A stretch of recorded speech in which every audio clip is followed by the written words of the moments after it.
There was a small village surrounded by mountains and fertile farmland. In this village lived Amaka.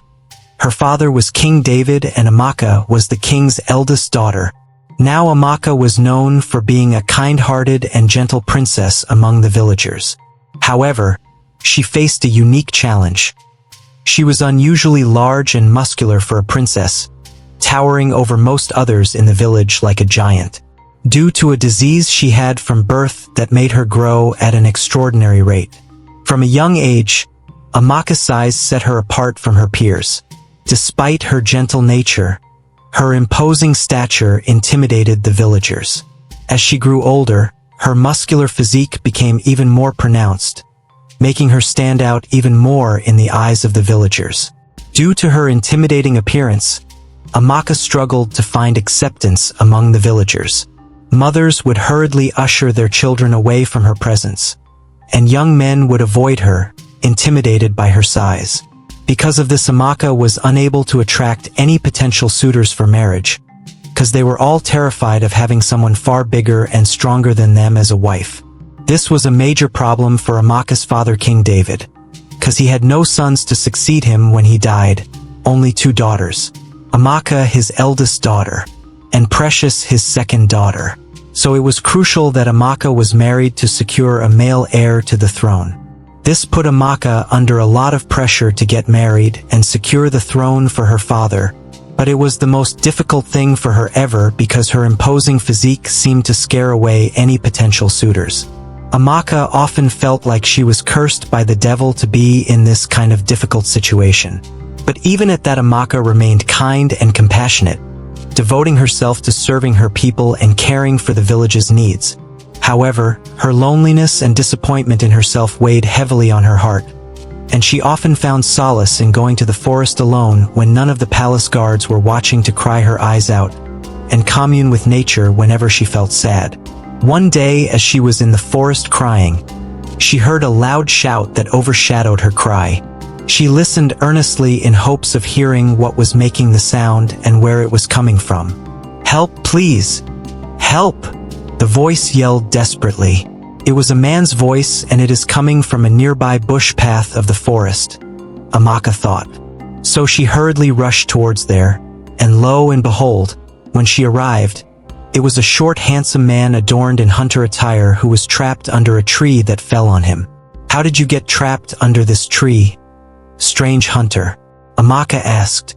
"I was just walking and please first help me get out of this predicament and I'll tell you the full story after," he said to her. "Okay, of course," Amaka replied, and with her great strength and stamina, she lifted the giant tree like it was a small stick and moved it away from his body. Amaka helped the strange hunter get up, and then she asked him again, "Now that you are free, can you tell me how you got stuck under a tree? This kind of thing doesn't just happen randomly." "Ha." The hunter chuckled. "Yes, you are right, these kinds of things don't usually happen, do they? Well, I was on my normal hunting expedition like every other day, when I stumbled on a very big antelope like I had never seen before. I followed the antelope for some time, till I finally cornered it and aimed my gun at it from afar.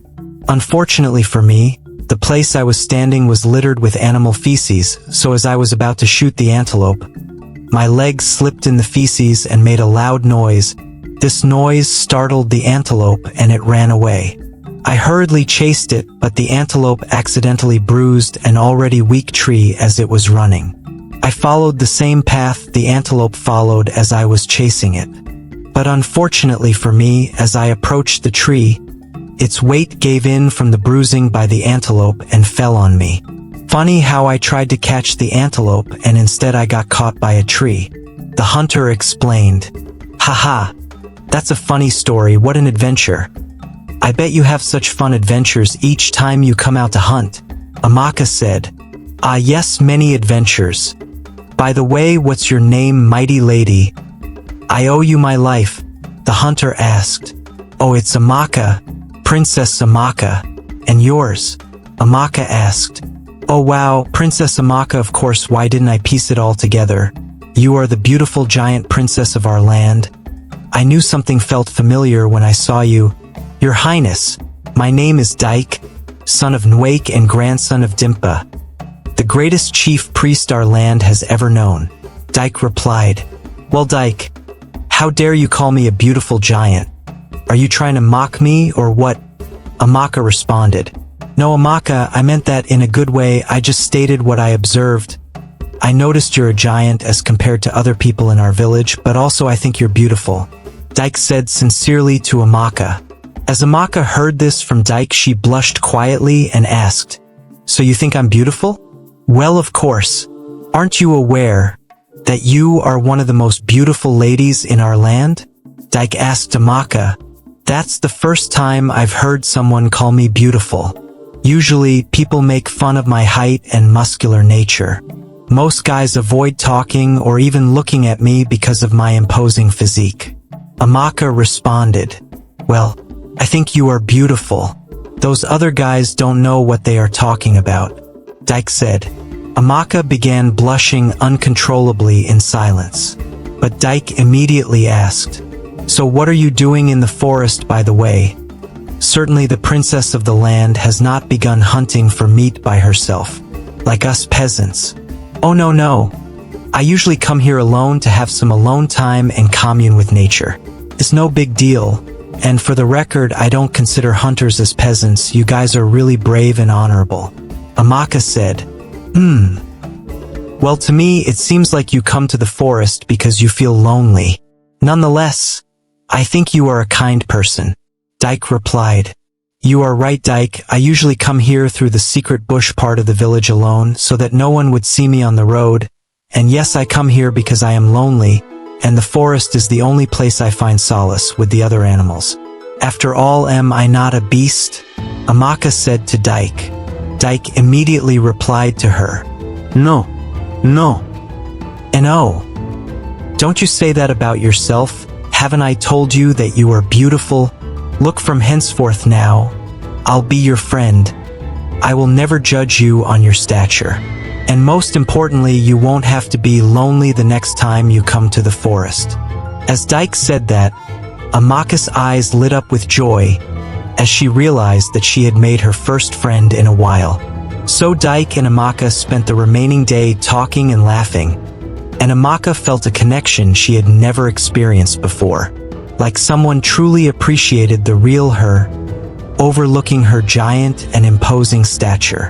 When night came, Amaka dismissed Dyke and rushed back to the palace.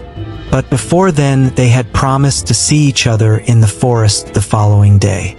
When she got back, she quietly tiptoed through the gates so that no one would hear her. But when she got to her room, she found her sister Precious sitting on her bed. Now Precious was Amaka's wicked sister, who was far more beautiful than Amaka, attracting all the suitors and flaunting several boyfriends at a time. Not only that, she made it a habit to always rub her adventures with men in Amaka's face, to put down her big sister, cause she felt she was superior to Amaka.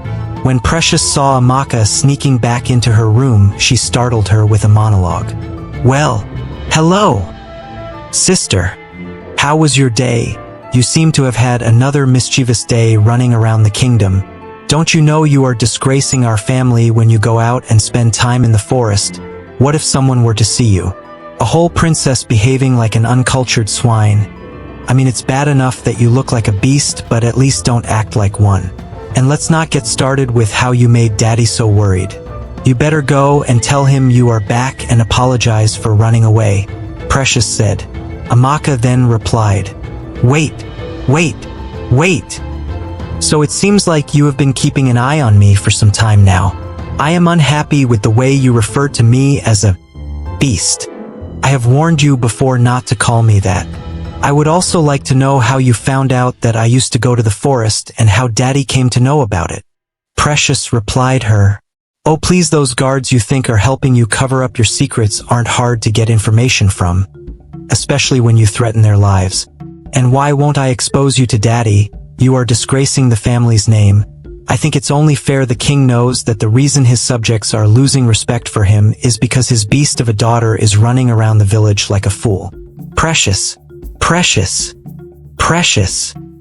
How many times did I call you? I've warned you several times to stop calling me that. Amaka said to her, "Oh, you mean beast? Oh, I'm sorry, I keep forgetting. You better go and report yourself to Daddy, though. He has been worried sick for his beast of a daughter," Precious replied as she walked out.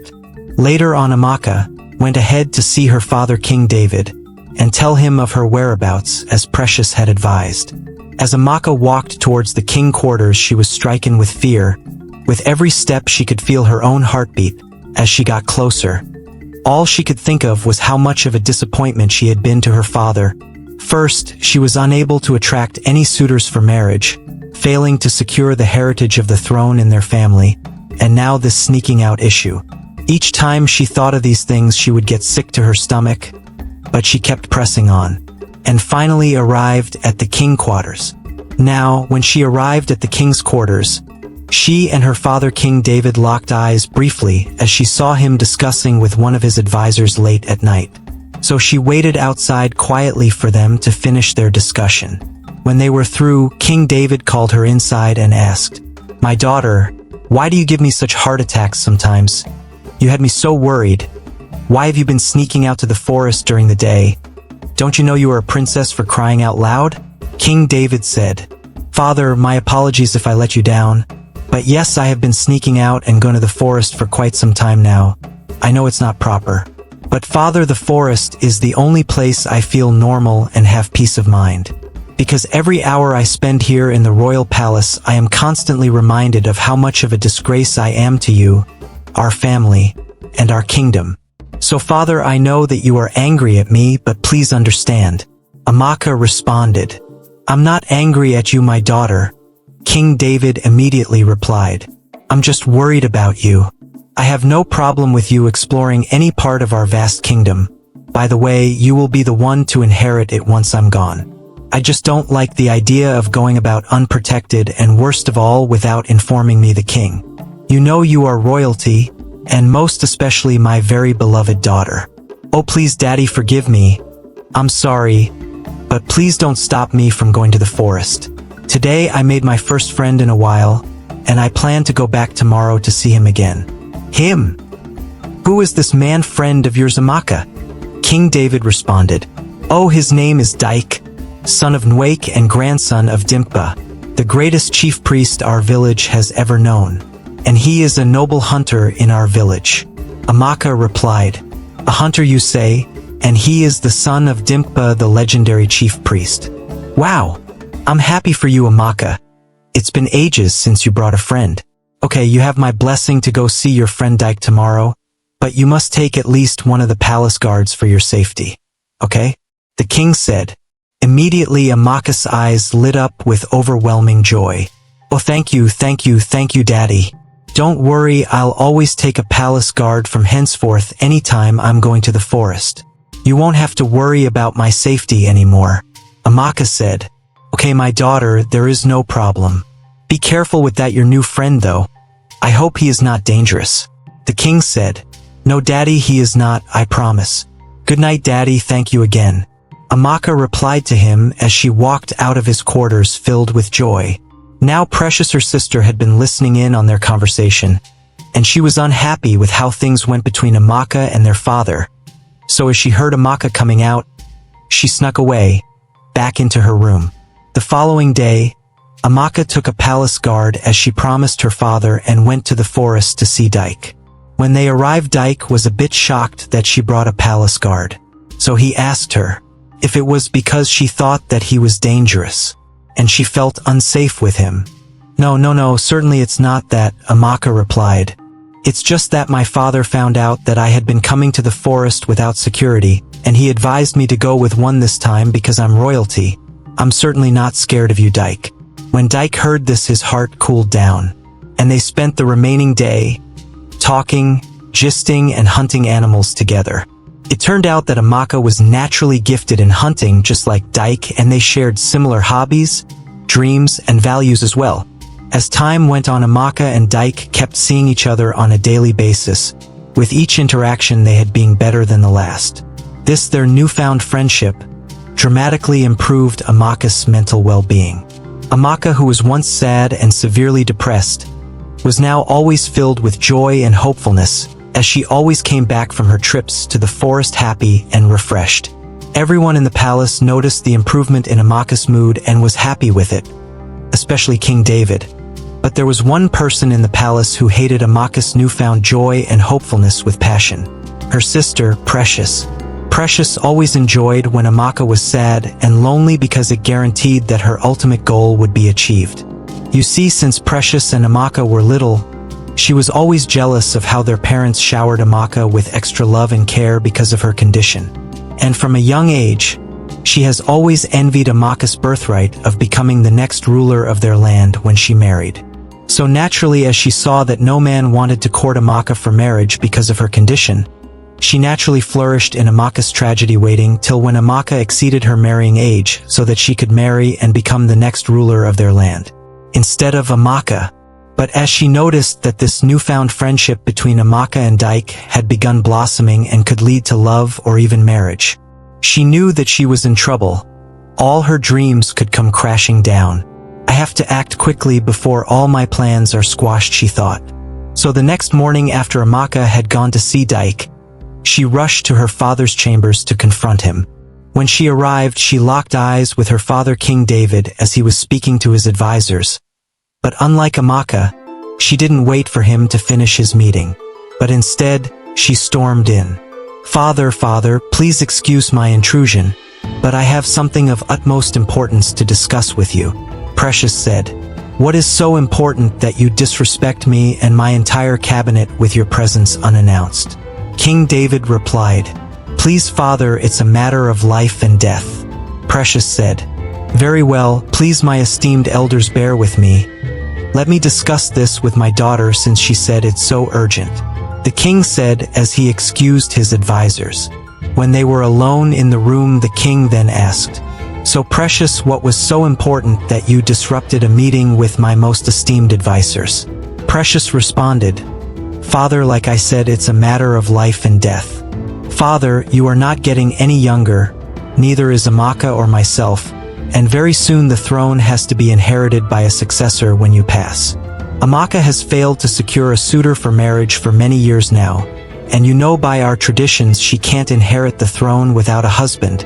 Father, she has failed you, she has failed herself as a woman, she has failed our dynasty, and most especially she has failed the kingdom for not being able to carry out her duty.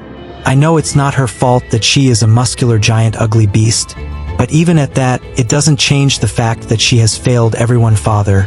So what do you suggest we do about this, Precious?" King David asked. Precious quickly responded, "Father, I am alive and well. I am beautiful and I have dozens of suitors lined up if I wanted to get married right now. So what are you saying, Precious?" "Spit it out," King David responded.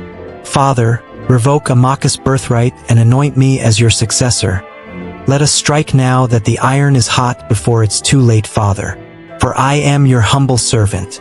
I would make a better successor to your throne than my failure of a sister." "Shut up! Shut up your dirty mouth, you wicked child. So you want me to betray Amaka, your elder sister, my firstborn? Have you no shame? Have you no conscience? How can you even conceive such an evil plan? More or less, how did you even have the courage to bring this to me as a suggestion? I see now evil dwells in your heart, Precious. But don't worry, I know how to purge it. From henceforth your access to the royal treasury is revoked. You will have access to only one servant, and your daily meals would be reduced from 6 meals a day to 3 meals a day. You would serve this punishment continuously until I see it fit to release you from it," King David fiercely told Precious. "But Father, please, I was just being honest and realistic with the state of things. We both know that Amaka is never going to get married, or should we give away the throne to a commoner? When I am alive," Precious responded to the king. King David replied to her, "How dare you say that about your sister Precious? Haven't you heard that she now has a male friend she has been talking to for some time now in the forest? Instead of you to be praying for their friendship to blossom into marriage, you are here plotting against her behind her back. Precious, Precious, Precious. How many times did I call you? If you know what is good for you, you would get out of my sight immediately before I increase your punishment tenfold." Precious then quickly responded, "But father, you can't be this naive. You are banking your whole kingdom, our lineage, on some slim chance that Amaka, the girl who no man has ever courted since she was born, to marry a peasant hunter that you have never met before." King David responded, "Then it's settled. I would meet with Amaka's friend soonest. But as for you, your punishment remains the same. Now leave my presence immediately. Leave." Amaka, who was just coming back from her meeting with Dyke, overheard the shouting coming from the king's quarters and rushed in. "Is there any problem, father?" Amaka asked as Precious hurriedly left their presence. "No, my dear. Your sister just misbehaved, so I corrected her." The king responded unsuspiciously because he did not want to spoil Amaka's mood with the details of what Precious really did. "Okay, father." Amaka responded as she was about to leave. "Oh, wait, Amaka. There was something I've been meaning to ask you," King David said. "What is it, father?" Amaka replied. "That your friend, Dyke is his name, right? I would like to see him in the palace. At least let me get to know the man that has been making my daughter so happy and full of life," King David said. Amaka then chuckled. "Haha, Daddy, no problem. If that is the case, I will bring him over tomorrow. I'm sure you would like him very much. He is a very charismatic person," Amaka said. "Ah, then it is settled, my daughter. Tomorrow bring over your friend so I will get to know him too," King David replied. "Okay, no problem, Daddy," said as she left his quarters back to her room. The following day, Amaka went to meet Dyke at their normal spot in the forest. When she arrived, she saw Dyke with his bicycle. She hugged him and asked, "Dyke, I did not know you owned a bicycle. There are many things you don't know about me, Amaka. But I know things about you think I don't know, like how you don't know how to ride a bike." Dyke said, Wait, Dyke, how did you know that I've never ridden a bike before?" Amaka asked. "Oh, please, you are the crowned princess. I'm sure you've been carried about in royal chariots your whole life. So I figured since that is the case and you've never ridden a bicycle like a peasant, maybe I could teach you how to ride one today.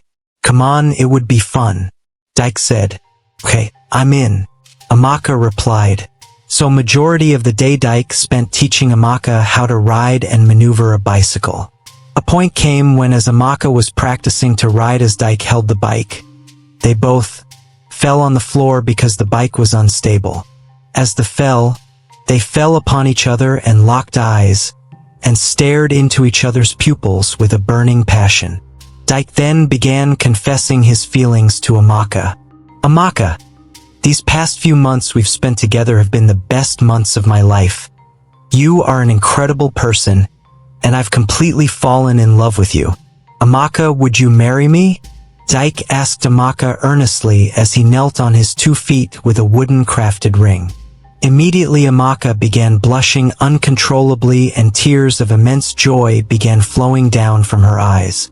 She responded to Dyke's proposal with a resounding yes. "Yes, I'll marry you, Dyke." As she accepted the ring on her finger, they both shared a passionate kiss. Now, after they kissed, Amaka noticed that something felt familiar about the wooden ring. Dyke then told her that he carved the ring out of the very tree that he was stuck in that she saved him from. Now Amaka, overwhelmed with joy about all that happened, informed Dyke that in fact her father had planned to see him earlier to get to know her close friend, but now that she is his fiancée, it is even more paramount that he meets her father, the king. Dyke accepted, but first informed her of a surprise he had for her accepting to marry him. "What is it, my love?" Amaka asked. "Well, Amaka, you know my grandfather was a very powerful chief priest, and since we've known each other you've always detested yourself for being a giant. Well, a couple of weeks back I began asking some of my grandfather's associates if there was any spiritual cure to your condition, and just last week I got word from a friend that there is a cure. There is a shrine deep within the Agba evil forest. On the other side of the Agoni River, this shrine, its land is filled with a surplus of spiritual energy. if you were to break the secret egg there at exactly 12 midnight. On the night of a full moon, any wish you make concerning yourself would come to pass. So in theory, if you were to stand in that shrine, break the spiritual egg and make a wish that you stop being so muscular and being a giant, that wish will most certainly come true. Dyke narrated to Amaka. Amaka immediately hugged him in utter excitement. "Oh my God, Dyke, this is amazing news. This would please my father very much to hear along with our engagement." Amaka said to Dyke, "Yes, my love. So what are we waiting for? Let's go see your father." Dyke responded to Amaka, so they left the forest with the guard that followed them. But this time they didn't follow the secret bush path. Instead, they walked majestically through the village's public road as they held hands in love. The villagers who saw them were in awe of how such a handsome man, average in height, would be holding hands with such a beastly-looking princess. People's faces turned to each other as they gossiped desperately and loudly about the couple walking on the road. Some were genuinely surprised by what they were seeing, while others, especially the kids, just wanted to make fun of them. With some shouting, "Look! Look! Look! At our Gant princess and that man! Is this Beauty and the Beast? But this time around the man is the beautiful 1-inch haha." As they laughed at them. At first, Amaka felt a little downcast from the villagers' reactions, but as she looked into Dyke's eyes, she was overshadowed by a great calm, knowing fully well that the one person's opinion truly mattered to her. And that person was the love of her life. And his opinion of her was that she was beautiful and kind. They both kept walking majestically till they reached the palace. When they arrived, Precious could see them coming from the palace gates, so she hid herself in the palace corridors waiting to see if they would go to the king's chambers. Amaka and Dyke would both enter the king's chambers in the palace, with the escort of some guards, as Precious hid behind the door to eavesdrop on their meeting. When they were in the presence of the king, they both knelt down to His Majesty, King David, and greeted him earnestly. King David would tell them to rise and sit down on one of the chairs. Then King David began speaking. "Amaka, my daughter, well done. You have finally brought to my presence the man friend that has been making you happy all this while." Amaka replied, "Yes, oh, Daddy, at long last you and him finally meet. Daddy, this is Dyke the hunter, the most kind and noble man in our village.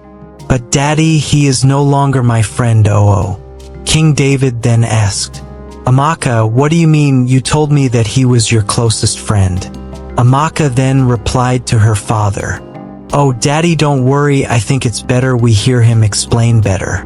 "Very well, young man, speak and throw more light on this," King David urged Dyke.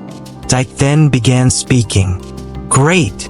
King David, ruler of our land, may your days be long.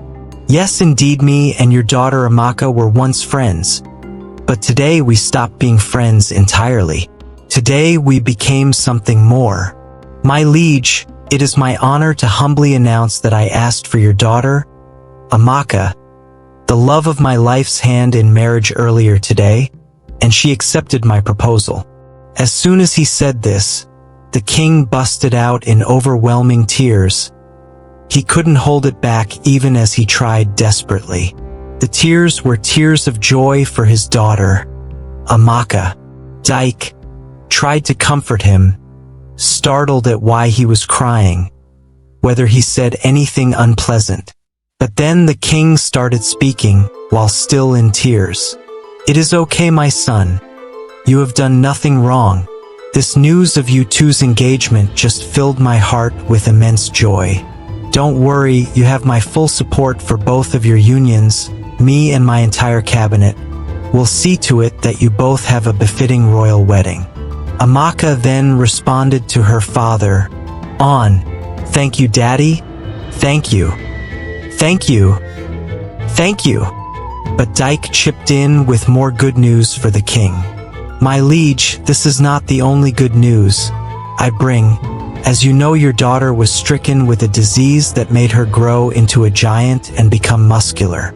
Well, just recently I found a cure for this ailment, but it resides deep within the Agba evil forest. If I were to take the princess there and she performs the required sacrifice at a special shrine in the forest, she would be cured of her affliction permanently. The king then responded to Dyke, "This cure you speak of, are you sure of its efficacy? A journey into the Agba evil forest is no joke. Many warriors have journeyed into that forest in search of power and have never returned. If I were to permit you two to go, would you be able to protect my daughter?" Dyke replied the king immediately, "Yes, my liege. The cure is potent. I got the information from a reliable source, and yes, I swear to protect your daughter with my life. For I am the grandson of Dimpa, the greatest chief priest our land has ever known. We would both make it back alive, and Amaka would get her long-deserved miracle." Then the king replied in optimism, "Very well then, brave hunter Dyke, you have my blessing for this mission. I would provide you both with 10 of my strongest palace guards to ensure both of your safeties. I am guessing you both would want to embark on this mission before your marriage." Amaka and Dyke looked at each other, then looked at the king and responded in unison, "Yes, King David." Then Amaka, Dyke, and the king continued sharing pleasantries. As Precious, who had been listening in on the whole conversation, was struck with a great sadness. Her throat began to itch, her eyes began turning red, and she was nearly driven to tears. "Amaka, my sister, has found a suitor, and worst of all, they have found a cure to her condition. All my plans and dreams of becoming the next ruler of our kingdom are ruined." So she thought, "But no, Precious, get a grip, you can still do something to secure your future.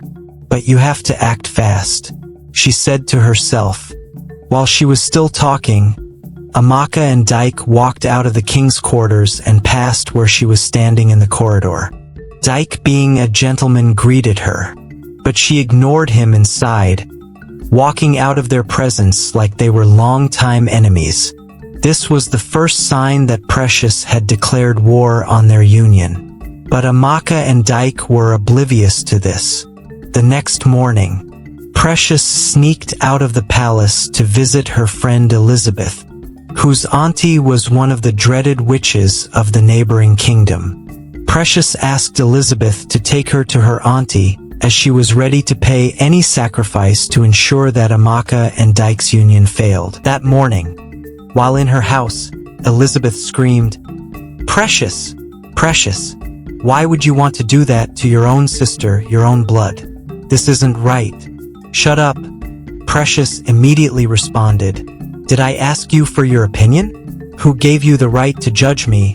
Look, just because we are friends doesn't mean you would forget the fact that I am your princess."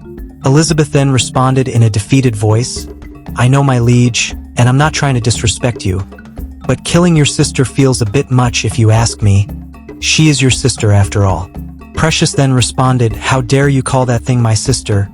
Look, Elizabeth, I only asked you to take me to your auntie, who is a powerful witch doctor in Apama Kingdom. I don't even know why I told you what I wanted her to help me do, because clearly you do not have the stomach for it. Do you have any idea what is at stake for me here? My dream, my kingdom, my throne.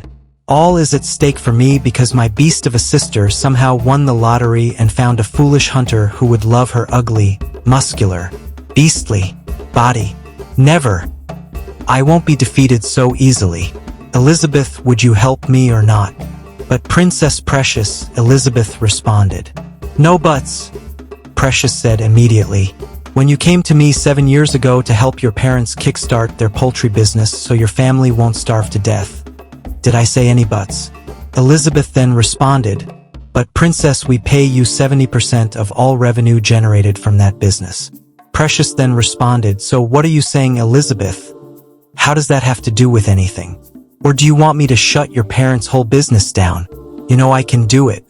Elizabeth then responded immediately, "No, my liege, please don't.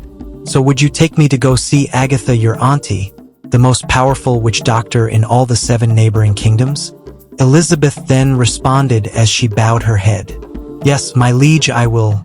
Later that day in the evening, Precious bribed some palace guards to escort her on a secret journey with Elizabeth. Elizabeth, Princess Precious, and 3 palace guards all embarked on a journey to Apama Kingdom to see Agatha. For Precious to ensure that no one associated with her father King David found out what she was doing, she decided they travel at night, through a secret bush part. As they were walking down this bush part, Elizabeth was lost in thought, contemplating the gravity of what she was helping Princess Precious to do. So she thought back to a time when everything made sense. You see, a long time ago, Elizabeth was once Amaka's best and only friend. This was when they were just little girls. Elizabeth was the only person Amaka used to talk to. They would just together, play together, and get in so much trouble when they were small. You see, the reason their friendship flourished was because Elizabeth never discriminated against Amaka's giant stature. And with all things being equal, it was as if their friendship would never end. Because they were inseparable.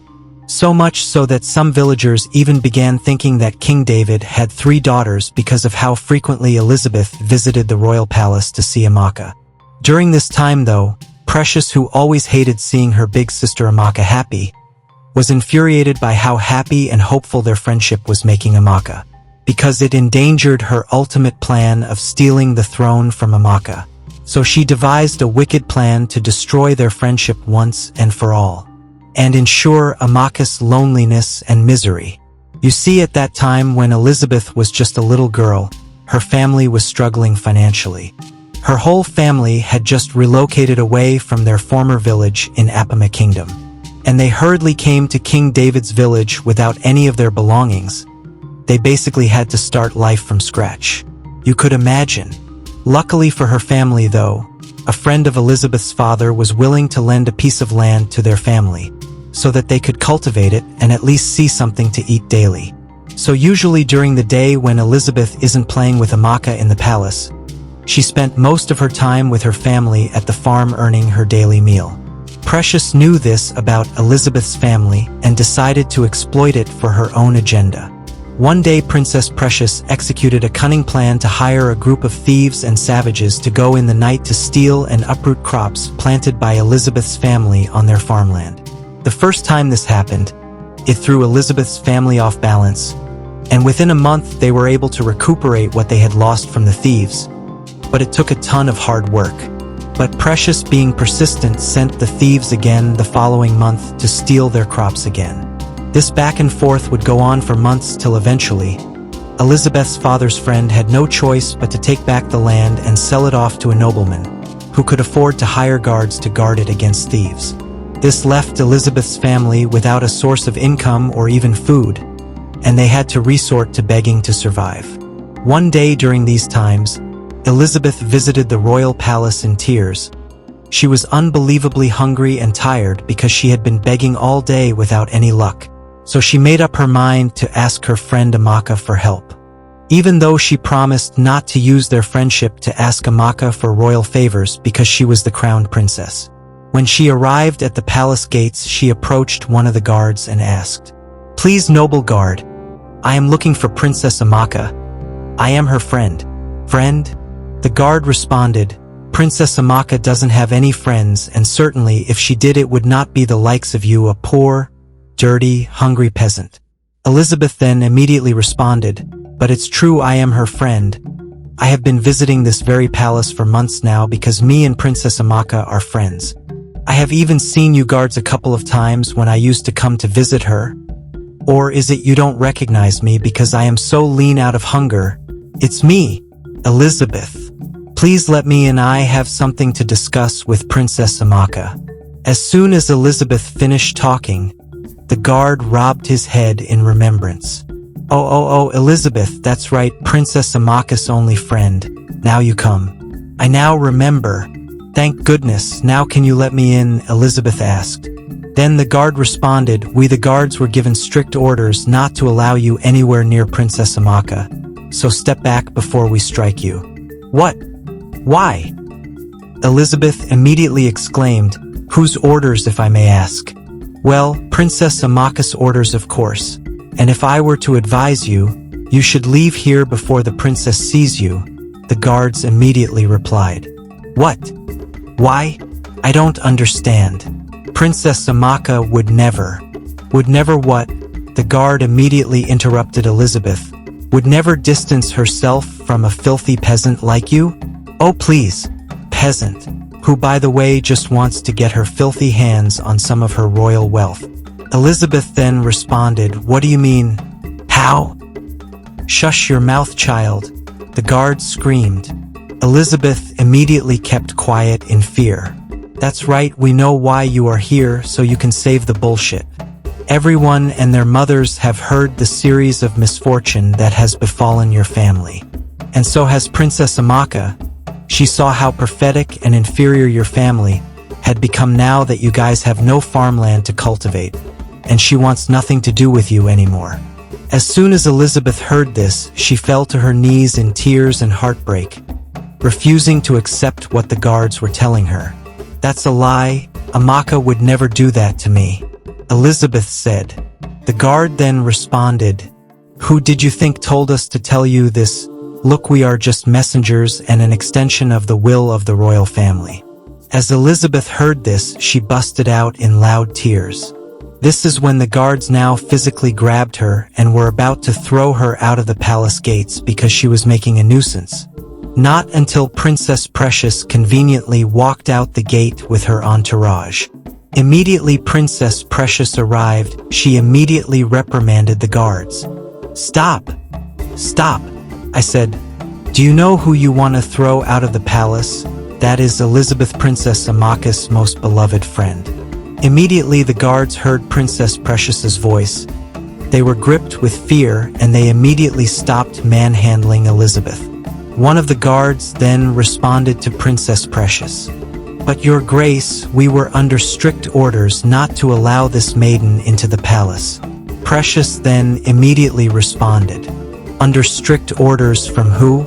The guard then fiercely looked into the eyes of the princess in solidarity, and responded, under strict orders from Princess Amaka, your majesty. As Elizabeth witnessed the guard repeat that statement in front of Princess Precious, that Amaka actually ordered her not to be let into the palace because of her family's current predicament. Her eyes sunk in with the feeling of betrayal and despair. She couldn't believe Amaka would do that to her because of her family's current condition. If only she knew what was really going on. While Elizabeth was lost in thought, contemplating everything she thought she knew, Precious shook her body to snap her out of it. Elizabeth, Elizabeth, are you all right? Precious desperately asked as she shook her body. Eventually, Elizabeth came through and began sobbing while she responded to Princess Precious. Yes. Princess, I'm fine, thank you for checking on me. Of course, I'm glad you are fine. Precious responded to Elizabeth, then said to the guards, I don't care what my big sister Princess Amaka said. Elizabeth is like family to us. She can enter the royal palace anytime she pleases. Now Elizabeth, what is it you were seeking when you came here? Let me see if I can help. Precious asked Elizabeth. Elizabeth then responded in a shy tone, well, I actually came here to ask Amaka for a risky favor. I know it's not a secret that my family is now infamously known for striking bad luck with our former farmland, and how since then we have been plunged into creeping poverty and hunger. Ever since then, Precious, I haven't been able to eat 3 square meals a day. In fact, I barely see food to eat once a day, and my slim and skinny appearance is a testament to this. I came here to beg Amaka to overlook the promise I made to her that I wouldn't use our friendship to demand any royal treatment from her or the royal family, and intercede in my family's current condition because it's becoming unbearable for me. But now Amaka has made it clear that she wants nothing to do with me because of our condition. Well, I don't know what to do anymore, Elizabeth said as she burst out in tears again. Hey, don't cry anymore, Elizabeth, Precious said to her. My sister is wicked and cruel like that sometimes. That's why I never got close to her when growing up. I have always known her as the beast she is. both inside and outside. Look, Elizabeth, Amaka might not be willing to help you, but I am willing to do something to help your family. Immediately she said this, precious eyes lit up with excitement.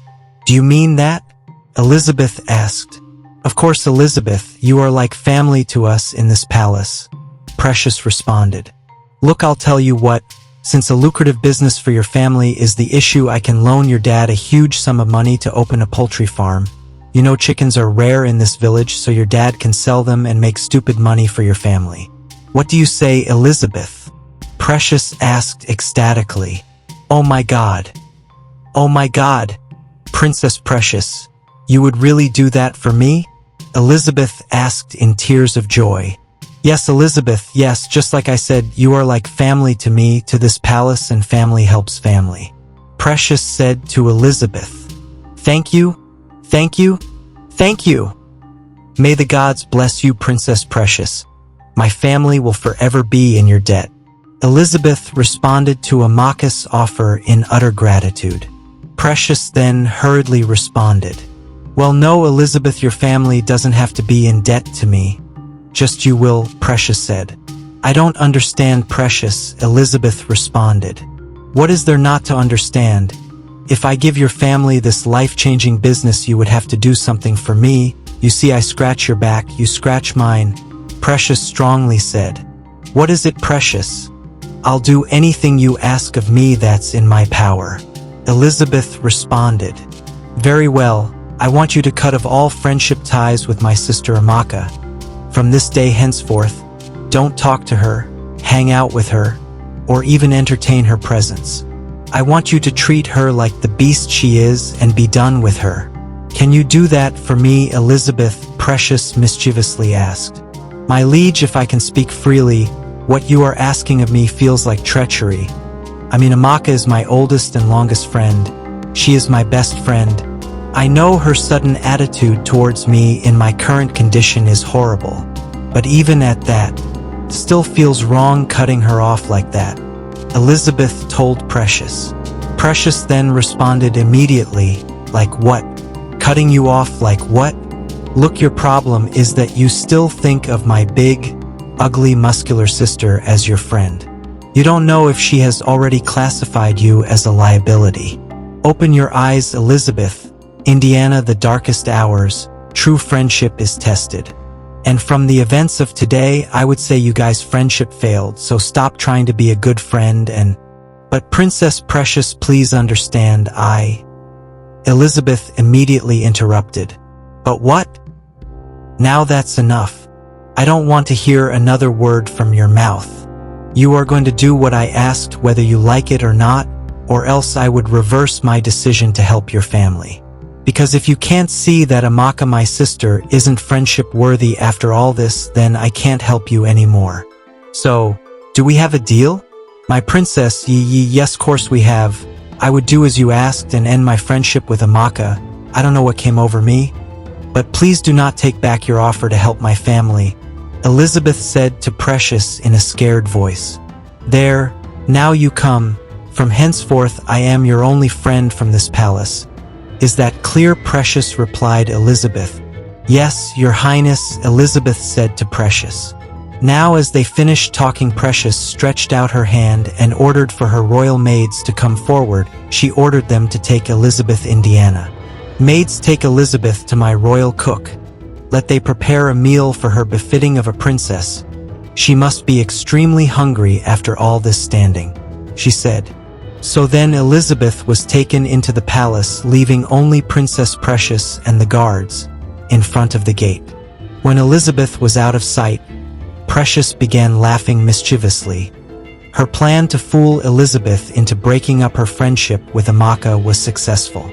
She applauded the palace guards standing at the gate for their excellent performance in helping trick Elizabeth that Amaka wanted nothing to do with her. Now she was poor. You see, the entire interaction with Elizabeth was pre-planned by Precious, and Amaka had no idea of it. So after the whole scene, Precious pays off the palace guards for a job well done. Later on, when Elizabeth finished eating inside the palace, Amaka, who had been sleeping the whole time, sighted her from her bedroom window inside the palace. When she saw her, she waved and greeted Elizabeth. "Elizabeth, hey, what are you doing here?" Amaka said while excited. When Elizabeth heard Amaka's voice from afar, she turned back to see her yelling from her window in the palace. And then she gave Amaka a nasty stir, showing how heartbroken and annoyed she was with Princess Amaka. When Amaka says this, she quickly notices Elizabeth's angry demeanor and stopped waving her hand in shock. Elizabeth then faced her front and kept walking out of the palace.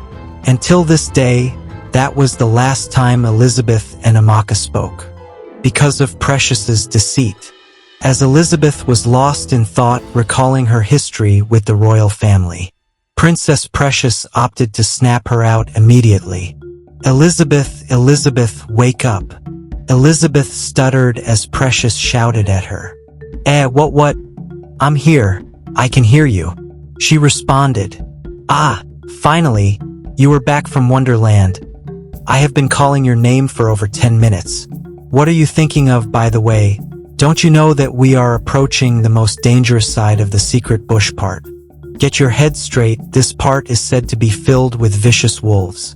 So Elizabeth apologized to Precious and stopped daydreaming so that she could focus.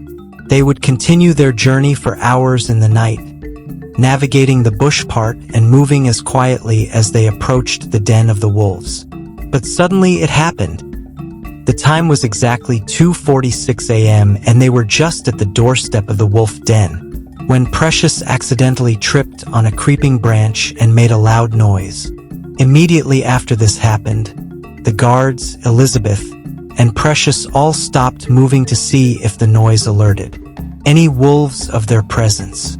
They waited for about 30 seconds. Then Precious began speaking. "Let's start moving, please. I don't think any wolves heard us. And please, I want to reach Apama before 6 a.m. As she said this, she took the first step forward, and then a group of powerful wolves surrounded her and started barking loudly. "Help! Help me! Please!" Precious exclaimed. As the wolves approached her, one of the guards summoned the courage to grab a broken branch and rush toward the wolves. He then pushed Precious to a safe distance away from the wolves and began waving the branch at the wild animals so that their focus would now be on him. As he did this, the remainder of the crew, including Precious, drew back out of fear of the wolves. Only the brave guard was left with the wolves, to face them alone. Initially, he was able to scare the wolves back with his branch waving, but eventually he grew weak, and the wolves were relentlessly waiting for him to show any weakness. When the guard realized he couldn't hold them back any longer, he began screaming, "Help, help me, please. If you all grab a branch and charge at the wolves like I did, we have a good chance of scaring them away."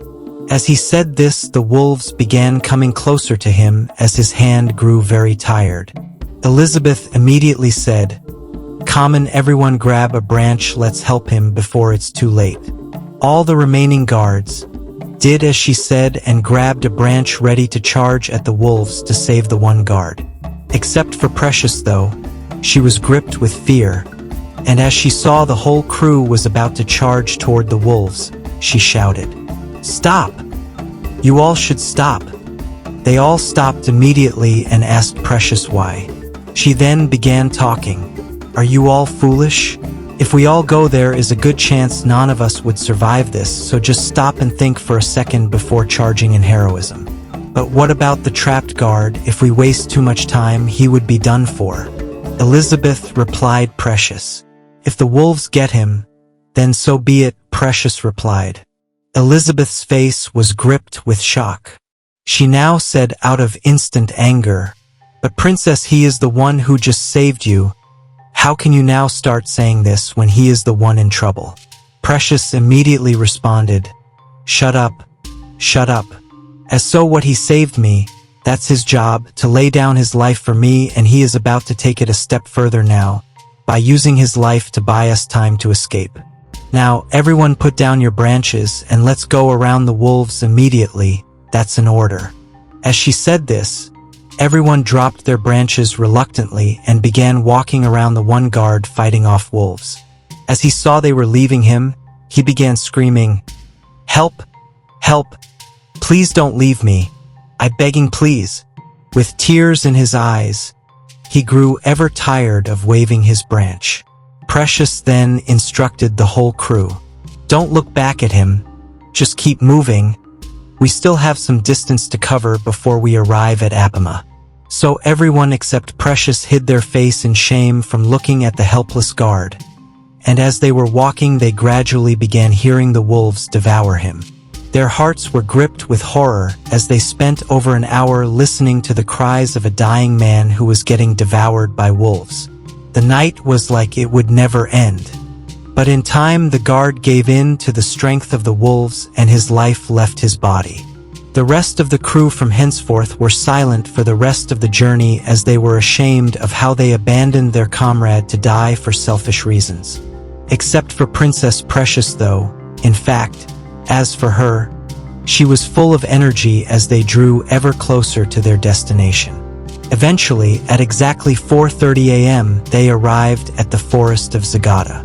The forest directly leads into the Apama Kingdom, the home of Agatha, the infamous witch doctor. Now from henceforth, it was Elizabeth who led the way, as only she knew the location of the shrine because she was related to Agatha. She led them into the forest and then suddenly stopped behind a big tree and said, "We are here, guys." Princess Precious immediately asked, "Where are we exactly?" "We are standing in front of a big tree and I see nothing but the tree." "So what are you talking about?" "You can't see it because you are an outsider, but I can. My aunt Agatha's shrine is right in front of us, but all of you are too blind to see it." "Wait, did you just call me blind, Elizabeth? Have you forgotten who you are talking to?" Precious said to Elizabeth. "Yes, you are blind for now, but you shall soon see." Then Elizabeth grabbed a pile of dirt from the ground, did some incantations on it, and then blew it on Precious's face. Immediately a gory and mystic shrine appeared to Precious. The shrine was full of skulls and dead animal carcasses, and right in deep in the center of it all was Agatha, standing magnificently with her staff in her hand. Before you see the deal Precious made with Agatha, let me briefly tell you guys about our latest e-novel, titled The Devil Prodigy. It is a short about a boy who uses his devil powers to avenge his parents' death, and I'm sure you all would enjoy it. It's on sale now, and the first 50 people who buy the book in the next 24 hours get a massive discount. So just click the first link in the pinned comment of this video or in the description and start immersing yourself in the ebook. Making these stories really takes a lot of time and effort, and by buying our ebooks you are helping to support our stories. Thank you. Now back to the story. "Wait here, let me greet my auntie," Elizabeth told Precious. So Elizabeth stepped forward and knelt before Agatha. "Great priestess of the south, the eye of the gods, the wind that cannot be seen with the naked eyes, I greet you," she said to Agatha. There was a deafening silence for 15 seconds, and then Agatha began speaking. "So, the spun of Olivia finally decided to come and see me. That means you must want something." "No, auntie. Who told you I wanted something?" Elizabeth responded to Agatha. "Your mother hasn't contacted me in over 15 years. Agatha angrily said.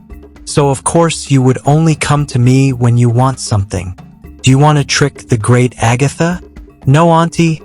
I'm sorry," Elizabeth said with a scared tone. "So, what do you want, niece? Spit it out," Agatha said. Then she looked over Elizabeth's shoulders and saw Precious, standing confused. So you brought a princess's head for me as a gift, Elizabeth. Maybe I underestimated you, which blood does flow through your veins." "No, auntie," Elizabeth responded. "I brought her because she needs your help. Her throne is at stake, and she wants you to help her secure it." "Oh really?" said Agatha, "and what do I get in return?" Then from the back, Precious shouted, "Anything! Eye of the gods, I would give you anything. Please, my kingdom is in danger. My useless beast of a sister wants to snatch it from me, and I can't let her," Precious said as she walked closer to the shrine. Agatha then responded, "Very well, Princess, follow me. You too, Elizabeth." So Agatha took both Elizabeth and Precious inside her inner chambers in the shrine, and they all sat. Agatha then asked Precious, "How exactly do you want me to help you, Precious? You say this sister of yours is causing you trouble. Do you want me to eliminate her?" "Yes, Priestess, that's exactly what I want you to do. I want her to sleep and never wake up again. Can you do that for me?" Precious said. Agatha then replied, "What you are asking is a tough one. Your sister Amaka is of royal blood, and for that reason she is protected by the gods. To force the gods' hands away from her, so I can strike her dead, you would need to make a big sacrifice." Precious immediately responded, "I am ready to make any sacrifice, Great One." "Very well, if I start the ritual, you must promise to bring the heads of 12 virgins in a span of 2 days, or else you yourself would die," Agatha said. Precious then responded in a scared tone, "But Great One, what you are asking of me is too great, 12 human heads, and not just ordinary heads, that of virgins. How am I to find this type of people amongst my subjects, more or less even kill them in a span of 2 days?" She lamented. "Well, Princess Precious, you should have thought about that before coming all this way to my shrine. Now that young guard's life you sacrificed to the wolves would amount to nothing," Agatha told Precious. After Agatha spoke, Precious became silent as she was lost in thought, contemplating whether or not she should risk commencing the ritual with the possibility of dying after 2 days if she failed to bring the heads. Is this how I lose my dreams? Is this how my story ends? Curse you, Amaka! Why did you have to find a husband? Why does Daddy tolerate your inadequacies so much? So this was all for nothing, so she thought to herself. Then all of a sudden Elizabeth began talking in a loud tone. No, Auntie, you are wrong. This can't all be for nothing, and that guard didn't die in vain. Precious, I have an alternative idea that can enable you to achieve your goal without risking death," Elizabeth said. "Well, go ahead, spit it out, I'm all ears," Precious responded. Elizabeth then continued, "Great Agatha, you said that killing someone of royal blood is difficult because the hands of the gods are heavily protecting their lives. Well, what if we don't kill Amaka at all? What if instead you perform a ritual that turns the heart of King David against his daughter Amaka? He would develop a deep hatred for her, and then you'll make him completely subservient to Precious, so that if she asks for anything she wants, like say to become his heir, he would gladly do it for her. This way no royal blood is spilled, and Princess Precious can go ahead and achieve her goal of becoming the next ruler of our kingdom." After Elizabeth finished speaking, Precious was in awe of Elizabeth's brilliant alternative plan, and she supported and asked Agatha if it could be done. Agatha then responded, "Elizabeth, this your dubious plan, I have to say I am impressed. I always associated my sister, your mother's family, with cowardice. But you might be the exception," she said to Elizabeth, then turned and faced Precious. "Yes, Princess, this plan, it can be done, and the ritual, the sacrifice required for it is quite simple.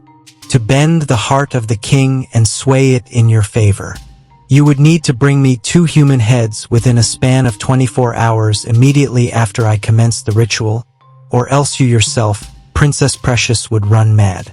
Elizabeth immediately responded to Agatha, "What? I thought you said the sacrifice is easier. How is bringing 2 human heads in the span of 24 hours easier than the last sacrifice? Auntie, please, these conditions are too harsh, I don't think." Before Elizabeth could finish speaking, Precious, who had been considering what Agatha demanded with her head facing downwards and an evil smirk on her face, immediately interrupted. "Elizabeth, shut up your mouth, let me talk to Agatha." Elizabeth would immediately obey and shut her mouth. Then Precious continued, "Great One, you said you needed 2 human heads, right? And this time it doesn't matter whether they are virgins or not?" Precious asked. "That is correct," Agatha responded. Then Precious then continued, These humans that would be sacrificed, must it be us that would kill them? Can we just lure them into your shrine, and then you would do the killing and take what you want? Precious asked. Very well, yes. If you can lure them here, princess, then I would do the dirty work for you since you are too scared to do it yourself. Agatha responded. Very well, great one. There are 2 guards outside that escorted us to your shrine. I want to use them for this sacrifice and be done with it. Precious said. As soon as Elizabeth heard what she said, her eyes sank and she was overwhelmed with great fear. How can you do that to those guards? These are the same guards who were willing to give up their lives to protect you on this journey. How can you betray them like that? Elizabeth screamed. Shut up your mouth, Elizabeth. I do not need your opinion on this issue. I have made my choice. Those guards are my subjects. Thus their lives belong to me, and I would use them however I see fit, Precious said to Elizabeth. Elizabeth then responded. If that is how you really feel about your subjects, then maybe your father is right. You don't deserve to rule our kingdom. Immediately Precious got enraged. Agatha, bind Elizabeth's mouth, hands and legs. It is I who asked for this ritual, not her. So I don't want her interfering, as I bring you the sacrifices, Precious told Agatha. Very well. Agatha responded and cast a spell, binding Elizabeth's mouth and limbs. Precious would then go outside the shrine and lured the 2 guards standing watch inside the shrine. And as the guards step in, Agatha ambushed them both with devilish speed, using a ritual dagger to slit their throats. Immediately the life in them began fading as they gasped for air with their wounded necks. Their eyes, Elizabeth, who glanced at the guards while blinded, could see the feeling of sadness and betrayal in their eyes, the same way she felt when she heard the news that Amaka wanted nothing to do with her after her family was driven to poverty. Immediately Elizabeth then noticed, looking at one of the guards' eyes, that it was the same guard who broke the news to her about Amaka not wanting anything to do with her. As she noticed this, she then observed as the guard gasped for air as he uttered his last words while looking into her eyes. It was all a lie, he said, and before you knew it, both guards were dead, lying on the floor. Elizabeth immediately was in tears, but unlike her, Precious was elated.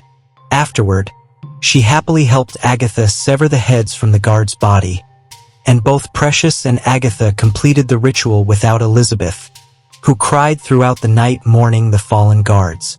When Precious and Agatha were done, Agatha gave Precious a special powder to put in the king's food, so that when the king eats it, the spell will begin working and Precious will have full control of the king's mind. After that, when the sun came out in the morning, Precious asked Agatha to unbound Elizabeth, so that they could go home, now that everything was done. So Agatha unbounded Elizabeth and gave them directions on the safest path to follow back to their kingdom. So Precious dragged Elizabeth, who was weak after crying all night, and took her back to the kingdom. Precious then dropped her at her house when Elizabeth's parents asked where they had gone and why their daughter looked like she had run a marathon. Precious lied to her parents that she fainted along the village road, and that was why she looked so pale and weak. Elizabeth's parents bought the lies, and then Precious went back to the palace and snuck back inside. But as she was about to enter her room, she saw Amaka sitting on a chair close to her bed, with a worried look on her face. Immediately Amaka saw her. Amaka ran and hugged her. Precious, my baby sister, where have you been? I and Daddy have been worried sick. We searched the entire palace last night and we couldn't find you. Since when did you start sneaking out like me? Amaka asked. Immediately Precious became disgusted and pushed Amaka away from her body. Get off me, you beast. Why are you being so weird? So I had a little sleepover at one of my friend's house last night. Big deal. You see, when I do it, it is normal because I actually have friends, but when you run away, it is like when an animal escapes from the zoo, it isn't meant to happen. Precious responded. Precious, do you even know why we were looking for you last night? I came to your room to inform you that today would be my last day in the kingdom before I travel with Dyke to the Agba evil forest to obtain a cure for my condition. And I wanted to tell you that I don't know how long I will be gone, but during this time I will miss you a lot. So stop being mean to me, we always fight. And now things are finally working out in my life. I want us to bury the hatchet and treat each other with sister love from henceforth. Amaka said to Precious as she was almost in tears. Precious then responded almost immediately. Oh, please save the theatrics. Look, Amaka, I see you for who you truly are, always have and I always will. And what you are is just a big, ugly, muscular stumbling block preventing me from achieving my destiny. You think I don't know that you are probably laughing inside your heart right now, knowing that you now have a suitor and now can inherit the throne, stealing it from me. Oh, I know, and don't you worry, this your brief glimpse of victory is about to be cut short. I'll make sure of it, you have my word. Now, get out of my room. Immediately. After she said this, Amaka burst out in tears. It's not fair. It's not fair how you treat me, whatever have I done to you? And what is all this about stealing the throne from you? You've always picked on me ever since we were kids. And up until now, you've never said why. So this is the reason you want Daddy's throne. But you know fully well that it is customary for the first daughter to inherit it. You say I am stealing it from you like I have a choice. Well, Precious, I don't have a choice. That is why I have spent the majority of my life trying to show everyone that I am worthy of that throne. Even though I never wanted it. It's because unlike you, I think of the greater good and not just myself. I came to you so that we could bury the hatchet, but now it has occurred to me that you will always hate me no matter what I do, so from henceforth I will stop trying. Amaka said to Precious. After Amaka finished talking, she walked out of Precious's room in tears. Now later that morning, Precious went to the king's chambers to report where she had been the past day and why some of the palace guards were missing. When she arrived at the king's chambers, she peeped through the door and saw King David, sitting alone on his throne. She walked in and greeted me. Daddy, good morning. May your days be long. What is good about the morning? King David responded. One of my daughters mysteriously disappeared with some of my palace guards and didn't even leave a hint of her whereabouts. Precious, my daughter, don't you know that I wasn't able to sleep last night because I was worried sick for your safety? King David said to Precious. Sorry, Dad, but don't make a big deal out of it. I just went to sleep over at one of my friends and that's all. I didn't inform you because I thought you wouldn't care since I'm your second daughter and not your beloved firstborn Amaka. Precious responded to King David. How can you talk to me in such a tone? Have you forgotten that I am the king? King David immediately said to Precious. Oh please, what is the worst you would do to me, Daddy? Increase my punishment. Now if you would excuse me, I told you what I wanted to tell you. Now can I be on my merry way? Precious responded. King David then dropped his voice to a sad tone and started talking. Precious, I know you have been acting up lately because you might have heard that your sister would soon be getting married. And I know you might be scared of things changing too quickly in the palace. I understand. Me too, I'm scared. We both have had to take care of your big sister ever since your mother died, and given Amaka's condition, it hasn't been easy, so to speak. I am also aware that you have always wanted to succeed my throne as opposed to your big sister Amaka. But I beg of you, please let this ambition go. You can't keep hating her forever. Instead, join hands with her and help her rule this kingdom well when I'm gone. Please, I am not getting any younger.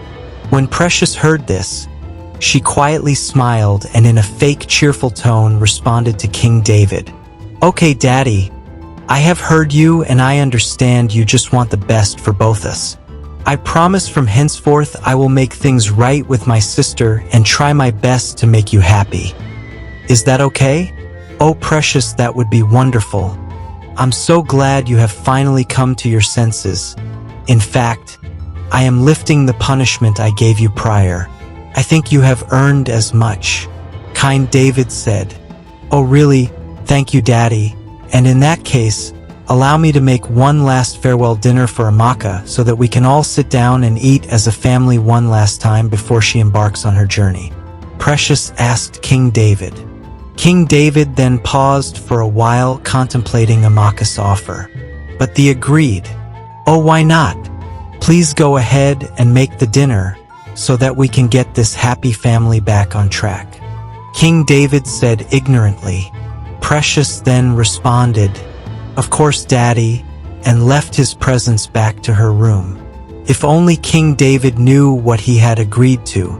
Later that day in the night, Precious had prepared for the family a last supper. It was a fried rice and chicken combo, and Precious made sure that all the chicken used were double seasoned and extra spicy. When she had finished preparing the meal, she sent some servants to alert the king and Amaka that dinner was ready. When King David heard from the servants, he was elated and surprised that Precious actually went through with what she told him. The person who was most shocked, though, was Amaka.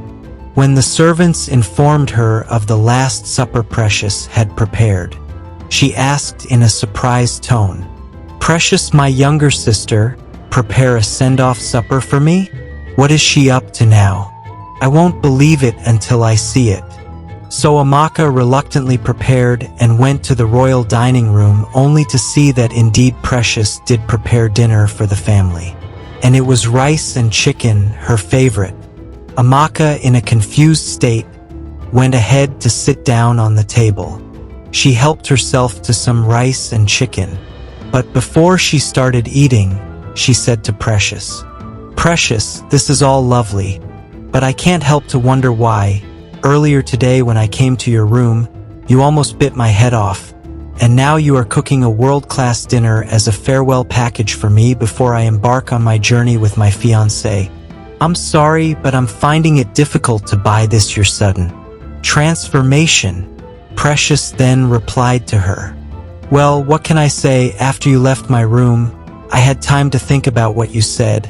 And Daddy also said something to me in his chambers that really spoke to my heart. You both are right. I think it's time to bury the hatchet. Amaka, you are my big sister and I love you. I'm happy you are getting married, and it would be my pleasure to support you when you ascend the throne. Please forgive me for all the pain I have caused you over the years. I was wrong and selfish. Now I see the error in my ways. So please eat this farewell dinner as a gesture showing my love for you." Precious decidedly said. As soon as she said this, Amaka's eyes were filled with a great relief. She immediately replied, "Precious. Precious. This is so wonderful. You are finally coming around. And yes, of course, I forgive. Now let's eat this dinner and drink wine as a commemoration of a new era in our family." So King David, Precious, and Amaka all ate food, and just that night, they all shared laughs and compliments throughout the night. But suddenly something happened that hinted at the fact that Precious had been pretending this whole time. You see, while they were eating, King David jokingly stated that Precious used a foreign chicken while cooking because it tasted very different from the chicken he usually eats. After he made this comment, Amaka tried to reach over the table to have a piece of the chicken to know what was so special about it. But Precious knocked her stretched hand down, preventing her from doing so. Amaka then asked, "Precious, why would you hit me like that? I thought we were now friends. What is the big deal?" Precious then replied in a paranoid voice, Well, I made both of your chickens special for each of you, so I don't want any person tasting each other's food. Okay?" Amaka said her, "Okay, geez, but it's just food after all." "Yeah, well, it means a lot to me, so please respect my decision." Precious replied Amaka, Okay, I won't eat Daddy's chicken." Amaka eventually agreed. Little did she know that Precious was lying to them. The real reason for not allowing her to taste their dad, King David's food, was that Precious had spiked his food with the charm Agatha had given her. And she knows if Amaka should join King David in eating his food, the charm might be rendered ineffective. and she staged the whole dinner, and her redemption arc all as a ploy to trick her already suspicious dad into eating her food unsuspectingly. And it worked. After King David had finished eating his food, he was struck with a great sleep, as if he was coming down with something, as the charm had begun taking effect on his body. Precious noticed this and smiled mischievously, knowing that her plan had finally come to fruition. So she pretended to be concerned and escorted King David to his bedroom. When she got there, she helped her dad get on the bed and tucked him in, and as he was about to sleep, she whispered in his ears, "Sleep freely now, Daddy, for tomorrow you will be my slave." And then she kissed his forehead. The following morning, Amaka woke up early to prepare the royal guards that would be escorting her and Dyke on their quest to the Agba evil forest. After she had finished preparing, she waited earnestly for her dad to see her off from the palace, but he was nowhere to be found, and so was Precious. So as Amaka was about to send one of the servants to go check on the king, Precious came out immediately to see her off, stopping the servant and telling Amaka that their father was still sleeping. "Amaka, beloved sister, our dear old daddy is still sleeping, but you can be on your way now. I will send your regards to Daddy when he wakes up." "Okay," Amaka responded. "Tell him I love him. And oh Precious, I'm gonna miss you both." Amaka said, "Don't worry, big sister. We will see each other sooner than you think." Precious responded with a sinister voice. After their brief conversation, Amaka left with her entourage to go pick up the Dyke at his house. When she got there, he was already set, and then he joined her immediately as they began heading towards the evil forest. Meanwhile, back at the palace, Princess Amaka was plotting her coup. Shortly after she had finished talking to Amaka, she went back to King David's room, where she found him kneeling down like she had instructed him to do. You see, earlier in the morning, even before Amaka woke up, Precious had gone to King David's room to test whether the charm he ate last night was now affected. And to her greatest surprise, it was not only effective, but it exceeded her expectations. Not only did the king develop a burning hatred for Amaka, but Precious now had complete control of the king's mind. So that morning, to test her new powers over King David, she instructed him to kneel down and stay put in his room, so that Amaka wouldn't suspect a thing. But now that Amaka had left, she came to him and commanded him to carry out a mission. So when she came back to the room, she saw him kneeling and began talking. "Rise, father, for now is the time to strike. Your daughter Amaka has left your palace without informing you. She has ran away with that bastard hunter Dyke, and she wishes to go to the Agba evil forest to acquire a power that would allow her to strike you dead. She is a traitor, always has and always will be. You can't let her win. Rise now and alert your Ashamaris.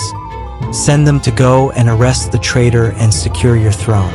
Precious whispered to King David's ears. As soon as King David heard Precious' commands, he quickly commanded one of the servants passing. "Servant, go alert the Ashamaris. Tell them their king has a mission for them, and inform them that it is a matter of life and death." So quickly the servant ran and delivered the message to the Ashamaris, informing them of exactly what the king had asked him to say. Now the Ashamaris were a group of lethal warriors that were armed to the teeth, and different from other militia in the kingdom, these warriors were chosen from birth, and have been trained in the act of warfare ever since they were children, to serve as the king's sword and his private lethal assassins. So that morning, when the servant delivered the king's message to them while at their camp, they immediately answered the king's call and rushed to the royal palace on their mighty horses. When they arrived, the king immediately instructed them to go after Princess Amaka and arrest her before she got too far. He also instructed them to kill anybody she was with. So immediately the Ashamaris obeyed the king's command and began their hunt for Princess Amaka. As they left, Precious, who was observing the king briefing the warriors from her window in the palace, smiled because her plans were being carried out exactly as she wanted.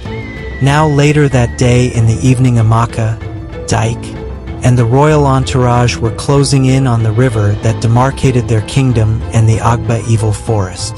But just when they were about to reach it, they heard the noise of several horses closing in on them. At first, Amaka told the guards with her to ignore it and keep moving forward. But when she saw the warriors on the horses were honing in on their specific direction, she asked her guards, including Dyke, to arm themselves and prepare for anything. The warriors drew closer to them and eventually surrounded them with their horses because they were more in number than Amaka's entourage. But suddenly Amaka noticed the upside-down skull emblem on their armor, and she quickly recognized that it was the symbol of the great Oshimari warriors. So Amaka then began speaking in their presence. "Great Oshimari warriors, the lions of the south, why are you ambushing your crowned princess?"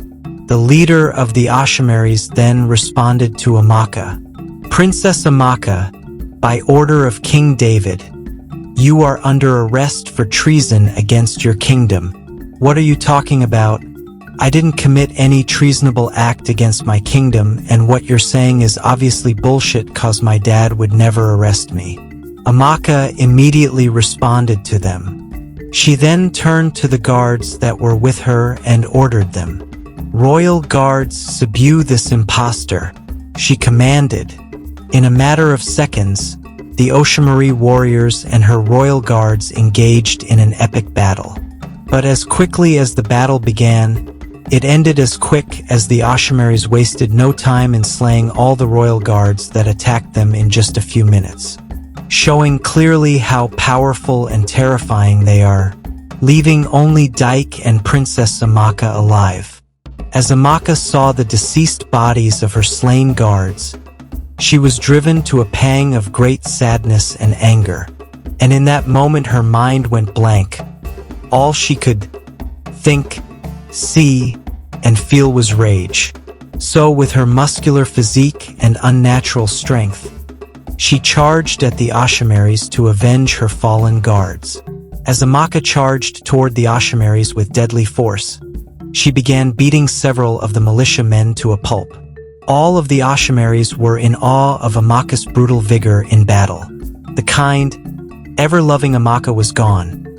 All that was left was a muscular giant girl with ungodly strength. So as the battle went on, the Oshimaris fell one after the other. The leader of the Oshimaris, Farouk, saw this and ordered his 10 strongest men who were still standing on the battlefield, beaten and battered by Amaka, to draw back and retreat as the night drew near. So they obeyed, drawing back as the 10 strongest amongst the Oshimaris, including their leader Farouk, ran away, as they were terrified of Amaka's strength. When Amaka saw them running away from the battlefield, she screamed, "You cowards! You came here under false pretenses to kidnap me and hold me for ransom, lying that my father sent you. Then you slaughtered my innocent guards who were only trying to protect me from your lies. But now that you have seen that I'm not just a poor, weak, defenseless princess, you run away? Cowards!" As soon as the leader of the Oshimaris, Farouk, heard this, he turned back and shouted at Amaka, "The only thing we did was slaughter your pathetic guards, and now you've slaughtered men of ours too, so we never lied to you. But if you think that this is over, then you didn't hear well about the Oshimaris." Shortly after the men had retreated, Amaka became dizzy and fainted from the wounds she endured in battle. Dyke immediately caught her before she fell straight to the ground, bashing her head, and then he would carry her to a safe place beside the river that demarcated their kingdom from the Agba evil forest. A few hours would pass before Amaka woke up in Dyke's hands and opened her eyes, which were full of tears because of the wounds she endured in battle. And then all of a sudden she began speaking to Dyke. She asked him, "What those men said, the Oshimaris, be honest with me, do you think could it be true? Does my father really think I committed treason?" Dyke immediately responded, "How can you even consider that thought? Of course not, those so-called Oshimaris are liars. I mean, look at them. Do they even look like people that can be in any way associated with the royal family? Your father couldn't have ever associated with those savage men. More or less sent them to attack you, so don't even for a second buy into their lies. Dyke said to Amaka. Amaka then responded, "But Dyke, I literally killed more than 70% of their army, and yet when I challenged them when they were running away, they still repeated the same thing they said to us when they came. My father had sent them. And these are the Ashamaris we are talking about, not just any random palace guard." Dyke then asked in confusion, "Wait Amaka, I don't get it. What is so special about these quote-unquote Ashamaris? And why are you talking about them like they are some sort of deity? You just defeated most of their men in combat and cracked their heads." "I don't get it, you are not telling me the full story Amaka." Amaka then held Dyke's face as she responded, "My love, I can't tell you the full story because I am ashamed of my past. I am ashamed of what my being born into this world has cost everyone that I have ever loved. Talk to me, my love. You know you can tell me everything," Dyke said to Amaka. Amaka then began talking in a dwindling tone as she was very weak. "Dyke, my love, the story I am about to tell you was the story my mom told me every night when she was alive, and I am only telling you because I love you and trust you," Amaka said. "All right, my love, I'm all ears, you can trust me," Dyke responded. Then Amaka began talking. "A long time ago, when I was just a few months old, my father took me to your late grandfather Dimpa, the greatest chief priest of our land, because I had a problem. When my mom gave birth to me, I didn't look like other babies. My head was big and my body was stiff and hard as opposed to other babies that had normal-sized heads and soft baby-like bodies. My parents, King David and Queen Zainab, were so worried because of this, but at the time they thought I would grow out of this predicament. Unfortunately, as time passed and I grew older, I only began displaying more strange features. My arms became extremely muscular. My head became bigger and my body was stiffer and heavier than ever before, like that of a man, at just 3 years old. When my father, King David, noticed that my condition wasn't just a minor abnormality, he took me to your late grandfather Dimpa to help beg the gods to rid me of my disease. When he arrived at his shrine, my father asked your grandfather what the cause of my condition was. And your grandfather responded, "It was because you broke your oath, my lord, and married your wife Zainab, the outsider. And now the gods are punishing you, not just by giving you a female child as your firstborn, but also by giving her the features of a man to mock you."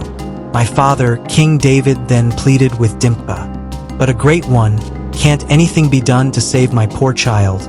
It is not the child's fault. I am the one who broke my oath. I am the one who is supposed to suffer. Please, great Dimpa, help her." Dimpa then responded, My king, I wish there was something I could do to help you. But as I shake these beads and gaze into the eye of this child, all I see is suffering and shame. She would grow up sad and lonely, as no one would want to be associated with her, and even the few who do would eventually betray her. Your daughter's condition would only get worse, and her time in this world would be cut short, for at the age of 14, the age she is supposed to be initiated into the Ashamari cult if she were to be of pure blood, she will die. My father then knelt down and pleaded, "Please, Dimpa, I'm begging you in the name of my crown, have mercy on my daughter. Please, was it a crime to follow my heart and marry who I love? Was it a crime? Please." Dimpa then responded, "I am not the one to have mercy on you. It is not my place, but the place of the gods, so my king. If you really want to save your daughter, you know what you must do to appease your brothers and the gods. Need I say it?" Then King David responded, "No, I can never do that to Zainab. She is my heart. She is my love. I defied the gods and married her because as I grew to love an outsider, yes, I admit it, and I then resented the oath I took when I was just 14 years of age. Please, the two kingdoms can coexist. Help me beg the gods, my daughter. Please, Dimpa, I beg of you." Dimpa then responded to the king in a sad tone, "I'm sorry, my king, but you of all people know that when the gods make up their minds on an issue, they don't turn back. You would have to make a choice, King David, your daughter Amaka or your wife Zainab. That was what your grandfather told my father, King David. Amaka said to Dyke, as she interrupted her story. Dyke then responded, Wait, Amaka, now I am very confused. How does this have to do with the fact that you suspect that these warriors are telling the truth? You are just telling me a story of your dad and my grandpa arguing about some oat in our family's shrine. You are not making any sense, my love. This was my mistake. Please just rest instead. I don't need you to explain anything anymore, my love. As Dyke was talking, Amaka then responded with a serious, fading tone. I am telling you this story because my father was once one of those warriors himself. All the kingsmen of royal blood since our kingdom has existed belonged to the Oshamari Brotherhood of Warriors at some point, she said to him. So don't rush me. Allow me to explain myself fully. Dyke then responded in a surprised tone. What do you mean your father was once a member of those savages? And what do you mean you were meant to belong to them? Allow me to finish my story, then you will understand everything, my love. Amaka said to Dyke. Dyke then responded, All right, my love. Then Amaka continued talking. You asked if truly my father King David was once amongst those warriors, and the answer is yes. And the reason why is because of the history of our land. 1,000 years ago, this our great kingdom was nothing more than a section of the great Apama Empire. The Apama Empire? Don't you mean the Apama Kingdom? Dyke curiously asked. No, my love, I know what I said. It was the Apama Empire, the Apama Kingdom you know today. That is, the village that is neighboring ours is just a shadow now of what it once was. Amaka responded. Before now it was an empire, and it was an empire of witches and warriors. Warriors of the Apama Empire spent centuries slowly conquering all the kingdoms that neighbored them and became a great nation. An empire, so to say. During this time our kingdom's riches were stolen. Our women married off to pure-blooded Apamas, and our people were greatly discriminated against and heavily taxed once we became slave segments of the nation. It was a time of great sadness and teeth-gnashing for our people.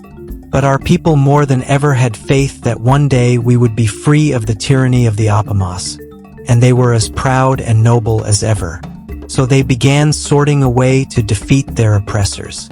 They searched long and hard, and finally, they found a way. You see, the major problem with our people was that they never had a realistic way of defeating the Apamas in combat. Because the Apama people were warriors who possessed unnatural strength fueled by witchcraft, so anyone who took them in combat was instantly defeated.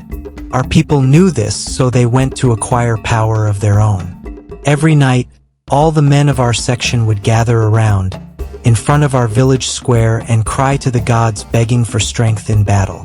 Some groups amongst the men who cried got false revelations that they had gotten the strength required to defeat the Apamas.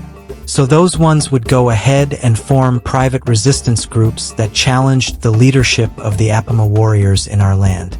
Those resistances were all slaughtered in mere minutes when they attacked the Apama warriors. Immediately Dyke now interrupted Amaka, asking, But why? You said our tribesmen prayed to the gods and got a revelation of strength. So why were they defeated by the Apama warriors in combat yet again? And what do you mean the revelation was false? It makes no sense to me. Amaka then responded. You are right, my love. They weren't supposed to be defeated, but they underestimated the cunningness of the Apamas. Like I said before, the Apama warriors weren't just ordinary warriors. They were a clan of very powerful witches. Now, during that time when men of our tribe were crying to the gods at night for power, the king of the Apamas, King Mobu, decided to teach his rebellious subjects a lesson. So he sent a group of his most powerful witch warriors. Known as the Isamaries, these warriors caused confusion in the camp of what he called the most dangerous rebellion to the Apama dynasty, because our tribe's men invoked the sympathy of the gods, which as a witch himself, the king knew could cause serious problems. So, his elite army of witches, the Isamaries, went ahead to carry out their king's orders. That night, when some of our tribesmen thought that they got a revelation from the gods, It was actually an illusion induced by a spell that clouded the minds of a few of our tribesmen, deceiving them so that they would be lured into battle and slaughtered. It was brutal, and it was the first time that the warriors of our tribe understood the sophistication of their lords the Apamos, their king Mobu, and their deadly Isamaries witch warriors. Dyke then interrupted Amaka with a loud tone.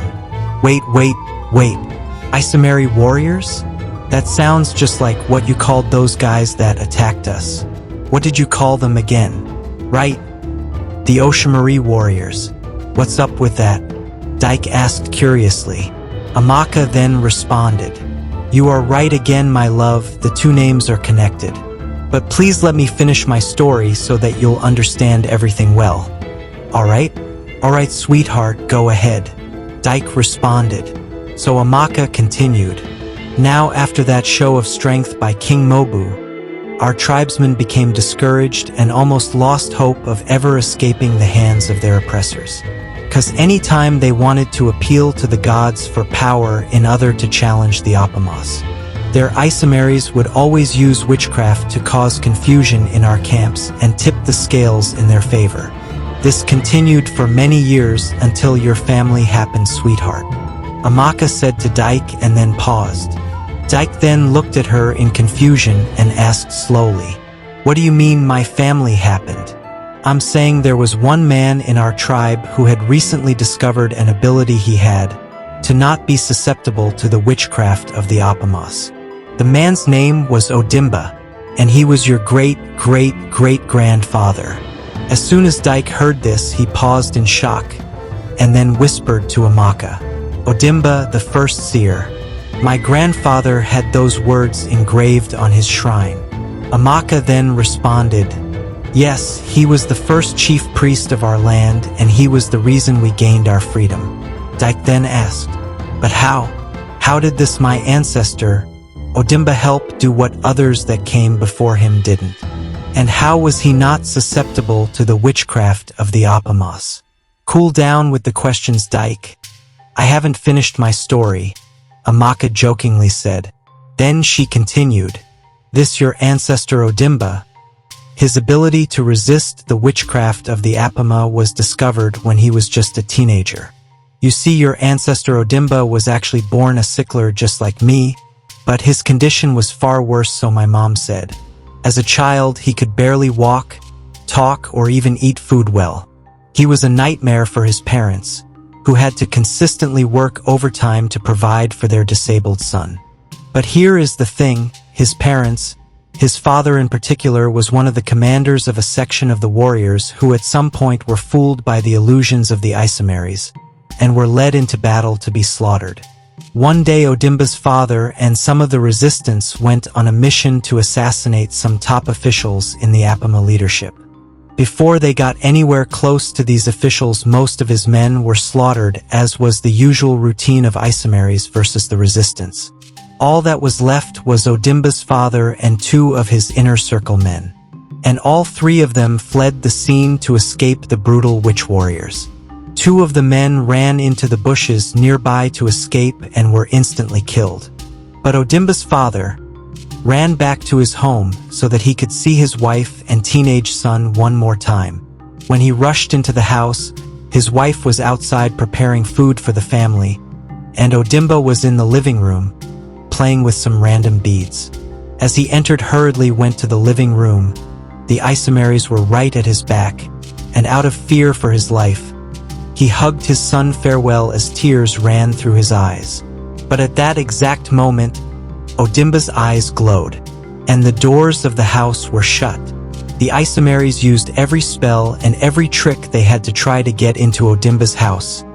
But as long as his eyes remained glowing, it all proved futile.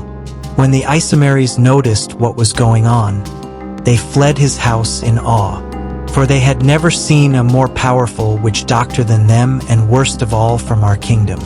At this part of the story, Dyke stood up and started passing around as he folded his hands. The night had already come, and Amaka had started gaining her strength. Unknown to her that just a few miles away the Ashamaris who ran were also recuperating, planning to strike back at her. So she sat up and asked Dyke with a cheerful demeanor, "My love, why are you passing around like you are holding in urine? Did I say something that upset you?" Dyke then immediately responded, "No, Amaka, I'm just confused. How did my great ancestor gain that type of power to prevent the witches from coming inside his house?" Dyke asked Amaka curiously. Amaka then responded, "Believe it or not, my love, it was because of his sickly condition. You see, because Odimba was a sickler, his parents always served as a bridge between him and the outside world. He never went out to get his own food, and so his parents grew their own food so that he would never lack. Everything he ever needed was provided for him, and he never had any friends or outsiders who he saw. Literally, his whole world was just his parents. And that was the secret to the power our warriors sought." "What do you mean?" Dyke asked curiously. Amaka then responded, "In order to obtain the strength required to defeat our enemies, our tribe had to abstain from anything and everything associated with the Apamos. Their culture, their food, their women, even down to the water on their mainland. There had to be absolute concentration for any man who sought the strength of our gods to defeat their enemies. This was what our warriors lacked. And your great ancestor was the key to discovering it, because he unknowingly was consecrated to the gods by his parents by abstaining from all outside things. After that day, he defeated the Isomeri warriors that came to attack his dad, by preventing them from coming into the house. Men of our tribe would take it upon themselves to train him in the ways of the gods, so that when he came to maturity in wisdom and his newly discovered power, he could help them obtain such too. And so it happened. When Odimba came of age, he was anointed the first chief priest of our tribe, and then he alone pleaded with the gods for 30 days for the power to defeat our enemies. It was then that the secret of concentration was revealed to him. And so he informed the warriors of our tribe what they had to do if they desired such power. And that was when the plunging began. Our warriors began what is famously known in our history as Ashi, which was the cleansing and concentration of our men. Those who ate foreign food that belonged to the Apamos or other neighboring kingdoms stopped eating that food. Those who participated in the cultural activities of other tribes stopped doing that entirely, and those who married foreign wives of Apama or foreign descent chased those wives away. By doing these harsh concentration rituals, they were able to attain the strength of the gods. They became Marys, as your great ancestor called them. Dyke then interrupted Amaka. "Marys, isn't that the last part of the name of those warriors that attacked us?" Dyke asked. "Yes, Dyke. Marys means warriors in our ancient native language, and Ashi means consecrated. So in other words, the Ashimaris directly translates to consecrated warriors." When Dyke heard this, he placed his hands on his head in utter realization and then asked, "Amaka, so if to become an Ashimari you need to take the oath of external consecration. How exactly did your father break this oath? And how are you involved in the whole thing?" Amaka then responded, "I'm getting there, my love. I told you this whole story to explain to you how sacred this group of warriors that just attacked us are and how fundamental they are to our culture and our history. I told you this whole story so that you would know that with the strength gotten from the gods after taking the oath, we rebelled against the Apamos and claimed back our land. Not only that, but with the momentum from our victory, other kingdoms equally gained their own freedom during that period, weakening the Apama Empire into a mere speck of land, the one we see today.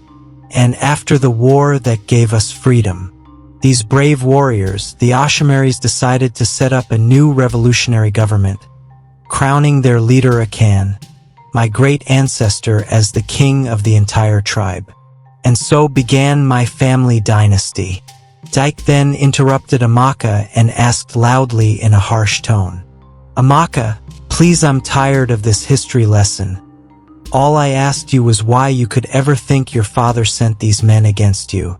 And you haven't answered that. Now I ask you, what oath exactly did your father break? And now you are telling me that our tribesmen eventually won the war, like I didn't see that coming. Please, this was a mistake. I think we should begin setting up camp since night has already come. You need your rest after that battle, and so do I. We have a long journey ahead to the Agba evil forest. And now, without our royal guards, we would need all the strength we can get to brave this journey by ourselves. Amaka then shouted at Dyke, "Would you just shut up and listen? You think this is easy for me? Do you think I just wanted to give you an exhausting history of our kingdom, that for all that I know, you probably already knew? I told you all this so that you would understand when I say." Dyke then responded immediately, "When you say what? What is going on, Amaka? What aren't you telling me?" Amaka responded almost immediately with a shaky voice and tears in her eyes. "Dyke, after my ancestor Akan became king, from him thereafter every firstborn child of the king in our land was always a male. And to become king, the male child must first take a wife from our tribe to show maturity. This had been the status quo for over 1,000 years. But in my case it was different." Dyke then asked Amaka in a calm voice, "What exactly are you saying? Why was your case different, Amaka? What aren't you telling me? Please, my love, talk to me." Amaka then responded hurriedly, "What I'm saying is that I was the firstborn child of my parents. And I was a girl, so the gods cursed me with a muscular, man-like body. I'm saying that my father broke the oath of the Ashamaris and took an outsider as a wife, and I'm saying that my mother was of Apama descent." Immediately she said this, Dyke's eyes froze in confusion and shock. Minutes passed and he wasn't able to utter a word. So he and Amaka remained in silence as they looked at each other awkwardly as time passed. But as Dyke was finally going to comment on what Amaka had just revealed, both of them began hearing the sound of marching horses coming towards them in the middle of the night. Amaka stood up, but before she could get on her feet, both she and Dyke were instantly surrounded by the Ashamari warriors that remained and their leader Farouk. Immediately Amaka saw them, she shouted, "Cowards! What manner of ambush is this?" Farouk, the Ashamari leader, then responded, "We are not cowards, princess. Just warriors, and a good warrior knows when to retreat and when to strike, and the time to strike is now. So I tell you this, stand down and come with us as our captive, or risk taking all 10 of us in combat." Immediately after Farouk said this, Amaka gilded her stance and rushed Farouk and the 3 warriors standing close to him in combat. She pounced on them, landing heavy blows and jabs. Meanwhile, the remaining 7 warriors ambushed Dyke.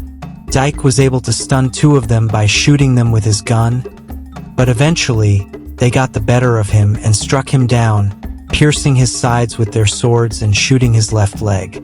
Dyke was completely paralyzed.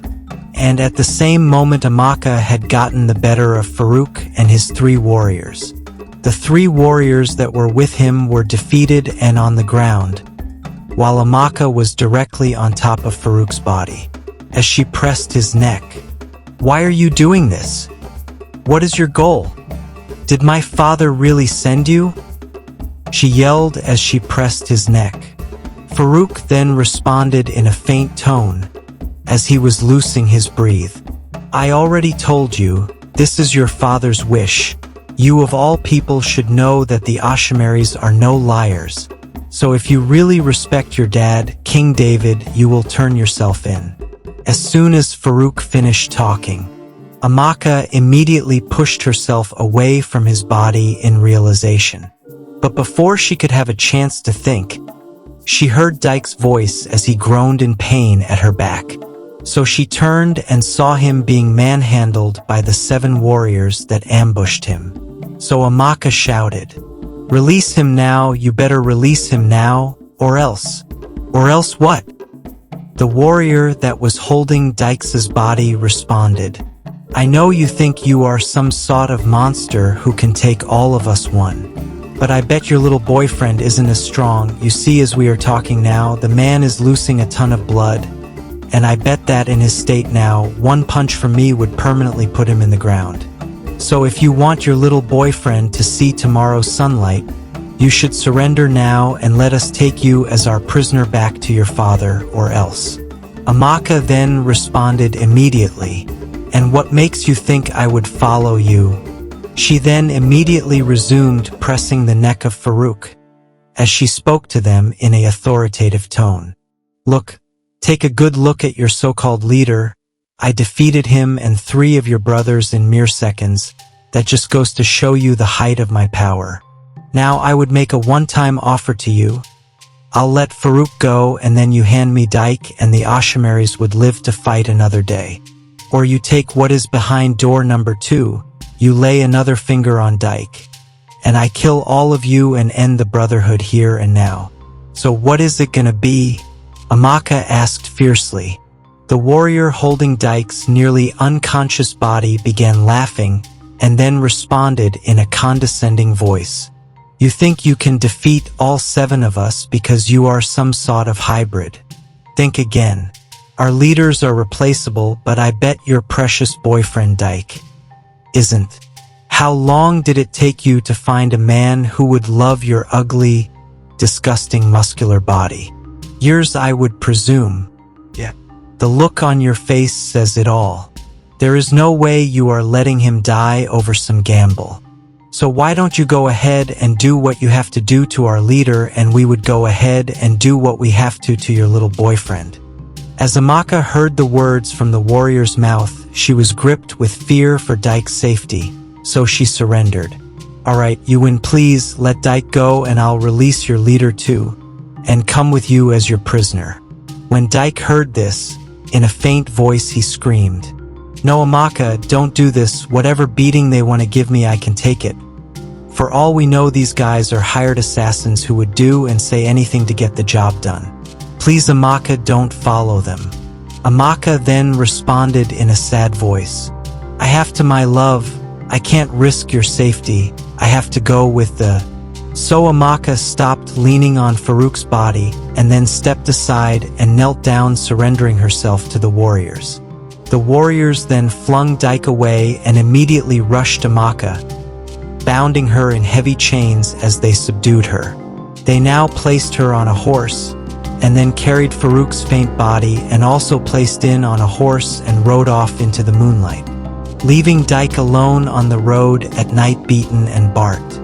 As Amaka was being carried away by the Ashamaris, she glanced back at Dyke's body, and in sadness turned away as she wasn't sure she was ever going to see him again. Now, as the warriors were carrying her away on horseback to her father, all she could think of was why her father had waited so long to finally give into the wishes of his brotherhood. She felt so scared and in shame, confused at everything that had just happened.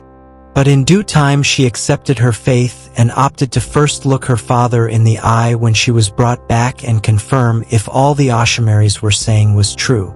Little did she know that it was her sister Precious who orchestrated the whole thing and was pulling all the strings. Meanwhile, back at the river demarcating their village, and the Agba evil forest, Dyke laid on the ground helpless as he kept flashing in and out of consciousness. All he could think, smell, and feel was rage, confusion, and heartbreak. Amaka had just dropped a huge ball on him about her family's origins and the origin of their kingdom. And now the same warriors from her story, the ones her father was allegedly part of, had just kidnapped Amaka and almost killed him. Dyke was in utter depression. He didn't know what was going on anymore. So he refused to stand up from the ground and instead stayed there beside the river, sobbing and mourning Amaka all through the night. But eventually morning would come, and Dyke would wake up in agonizing pain from all the injuries he obtained in battle the previous day.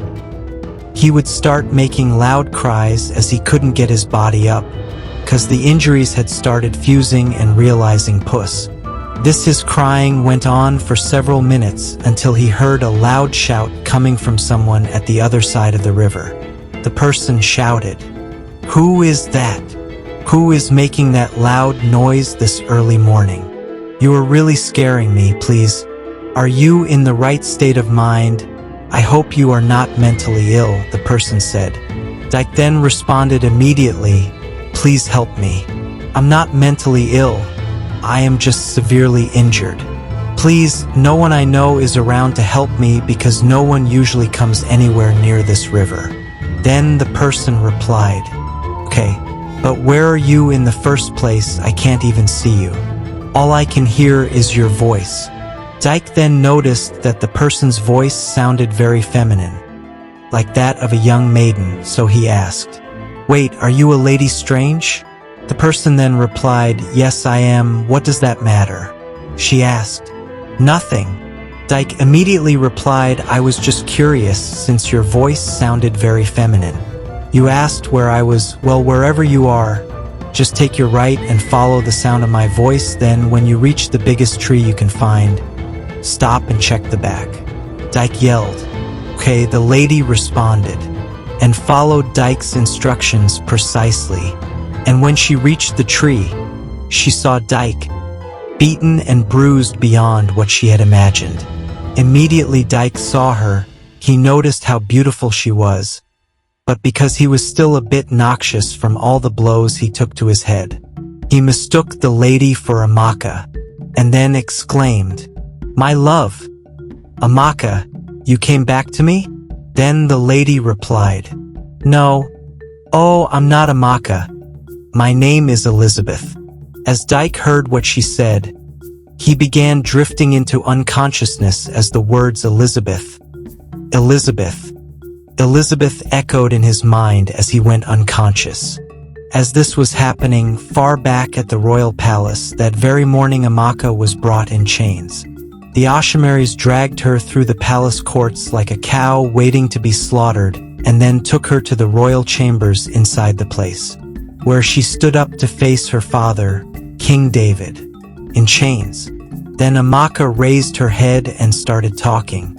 "Father, what is going on? The Ashamaris ambushed me and Dyke and slaughtered dozens of your palace guards, and they did it in your name, saying that you were the one who sanctioned it. Father, please tell me this means that they are liars, and punish them for this great crime." "Shut up!" King David yelled, "Not another word, you treacherous beast." Amaka then responded, "Father, how can you speak to me like that? What's going on? Please don't tell me this was all true. Please, is it because I didn't say goodbye to you before I left? Why the sudden change in your character?" Amaka said in a sobbing voice. King David then replied to Amaka fiercely, "Would you keep quiet, child? After everything I did for you, you still choose to betray me, after I was ousted from my clan, after what happened to your mother, and most especially, after I spent the better time of 2 decades waiting on you to get married, because no man would dare touch your beastly body with a 10-foot pool." Amaka then responded, "Daddy, why are you talking like this? Please, it's me, Amaka. Have you forgotten yourself?" King David then responded, "No, child, I haven't. I just remembered what your being born has put me through, and now you dare try to bite the hand that fed you. Daddy, what are you going on about? I never tried to betray you. Where did you hear that from?" Amaka said with a pleading demeanor. King David then shouted, "Liar! Would you say that you and that bastard hunter didn't connive to go to the Agba evil forest and wish death on me so that you could steal my throne? What? How? Who told you those lies?" Amaka asked desperately. King David then responded, "If what you mean is who exactly alerted me of your dubious plans, then I have your junior sister Precious to thank. Because you see, unlike you, she has shown me true loyalty." As King David was still talking, Precious walked into the room majestically as she had an evil smile on her face. She then followed up on what King David was saying. Yes, father, of a truth I have been the only one who has been loyal to you, not my beast of a sister. Amaka, seeing what was happening, then yelled, Precious, this was your doing. Why? Father, please, you have to believe me. Precious did something to Frame. It's all a lie, you have to snap out of it. Precious then screamed, Enough, father, enough with her lies. Send her to the dungeon already. Not 1 minute more for this traitor.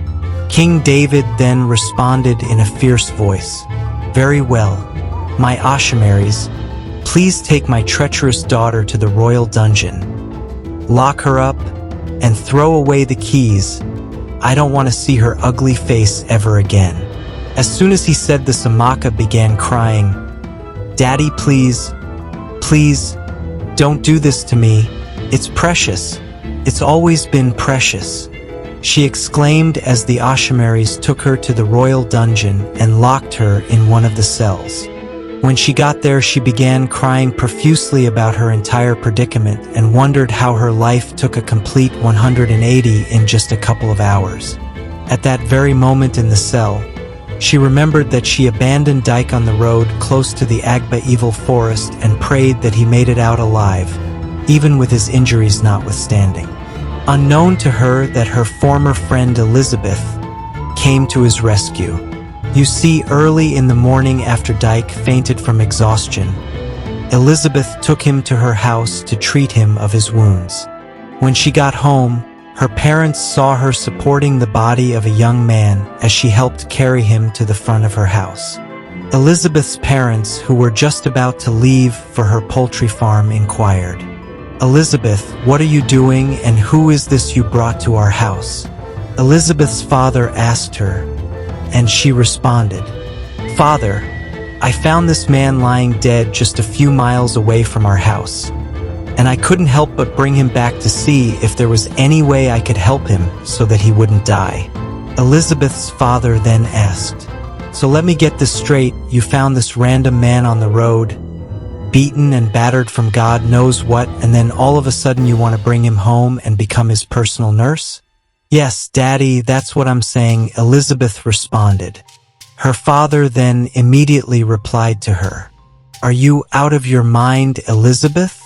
How can you even do something like this?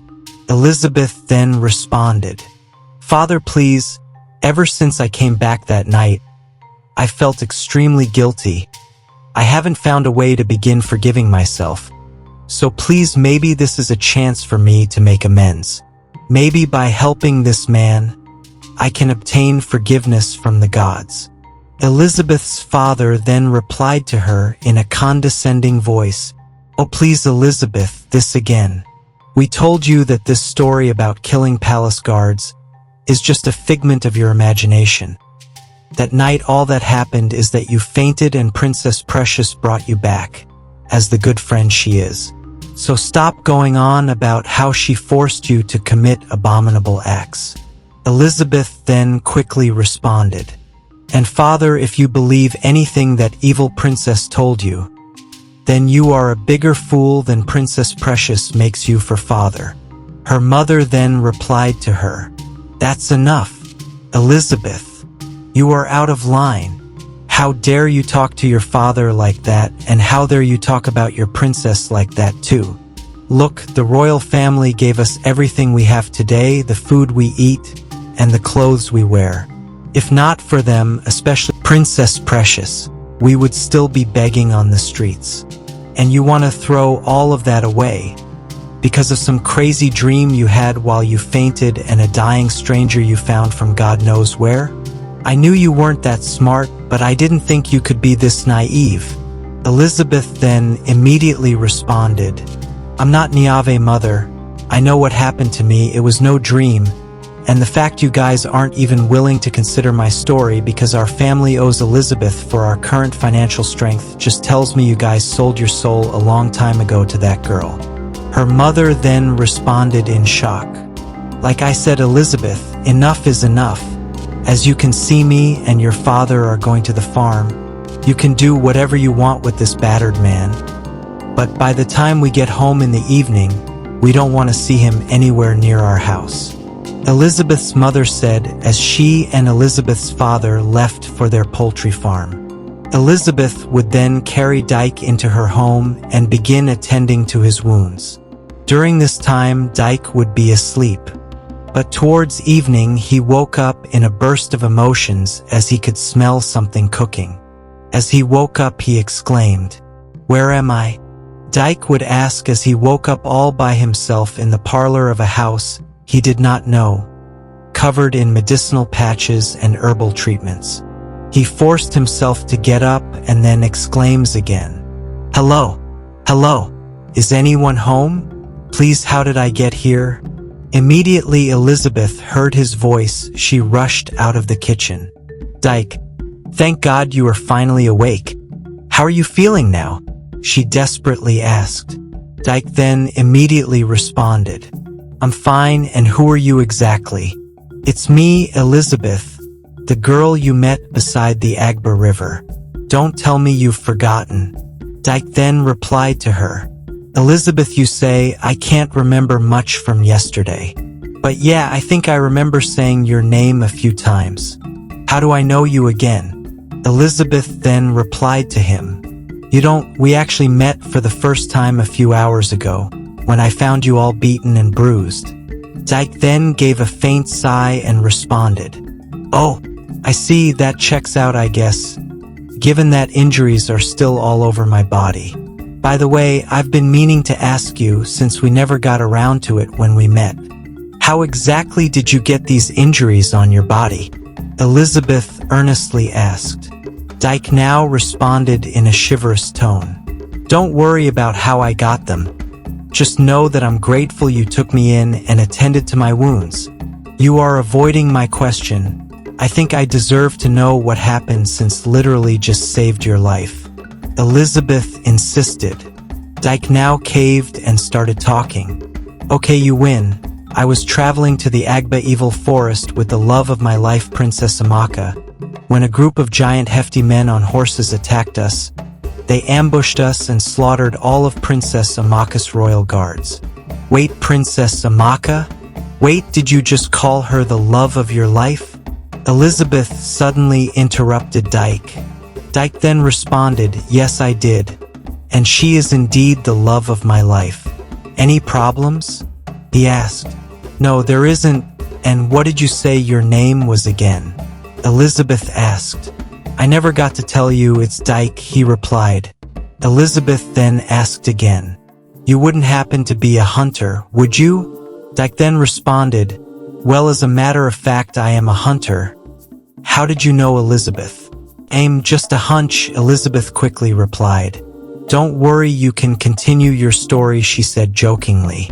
But deep in her mind, she realized that all the pieces were coming together. Dyke was the suitor who was going to marry Amaka, which was what made Precious seek her help to meet her aunties.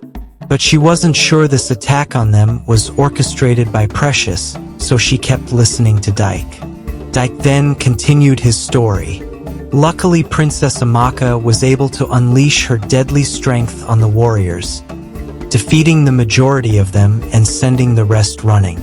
But not before the warriors told us that it was the king himself who sent them after her. Elizabeth then interrupted.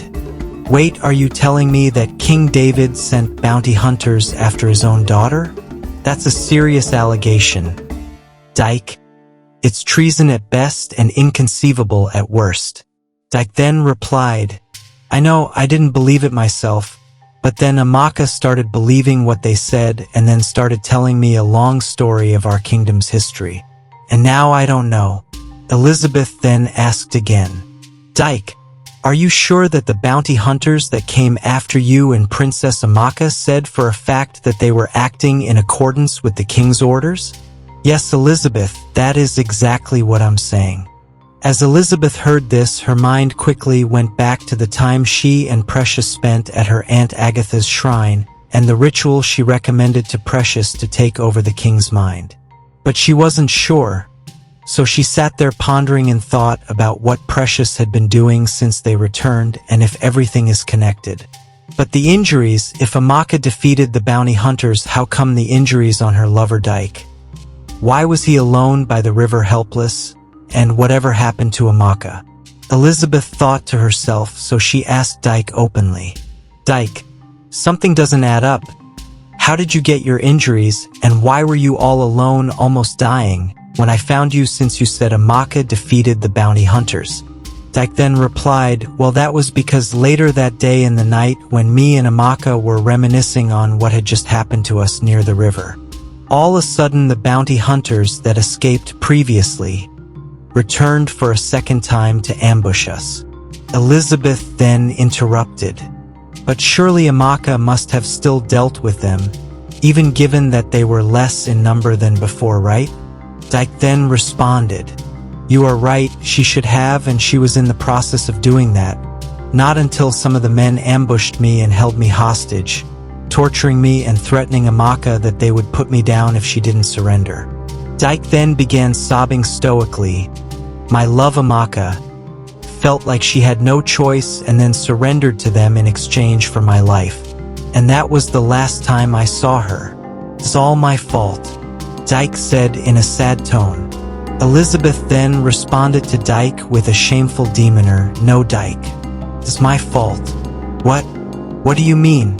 Dyke curiously asked. You might not know this, but I and Amaka were once best of friends. And I think I betrayed her, Elizabeth said. Immediately there was a deafening silence that lasted for minutes. Elizabeth looked at Dyke's face in shame as he was processing what she said, and a giant frown filled his face. After some minutes passed, Dyke turned to Elizabeth and asked slowly, what do you mean you betrayed her? Are you telling me that you are the one that sent those men after us? Dyke screamed in anger. Elizabeth immediately responded, no, that's not what exactly happened, but I might have had a hand in it. You see, a few days ago, Precious Amaka's sister came to me to help her take down her sister because she was about to get married to you and inherit the throne. Something that Precious always wanted. Dyke then interrupted. Wait, Precious, Amaka's sister. No wonder she didn't give me the time of day when I visited the royal palace. So she has always been jealous of her sister. No wonder, he said. Elizabeth then replied to him. Yes, you are spot on. It's a long story, but I ended up helping her contact a powerful witch, and I think that has something to do with why the king sent those bounty hunters against her. So you believe that King David actually sent those men against her too? Dyke asked intensely. Yes, I do, Elizabeth responded. The reason I think so is because Precious had the witch grant her the power to sway the king's mind in any way she sees fit. And I think this attack on Amaka was her first testing of the power. Dyke then asked, why are you telling me this? I mean, Precious came to you because you share a fellow hatred for Amaka as her, so why? Elizabeth then responded in a sad voice. Because even if Precious was the one who wanted to bring down Amaka, I was the one who gave her the idea of manipulating the king's mind as a means. And because I even agreed to help her take her to the witch in the first place, 3 innocent guards lost their lives to pave our way. And I haven't gotten a minute of sleep since that day. Dyke then responded to Elizabeth. This is all good and fine, and I appreciate you coming clean to me, but all this doesn't change the fact that Amaka is still being held captive by the king in God knows where, and we don't have a way to save her. You are right, it doesn't. But I think I know what can be done to save Amaka. Elizabeth replied Dyke and then asked, have you heard about the Agba evil forest? She then asked. Dyke then replied, yes, of course, that's exactly where I and Princess Amaka were headed to find a cure for her big muscular stature.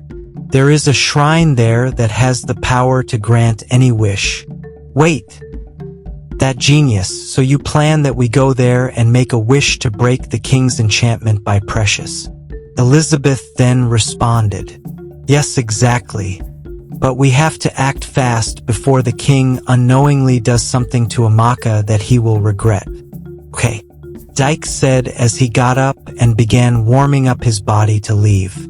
As the night had come, and then all of a sudden Elizabeth's parents returned and her father then shouted at her. "Elizabeth, so you haven't gotten rid of this man? You kept him here till the evening, going against our instructions."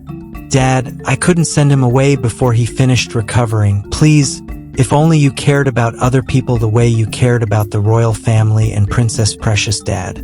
Elizabeth replied to her father, "How dare you speak to me in that manner, Elizabeth? Have you gone mad? Have you gone colomental?" Dyke then interrupted her father. "Please, sir, forgive her. I'm sorry I stayed this long. I'll be on my way now." Dyke then walked out of their presence, about to head back to his house. Elizabeth then stopped him. "Dyke, wait," she said. "Let me join you so that we can both plan how we can stop this madness on the way." So she then left with him. Her parents tried to call her back, but she refused to heed their call, so they left. The following day, Elizabeth's parents became worried about her whereabouts, so they headed to the royal palace to ask Precious about her whereabouts. When they arrived at the palace gates, they were escorted into the palace, and Precious was alerted of their presence. So she went to see them. "What are you doing here, noble parents of my friend Elizabeth?" Elizabeth's father then replied, "It's about your friend Princess." "What about her?" Precious asked. "She ran away with a wounded man yesterday night, and since then we haven't seen her." "A wounded man, you say? Can you give a more detailed description of this man?" Precious suspiciously asked. "Yes, my princess. It was a young handsome man who was adorned in hunter attire, and he had injuries all around his body like he just came back from a battle." Elizabeth's father replied. Precious then paused in shock as her suspicions were almost validated. She then asked one final question. "And where exactly did Elizabeth find this wounded man?" "By the river demarcating our kingdom from the Agba evil forest, my liege." Elizabeth's father replied her. As soon as Precious heard this, she immediately verified that the man in question was Dyke and Elizabeth was with him. This could be a threat to her newfound power, she thought, so she dismissed Elizabeth's parents, promising that she would find their daughter. Later that night, she sent servants to call Farouk, the leader of the Ashamaris, to meet with him. When he arrived, they both strolled outside the palace and stopped by a nearby tree. This was when Farouk immediately rushed and swept Precious off her feet, kissing her passionately. Farouk then began talking. "Precious, my love, I'm so glad you called me this night, so that we spend some quality time alone. So, what do you have planned?" Precious then pushed Farouk away from her body, shouting, "You said you love me, yet you didn't do what I asked," Precious said. Farouk then replied, "What are you talking about, my love? I have done everything you have asked of me so far." Precious then responded, "Then why did you not kill the bastard hunter that was with my sister when you ambushed them?" "Ah, my love, keeping him alive was the only way we saw to force Amaka, your sister, to stand down and surrender herself to us as our captive. But now Amaka is imprisoned. We can go after that hunter and ensure your future as our next king with me by your side as your husband." Farouk said, "Very well, tomorrow is the day you will put your sword where your mouth is, but I will follow you so that you won't mess it up again. Ready your Ashamaris, for tomorrow we hunt the hunter." That morning, Precious took the Oshamari warriors and charged toward Dyke's house in a quest to eliminate him once and for all. When they arrived at his house, they banged at his door, knocking aggressively. Hunter Dyke, come out, you traitor. Your fate has been decided for your treachery. You thought you could escape us. Well, you couldn't. Come out and I promise your death would be swift," Precious exclaimed, as Farouk and the Oshamari stood behind her in support. After Precious spoke, there was no response from the door for several minutes. So Farouk said to Precious, "Princess Precious, the hunter is obviously a coward and is afraid to come out and face us. Let us break down his door and drag the coward out in disgrace."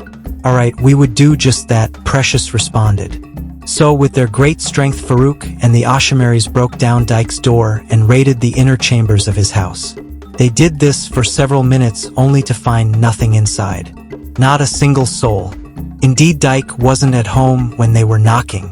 But the house wasn't totally empty. You see, after the Ashamaris raided the house from the frontage and found nothing, not Dyke, Elizabeth, or any incriminating element, they went to his backyard where he cooked, and it was there that they found some suspicious artifacts left behind. There was a kettle that was still exhuming faint clouds of steam from its head. The kettle was placed on top of a firewood burner right in front of the backyard. And right there in front of the kettle, there were 2 cups half filled with tea, placed in front of 2 sits.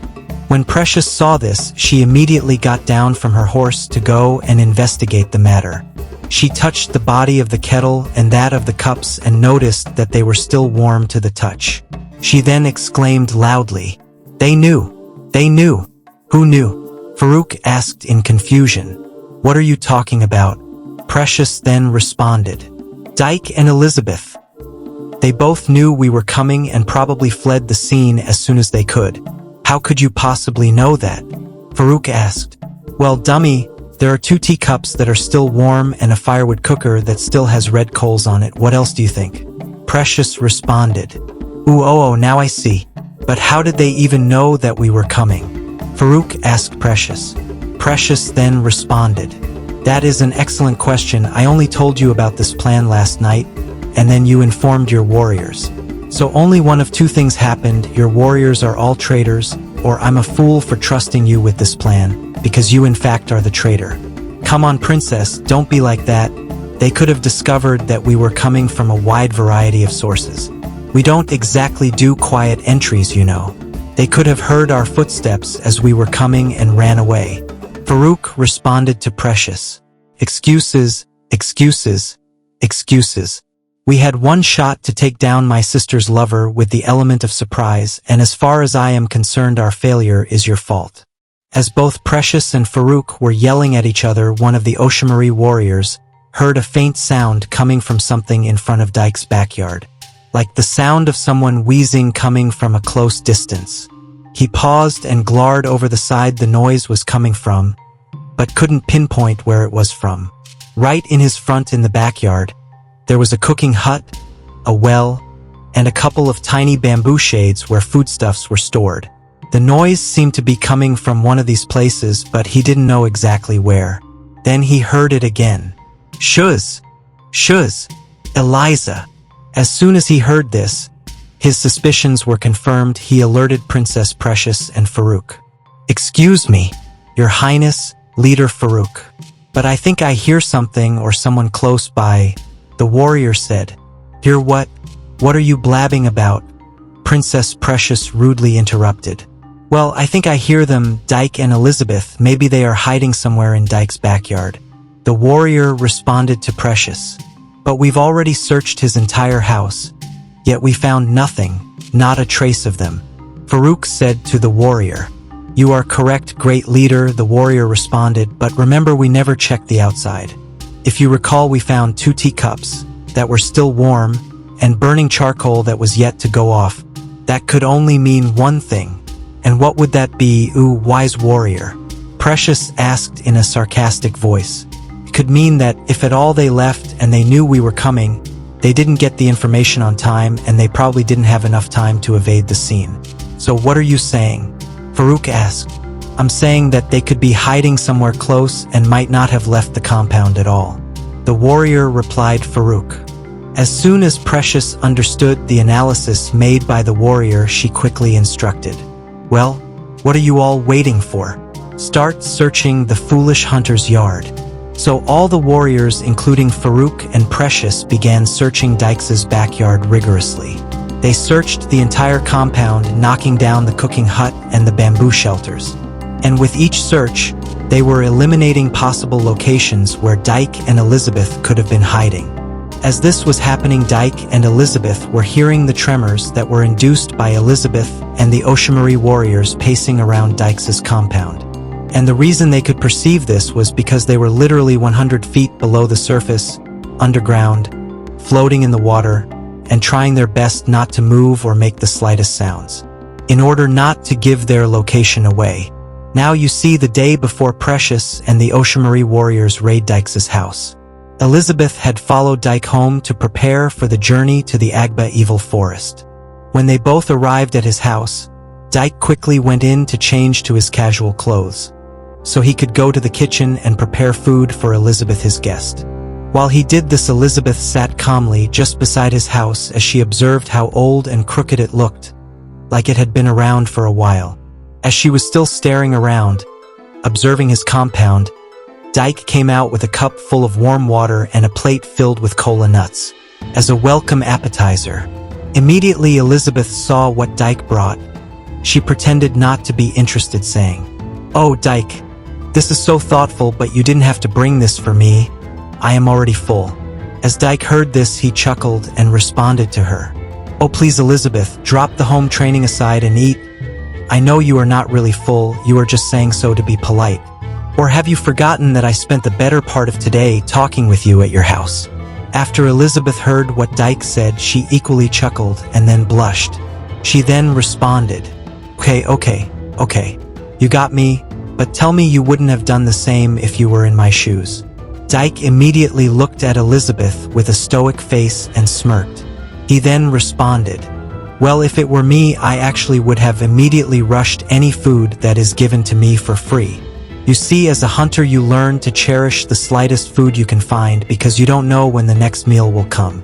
"Wow, that's deep," Elizabeth responded to Dyke in a calm voice. "Well, it was my grandfather who taught it to me," Dyke said to Elizabeth. Elizabeth then responded, "Wow, it then means your grandfather must have been a very wise and great man." "Wait, you don't know him?" Dyke suddenly asked Elizabeth. She then responded immediately, "No, I don't know. Should I know him or something?" she said in a confused tone. After she asked this, Dyke then looked at her in awe and slight disappointment, and he now responded, "Well, it's not like you should know him, like it's a criterion. It's just that I thought my grandfather's reputation went without saying. Guess everyone stopped caring about my family after I, the last of my lineage, ended up being a mere hunter, as opposed to my legendary grandfather." After Elizabeth heard Dyke said this, she then slowly said to him in a calm tone, "Don't talk down on yourself, Dyke. Being a hunter is a noble job. Not everyone can do it. To be honest, I personally admire hunters. The way they risk their lives to earn their daily meal. Their courage in challenging hefty beasts in the forest. Not everyone can do it, so you being a hunter means you are special." As Elizabeth said this, Dyke turned to her in remembrance and responded, "You really think that of me?" "Yes, I do," Elizabeth immediately responded. Dyke now continued talking. "Funny, someone dear to me used to give me the exact same compliments about me being a hunter," he said in remembrance. Elizabeth then responded, "Oh really? What a coincidence. You see, if two people are saying this, then it means it must be true, huh?" "Yeah, you are probably right," Dyke responded to her. Elizabeth then became curious all of a sudden and inquired from Dyke, "This person who is dear to you that told you this, was it Princess Amaka?" she asked with a shaky voice. Dyke then immediately responded, "Yes, it was." He then immediately followed up on the question and asked, "How did you know she was the one who complimented me in a similar manner?" Elizabeth then gazed into the distance and then turned to Dyke and responded, "You know, Princess Amaka and I were once inseparable friends. We played together, got into trouble together, and even gossiped a lot together." "You don't say," Dyke responded to Amaka in a surprised tone. "Yeah," Elizabeth replied, "and one of the things we discussed during that time was our mutual adoration for hunters," she said. "Oh wow," Dyke replied. "Well, this puts things in perspective," he then asked. "But Elizabeth, if you and Princess Amaka, were this close to one another. However, did you guys stop being friends? More or less, you guys became so torn apart that you even once championed a plan to almost have her killed. Immediately Elizabeth heard this, she shouted, "Hey, I never actually wanted her to get killed. I just thought maybe Precious would wish that she never got married to you, or that the king would love her more than Amaka. But things just went out of hand. Okay?" Dyke then responded in an indifferent tone. "Alright, whatever you say, Elizabeth." Then Elizabeth responded in a defeated voice. "But you are right, as I and Amaka were so close when we were little, it only begs the question of what actually happened between us. The truth is, to be honest, I can't really pinpoint how it happened. All I know is that as close as I was to her, I once approached the royal palace for a favor once I was in pressing need. You see, my family was about to be blown out of the water because of a financial crisis we faced as our farms kept being attacked by savages all of a sudden. This sudden crisis cost us our livelihood, and so we were fast plunged into a life of abject poverty. One day, I decided enough was enough and tried to use my connections with the royal family, Princess Amaka, to alleviate our predicament once and for all. Even though I had swore never to use my affiliations for personal gain prior. That day, I went to the royal palace. But to my greatest surprise, the guards had informed me that Princess Amaka wanted nothing to do with me because of my family's condition. I was hungry, helpless, and desperate, and I just got info that my best friend wanted nothing to do with me while I was at my lowest point. Did you believe what those guards told you? Because that doesn't sound like Princess Amaka one bit." Dyke suddenly interrupted Elizabeth. Elizabeth then responded to him, "Well, to be honest, initially I didn't believe them one bit, and I challenged the authenticity of what they had said. But it was not until Princess Precious showed up and the guards repeated exactly what they had told me, in front of her, without flinching. That very moment, that was when I knew it was real." Dyke then exclaimed in a loud tone, "I can't believe it. So Princess Amaka can be so heartless. Is that even possible? I've never seen that side of her in our relationship." Elizabeth then replied to him, "Well, if it makes you feel any better, that day I was as shocked as you. And yeah, that was the day we stopped being close friends permanently." Dyke then said to her with a reassuring tone, "Well, Elizabeth, I may not be able to believe that Princess Amaka could be so cruel without a reason. I guess I would have to ask her that when I see her again in person. But if you say in all honesty that this was your last experience with her, then I understand why you left and why you later grew to hate her." Elizabeth then replied Dyke, "Thank you, Dyke, you have no idea what you saying that to means to me." "You are welcome, Elizabeth," Dyke responded to her. Now, immediately after this exchange of pleasantries, a bewildering expression overshadowed Elizabeth's face, and Dyke could notice it. So he asked in great concern, he asked her, "Elizabeth, why is that look on your face? I thought you were happy that I didn't think of you as a bad person after you cut Princess Amaka off for what you said you did to her." Elizabeth then replied in a slow and almost sickly voice, "Yes, Dyke, I am happy about that. But something about how I and Princess Amaka ended things has been bothering my mind in light of recent events." Dyke then leaned in closer in curiosity and asked her, "And what would that be?" Elizabeth then stuttered a bit and then said in a shaky voice, "Well, there is a part of the story I don't tell people, and to be honest, I don't even tell myself." "What is it, Elizabeth? Speak your mind. Lay out your thoughts. You know I won't judge you." "All right," Elizabeth replied as she immediately drew her breath and started talking. "I didn't actually give Amaka a chance to explain herself in the whole matter. In fact, everything I know about that day she rejected me, I heard from the mouths of the guards I spoke to, and Princess Precious." Dyke then immediately interrupted her. "Wait, did Precious ever repeat what the guards had said to you about Amaka? Or did the guards just say it to you in her presence?" he asked curiously. Elizabeth then responded, Yes, in fact, Precious reinforced what the guard said and even made it look like Amaka had always been that type of wicked person in the past and I wasn't able to see it. But I knew Amaka, and as far as I am concerned, her hostile behavior towards me was something new, irrespective of the circumstances. So Elizabeth, what are you actually saying? Dyke asked in a curious tone. What I'm saying is that I never entertained the possibility that all that could have been all a setup by Princess Precious to remove me as Princess Amaka's only friend. Elizabeth said in a quick tone. How so? Dyke immediately asked.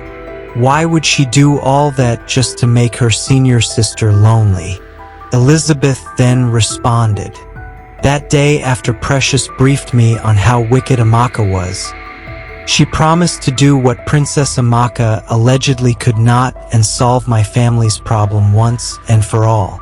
But in exchange, I was to cut off all ties with Princess Amaka whatsoever.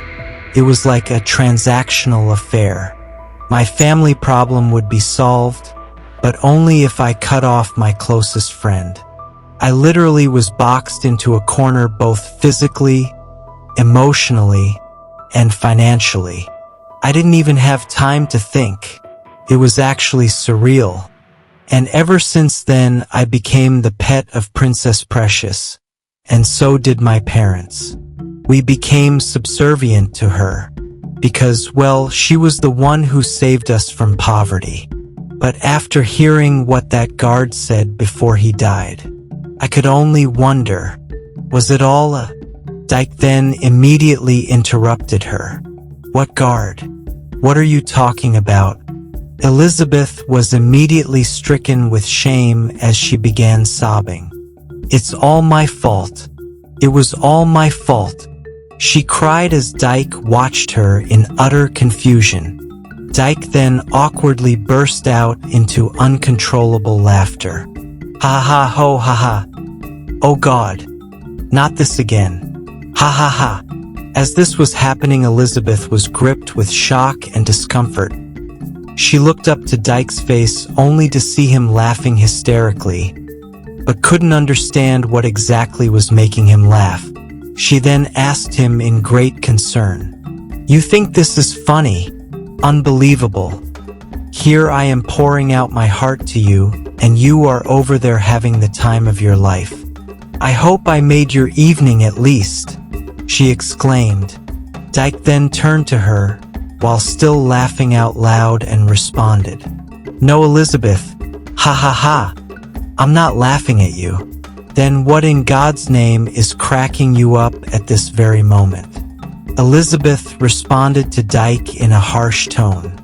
Dyke then looked at her calmly and responded, "It's just that Princess Amaka and I were sharing stories almost exactly like this the other night, and it got to a point where she was also skeptical about what she had allegedly done in the past and was scared of sharing it with me.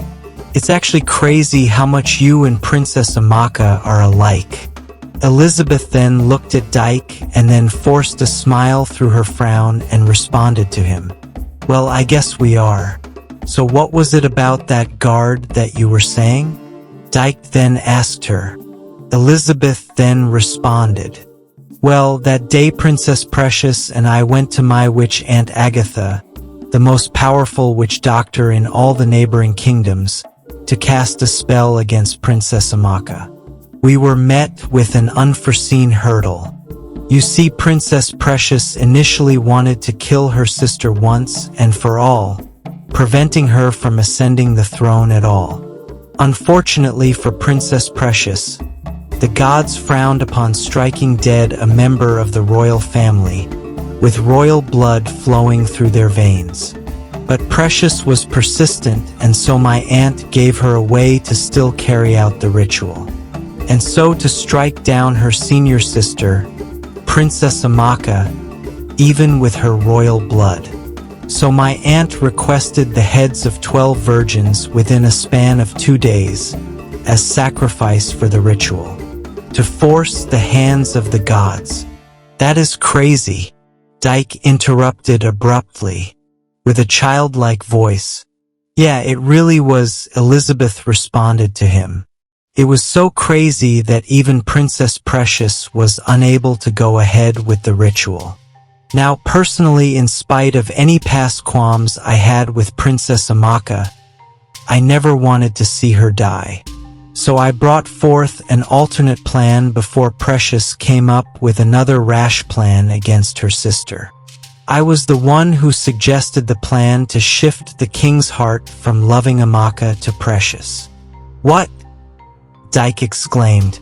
So that was why you said you believe that King David actually sent those bounty hunters. He was brainwashed. By you.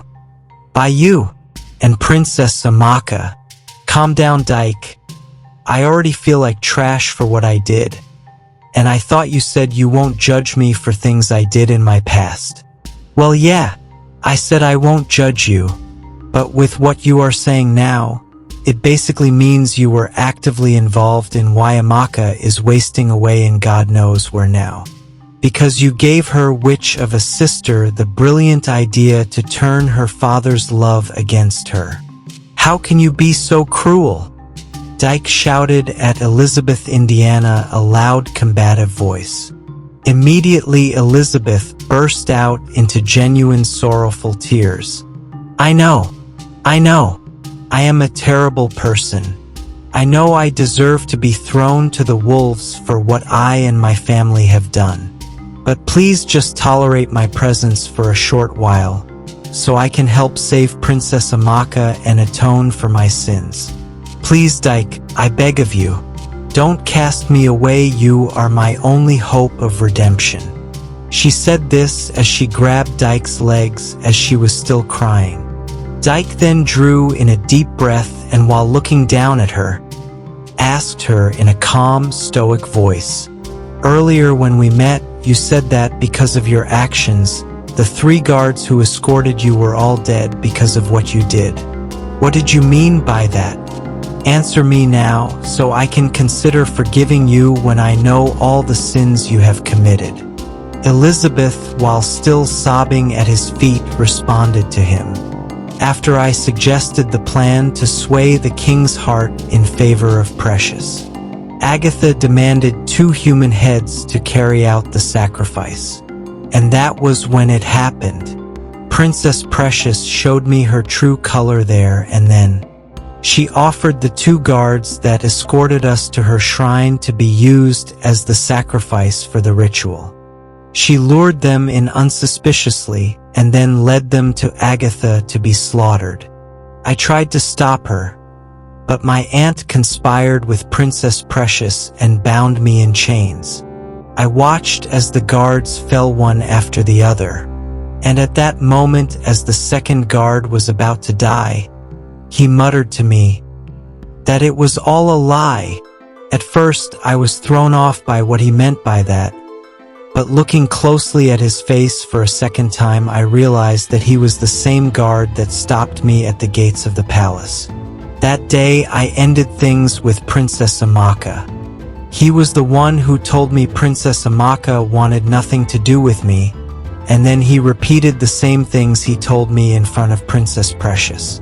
And I believed them, which makes me wonder, could he have meant that what he told me that day about Princess Amaka not wanting anything to do with me was all a lie? Dyke exclaimed. That girl, that Precious. She truly is a demon after all, isn't she? He said. What do you mean by that? Elizabeth then asked. Don't you get it, Elizabeth? It was all Precious.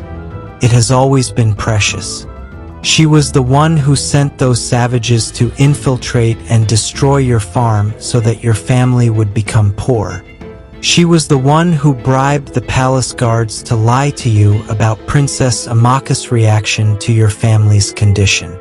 She engineered the whole bloody thing to separate you from Amaka so that her senior sister would always be lonely. As soon as Dyke said this, Elizabeth's face was filled with confusion and despair. She then shouted out loud in a crumbling voice, "But why? Jealousy!" Dyke exclaimed.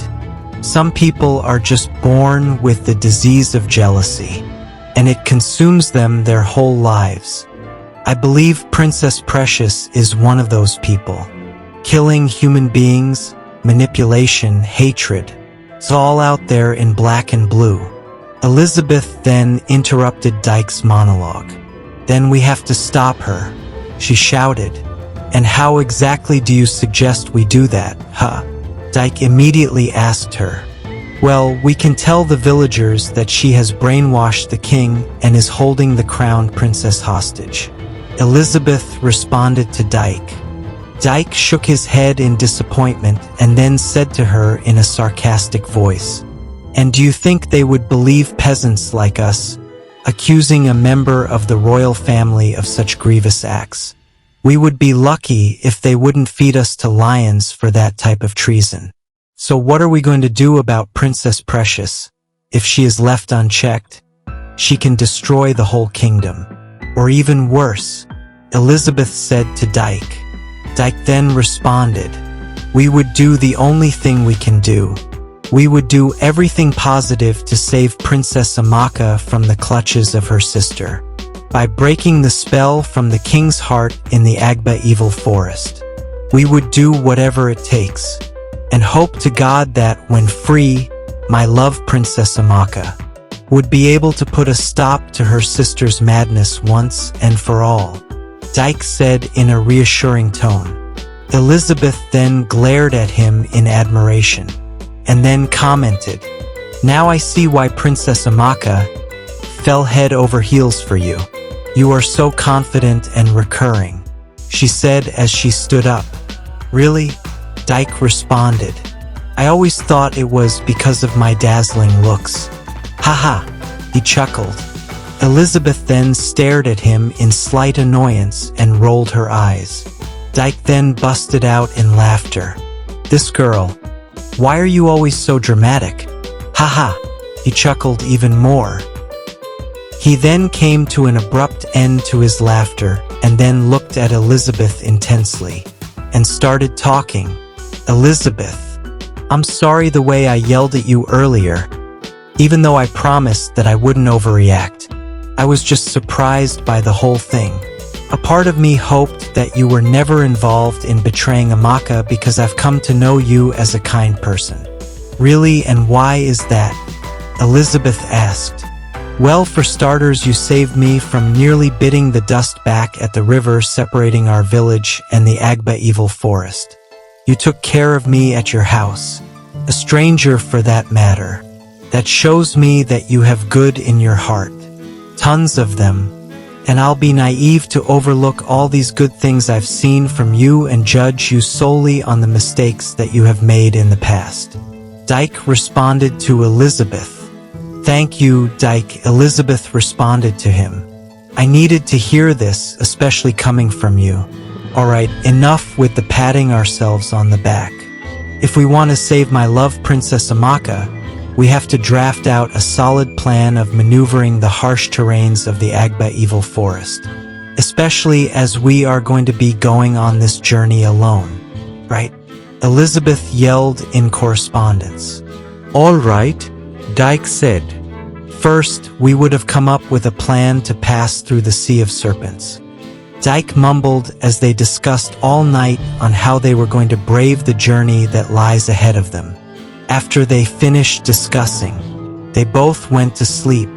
Now the following day, early in the morning, Dyke could hear footsteps coming towards his house as he was at sleep. At first, he thought he was dreaming, so he shook off the thought and went ahead to boil tea for himself and Elizabeth, so they could have something in their stomach before they began their journey. As he poured the tea from the kettle into 2 cups in front of his yard, at that very moment that was when he heard the battle cry of a certain set of armed warriors, in combination with the footsteps he had been hearing all morning. He knew it was no dream, for he has heard those marching footsteps of warriors on horseback before, and he has heard their cry not too long ago too. So Dyke immediately rushed out of the kitchen in his yard, back to the bedroom where he and Elizabeth slept, and began tapping Elizabeth, who was still asleep, rigorously in a bid to wake her up. "Elizabeth, wake up! Wake up! The Ashamaris are upon us. They are coming to this house right now. Elizabeth, wake, please wake up, we have to leave immediately." With each tap, and with each minute that passed, the footstep of the warriors' horses kept drawing nearer and nearer. Then all of a sudden, in a burst of shock, Elizabeth woke up from her bed all sweaty and mumbled, "Warriors? Ashamaris? Mommy, please, I don't want to hear more stories." "It's no story," Dyke yelled at her in a loud tone, and with one final tap woke Elizabeth up. As Elizabeth woke up, Dyke grabbed her hand and swooped her off the bed. He dragged her with him as he ran towards the closest shelter from those savage warriors, his old dirty well in the yard of his house. On the way, Elizabeth asked him with a confused and disorientated demeanor, "Dyke, where are you taking me? What is going on?" Dyke then responded in a tense voice as they were still running. The Ashamaris, those warriors that attacked me and Amaka, they are upon us." And then all of a sudden they arrived at the well. Dyke then asked Elizabeth in an authoritative voice, "All right, we are here. You can jump in now." "Jump in where?" Elizabeth asked in a defiant, sarcastic voice, as she glared at him and glared at the well in front of them. "Please, Elizabeth, you have to jump in so that I can jump in too. It's the only way I can see to evade those warriors. Do you want to live or die?" he asked in all seriousness. Elizabeth then responded, "Of course, I don't want to die, that is why I'm not jumping. Do you know how deep that well could be? Do you know whether there are wild animals inside? Please, I rather take my chances with whatever danger you said is coming towards us." Dyke then responded hastily, "Oh please, Elizabeth, we don't have time to think about all that now." So he then made up his mind and pushed Elizabeth by force into the well, and right after that, he jumped into the well as well. And as he got there, he held her mouth tightly from reacting to what had happened, so that she wouldn't make any noise to draw attention to them. As just that second, they jumped. Princess Precious and the Ashamaris appeared right in front of his doorstep, as he said they would. Dyke and Elizabeth would successfully evade them up until one of the guards drew suspicions to the well where they were hiding in. As Precious and the Ashamaris searched the compound, it got to a point where Precious walked up to the well where Dyke and Elizabeth were hiding. Both Dyke and Elizabeth's hearts began racing as they knew that they had been spotted. As soon as Princess Precious looks down the well, she is going to spot us, they both thought in their hearts. But as Precious drew near about to peep down the well, Elizabeth could spot her hair go down before her hair did. And in that very moment, in a burst of desperation, she held Dyke's body tightly and muttered an incantation. "Lamuscus, Sava, Inficidiatus." And in that very instant they both vanished into thin air. Unsuspecting Precious would look down into the well and find nothing but water. Immediately Precious was stricken with great frustration and anger. Both her and the warriors have been searching the whole compound for Dyke and Elizabeth, only to come up empty up until that point. So she took out her frustration on the warrior who recommended the search. "You fool!" she yelled at him. "So you have successfully wasted all our time on this wild goose chase. You Ashamari warriors are all incompetent. You can't even live up to your name," Precious shouted. "But my liege, it was only a logical suggestion to search their compound for them. If at LL they were still hiding close by."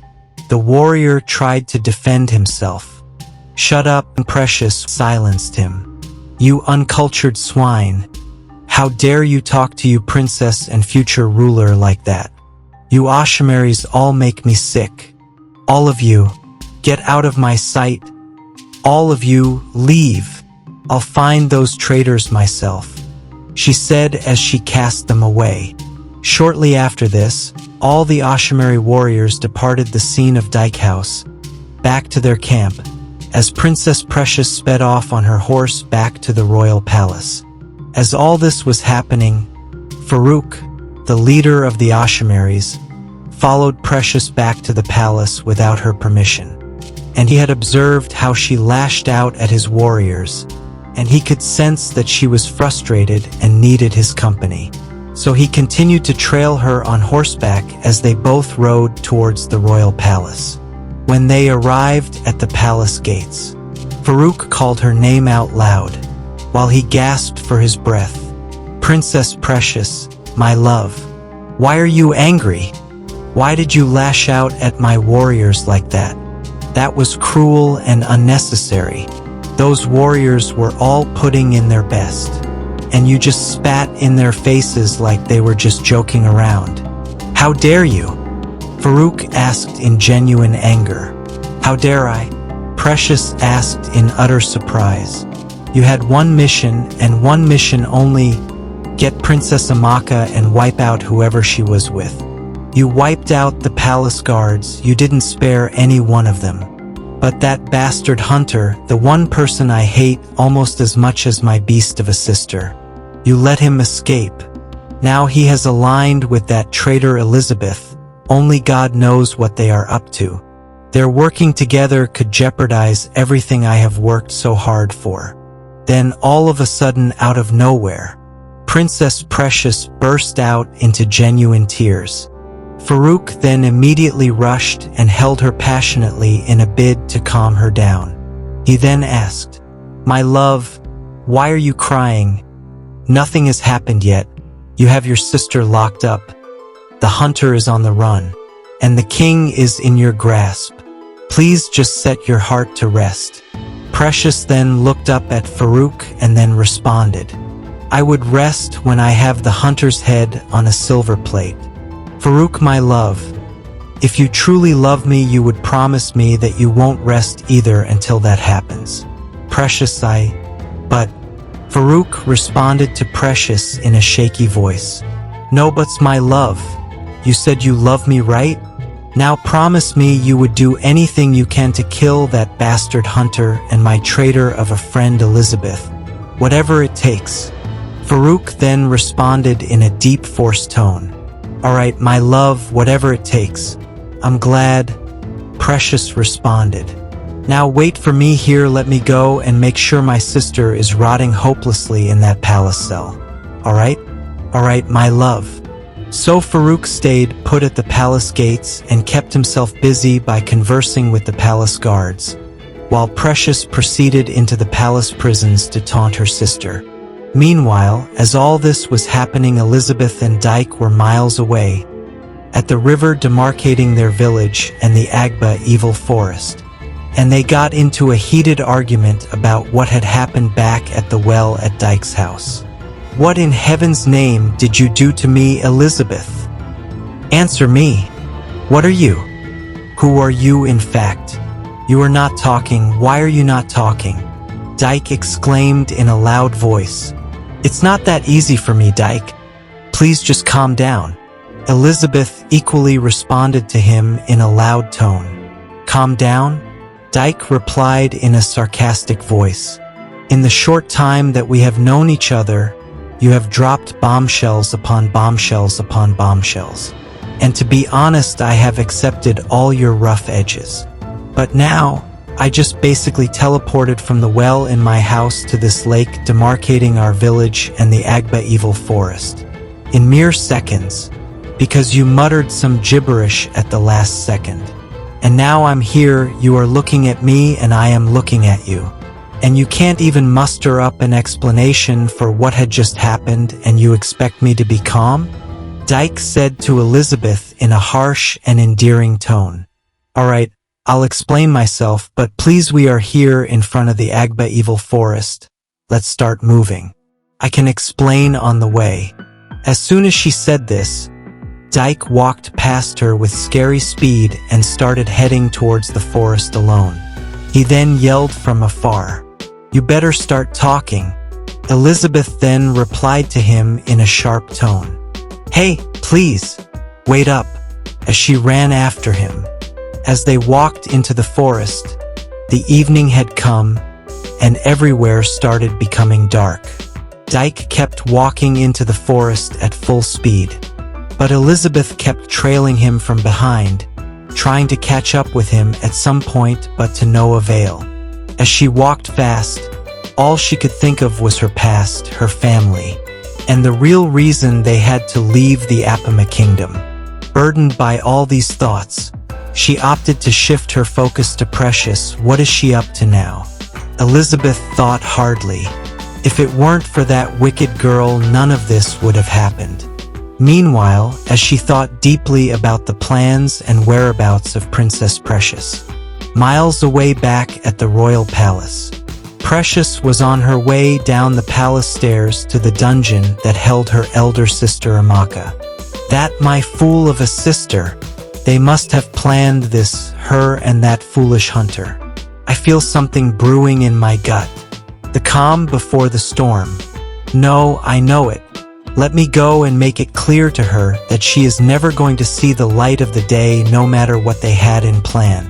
Princess Precious said to herself as she walked down to the palace dungeons, with every step of hers trembling with mighty rage.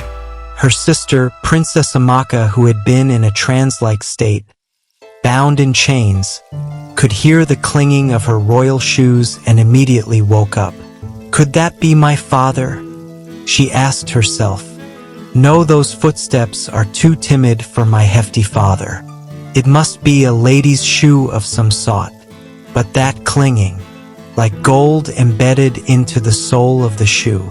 Wait, only one person I can remember wore that shoe. Amaka spoke to herself in a near-deranged voice. Her eyes glared in remembrance, and all of a sudden, in that moment, Precious, her younger sister, appeared in front of her jail cell. Immediately, Princess Amaka was stricken with a great feeling of disappointment, as Precious, her sister, was the last person she wanted to see.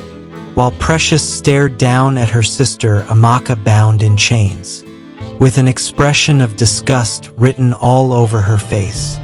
Then she started talking in a calm, sinister tone. "Oh sister, how have the mighty fallen? Look at you, dirty, ugly, and smelling. You've been rotting well in this cell, I can see. I'm glad you've begun settling into your new hope. 'Cause make no mistake, dear sister, you are never seeing the outskirts of this cell ever again," Precious said to her sister in a mocking tone, and then paused to smirk and stare at Amaka with deadly satisfaction.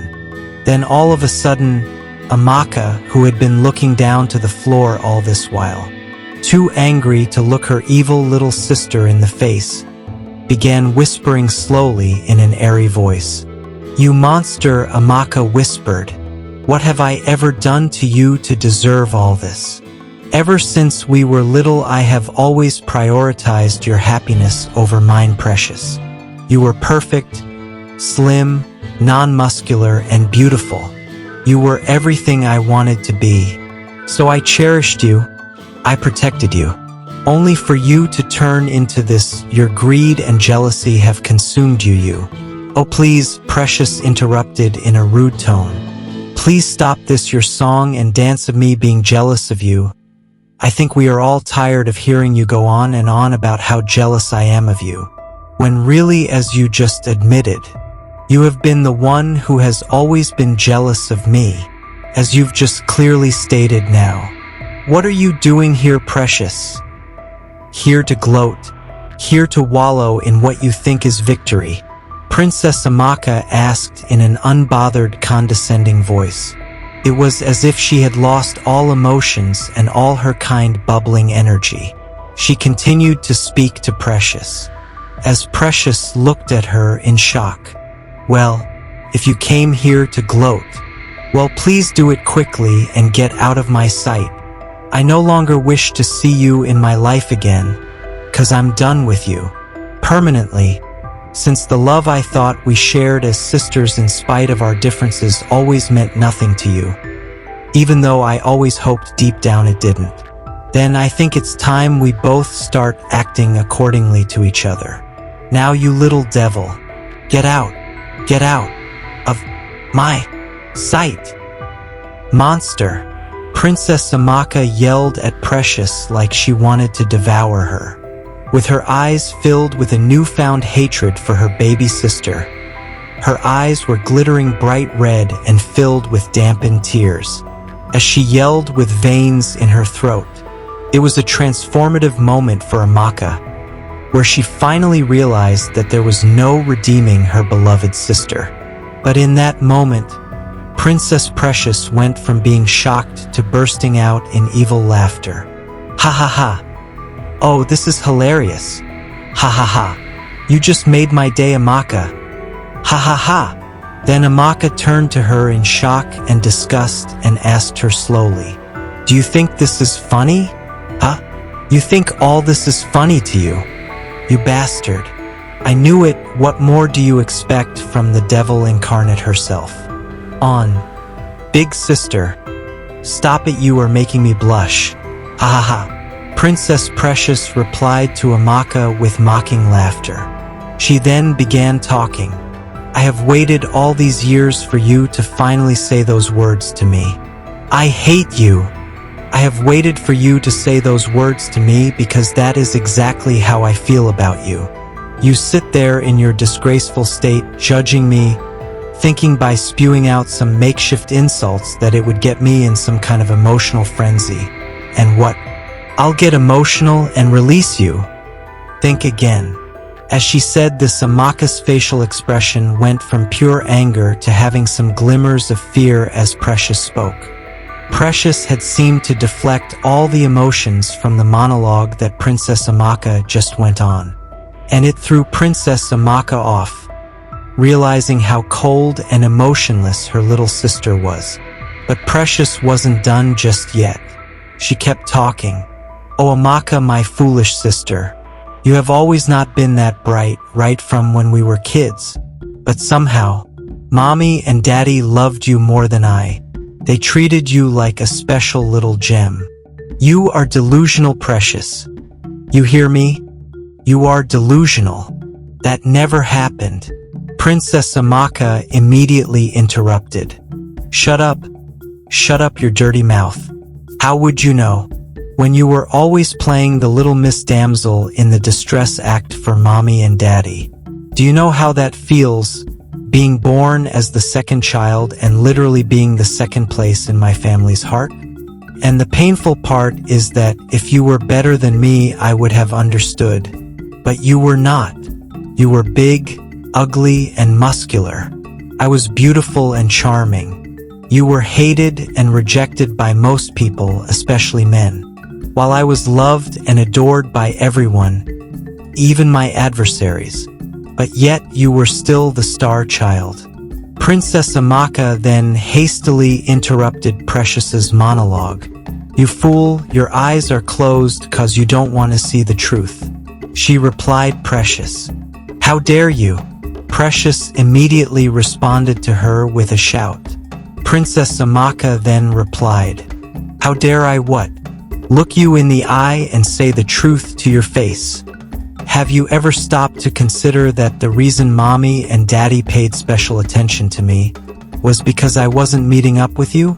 That you were already perfect, and even though I wasn't ever gonna be like my younger sister, they wanted to make me feel just as loved. You tell yourself whatever helps you sleep well at night, big sister," Princess Precious rudely interrupted. "But if you ever stop to think for a second, you would realize that as a little child, all I saw was Mommy and Daddy preferred big sister to me. That I was nothing, I wasn't the heir, I wasn't the favorite child like most last-borns were. I was nothing, just a standby, spare heir to the throne, only to become of importance if something happened to the original. So that's how you really feel?" Princess Amaka interrupted her monologue. You think you weren't loved, you feel you weren't viewed as important. But you were the one between the both of us who actually got to live the princess lifestyle. Princess Amaka said. Precious replied almost immediately. Oh, please shut your mouth. This again. This your song and dance about how better I am than you. You sneaky little animal. You and father used this cover story to try to distract me from the fact that no matter how beautiful, perfect, and complete I am, I would never be the ruler of this land. But you would, and I would never have the full love and admiration of our parents. But now, through my own endeavors, I have set myself on the path to achieving all these things regardless. As she said this, Amaka was taken back and then, with a quivering frown on her lips, asked Precious in deadly seriousness. So, is that why you bewitched father? As soon as she said this, Precious was shocked and shivered the slightest bit. Then she replied to Amaka almost immediately. Watch yourself, Amaka. What exactly are you accusing me of? Precious said with fear in her eyes. Amaka, while staring at Precious, could notice this slight change and then responded in confidence. So my suspicions are true. What are you going on about, you beast? Precious responded. That's right, Precious, I saw it in full display yesterday. The way Dad spoke to me with such hatred. I have only known one person to ever carry such hatred in their heart. And that person is you. You did something to him, and very soon whatever you did would come back to bite you. Just look at how far you have gone to achieve your flimsy dream of becoming the ruler of this kingdom. Have you ever asked yourself if it is worth it anymore? After all this, what type of ruler do you think you would be if at all you succeed? A ruler that bullies her subjects. A ruler that sends mercenaries to kill anyone who opposes her authority. If you are going to be that kind of ruler, then you won't have much of a kingdom to rule after a couple of weeks. Ha ha ha! Ha ha ha! Princess Precious began laughing hysterically as she paced around with heavy steps. She then began talking. Oh sister, who is the bitter one now? She said to Princess Amaka in an unbothered tone, like everything Amaka had just said didn't move her the slightest bit. Then surprisingly, Princess Amaka also busted out laughing in a mocking tone. Ha ha ha, she laughed. When Precious saw this, she became slightly thrown off and then asked in an insulting tone, Hey beast, why are you laughing? What is so funny? Oh, it's nothing. I just realized that you are a validation vampire hiding behind the mask of an oppressed child. Ha ha ha. Princess Amaka responded to Precious. The Precious replied, How dare you? Princess Amaka then replied, How dare I what? Call you out on your nonsense? Then Precious now shouted in pure hatred, You selfish animal. Whatever I am, whatever events that led up to today, it's all your fault, she shouted at Amaka. Now there was a bucket used by the palace guards to feed Princess Amaka drinking water through a long scope as her hands were bound by chains. Precious in anger sighted this bucket and hurled it at her sister Amaka, pouring her with water. Immediately the water poured on Princess Amaka. She burst out laughing again. Ha ha ha. Thank you, baby sister, that splash of water was refreshing. I haven't had a good bath ever since you threw me in here to rot. Very thoughtful of you to help me out now. Ha ha ha. As Princess Amaka laughed, Precious stared at her in disgust. And then in a mocking tone replied Amaka, So sister, it would seem like the short time you've spent in here has really done a number on your brain. Given the fact that you now find breathing air the funniest thing on the planet. I have to say, to be honest, I thought it would take at least a year before you would have completely gone mental. But it looks like I underestimated your foolishness now, didn't I? Ha ha ha. I guess you did, Princess Amaka, answered Precious and kept on laughing. Ha ha ha. Precious, in genuine annoyance, now gripped her fist and started shouting. Come on, have some dignity. This is pitiful, she said. Ha ha ha, and why would I do that? Princess Amaka immediately replied her. Precious then responded. Because even though you are an inferior beast of a princess, you are still a princess, and this the sudden deranged laugh strips that honor away from you. Nonsense. Why are you lying? Deep down we both know that the real reason you are angry is because I am no longer validating your hatred of me. And you can't stand it. Now can you? Amaka said to her. What did you just say to me? Precious immediately responded in shock.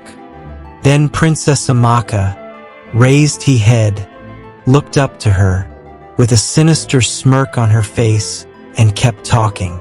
Your need for validation is the reason you brainwashed Dad to love you and hate me instead of throwing him in here with me. I mean, if you really hate me, 'cause Dad and Mom used to shower me with more love than you, then shouldn't your anger be focused on them? When Precious heard this, she broke down in despair, falling to her knees and shouting, Stop talking! You don't know anything! Shut up! She shouted, as she covered her ears with her hands and closed her eyes. She then screamed for the second time. It's all your fault, you beast! Everything is your fault. Then Princess Amaka immediately responded to Precious. You keep saying that, but the moment you walked in here I had you tagged in seconds. What are you blabbing about? Precious desperately asked. Then Princess Amaka replied, Your shoes, little sister, you know when you walked in, I couldn't place my finger on the reason they felt so familiar. Nostalgic, in fact. At first I wasn't sure, but now after hearing you go on and on and on, I now understand what you are all about. You don't understand anything, monster! Precious immediately responded to Amaka. Amaka then replied to her, Those shoes, they belonged with our dead mother, don't they? Lovely Queen Zainab of blessed memory. Or in other words, Mother. How dare you bring my mother into this? Princess Precious furiously asked. She was my mother too, Princess Amaka responded. Then if you feel that way, you wouldn't have brought her into this. Precious instantly responded to Amaka. Princess Amaka then replied, I brought her up because you are wearing her shoes with your filthy blood-stained legs. I brought her up because I now understand that even as twisted as you have become, and even as you hate me, you still have a great love for Mom and Dad. And that's why Daddy isn't in here with me rotting. I brought our mother up because I know that if she were still alive and saw you like this, what you have become, and all you have done to achieve your flimsy goal, she would be greatly disappointed and heartbroken. After Amaka finished talking, she paused and stared into the eyes of Precious, who was looking right back into her own eyes. There was a brief silence. Then Precious started talking. You animal! You sure have some nerve bringing up our mother like that. And for what? To try to use her memory to try to plan with my emotions, in the desperate hope that I would see the error of my ways and release you? Well, think again. I have no sympathy for the likes of you, she said. Then immediately Princess Amaka asked her, So if that is the case, then what are you doing here, Precious? If you don't want to have a heartfelt conversation, then why did you come to this cellar to see me?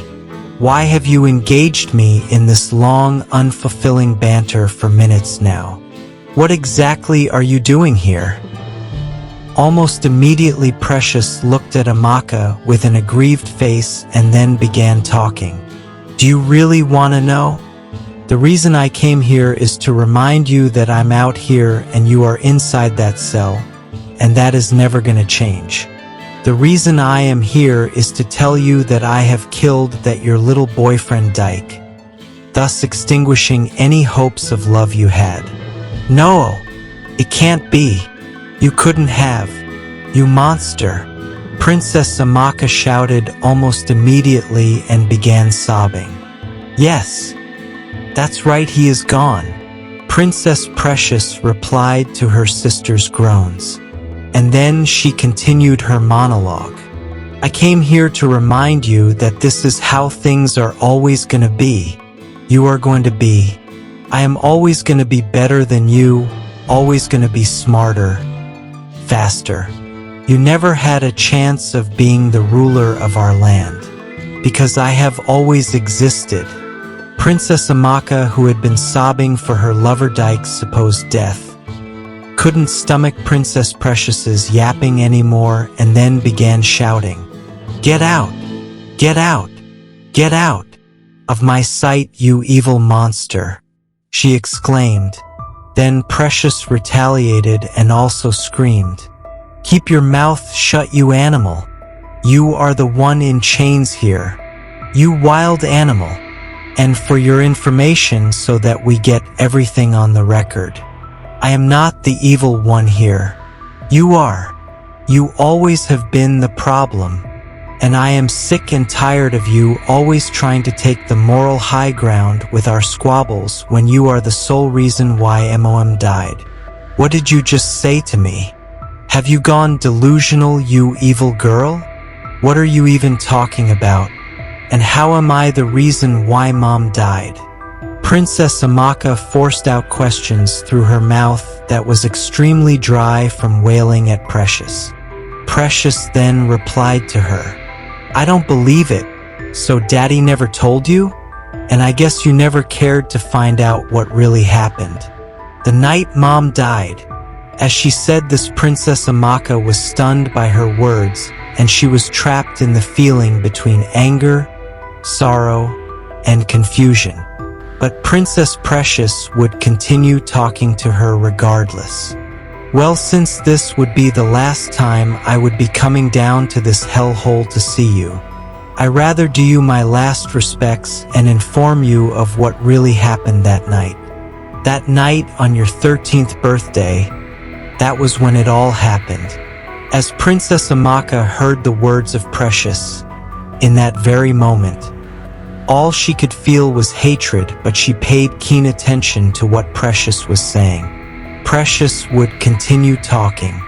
"That night, while you were sleeping, the Ashamaris came to the palace on a mission. They called it the Absolution. I was restless that night because I had overhead father and some palace guards discussing about getting ready for an invasion of the palace in the middle of the night. This continued till deep into the night when the Ashamaris arrived in front of the palace gates.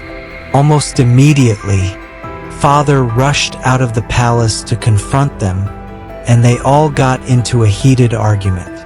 The Ashamaris declared that they wanted your head, since that was the night of your 13th birthday, the time you were supposed to be initiated into the Oshamari brother, if you were to be a man.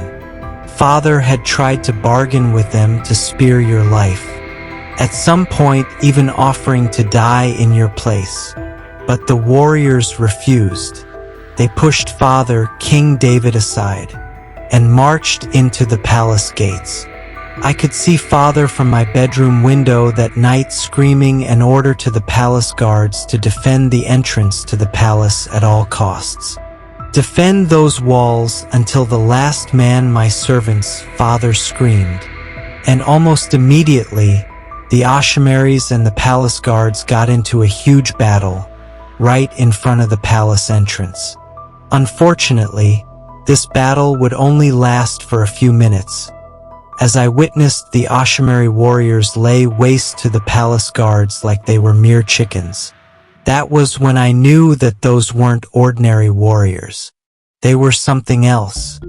And from the unsurprised expression I saw on Father's face after the battle, he was fully aware of what and who those warriors were. The warriors then marched into the palace to search for you, as nothing was left to stop them. But then that was when it happened. Mother rushed out of the palace entrance and offered to die in your place to serve as the sacrificial lamb for their absolution ritual. I was gripped with great shock when I saw them accept her offer, knowing fully well that they rejected the same offer from Dad. And shortly after they discussed, the leader of the Ashimaris at the time struck Mother down with his sword, and that was the end of our mother. She died because she wanted you to live. But Father told me a bunch of scoundrels who tried to rob the palace killed her. Why would he lie to me? Princess Amaka asked in desperation as she was shocked at the story her sister had just told her. Because she knew about the Ashimaris from the stories her parents told her. And she knew about her curse. So everything was plausible. But before she could gather her thoughts, Precious said finally to her, "Ever since that day, I have hated you. I have hated you for Mother's death. I have hated you for being born, and I have hated the fact that Father and Mother always had to risk everything and give up everything just to protect you. You are a cancer to this family, and I'm glad I can finally put you behind us. I won't kill you because of Mother's sake. I would not let her death be in vain. Goodbye, sister," Precious said as she walked out of Amaka's presence. As Precious was leaving, Amaka began shouting, "Wait, stop please, Precious!" She screamed as she struggled to unbound herself from her chains, but to no avail. All she could feel was a flood of sorrowful emotions. She had lost everything so fast. Dyke, her throne, her father's love, all within a blink of an eye. Now Princess Precious just dropped this bomb on her about the reality of her mother's death. It was all too much on her. She felt like crying out her eyes until she vomited. But then her mind began racing to a time in her past when she had felt similar emotions. And then she remembered the day when she and Elizabeth stopped being friends all of a sudden without any explanation from Elizabeth on why she wasn't interested in the friendship anymore. Just cold withdrawal. And coincidentally, as she was thinking back to this time, Elizabeth, who was miles away from her at the Agba Evil Forest, was equally thinking back to this time when she cut Princess Amaka off, without telling her the full story. As Elizabeth recalled this moment, she instantly made up her mind to tell Dyke everything he wanted to know, to avoid cutting off another friend without any explanation. So almost immediately she stopped walking behind him and shouted, "Dyke, wait! Stop!" Elizabeth screamed. "And why should I do that?" Dyke asked in a sarcastic voice. "Because I am ready to tell you the full truth irrespective of what you might think of me after." Elizabeth responded, "Alright, I'm all ears, this better be one hell of an explanation." Then Elizabeth began talking. "My name is Elizabeth Joyce. Joyce is my surname, but my mother's maiden name has always been kept a secret because of her family's past. My past. My mother's maiden name is Apama, and I am a direct descendant of King Mobu, the king your great ancestor Odimba helped defeat. This is my story," Elizabeth said in a dramatic voice. Immediately Dyke's face was struck with great fear and shock. But he wasn't the only one in the kingdom who got a shock that moment. Miles away back at the royal palace, as Princess Precious was walking out of the passageway that led to Amaka's prison, Agatha appeared to her in a sort of dreamlike revelation. What is this? Is this real? Princess Precious asked Agatha's manifestation. Agatha then responded, "Ha ha ha, of a truth it is I, Agatha, the strongest witch doctor in all the land, and I have come to warn you.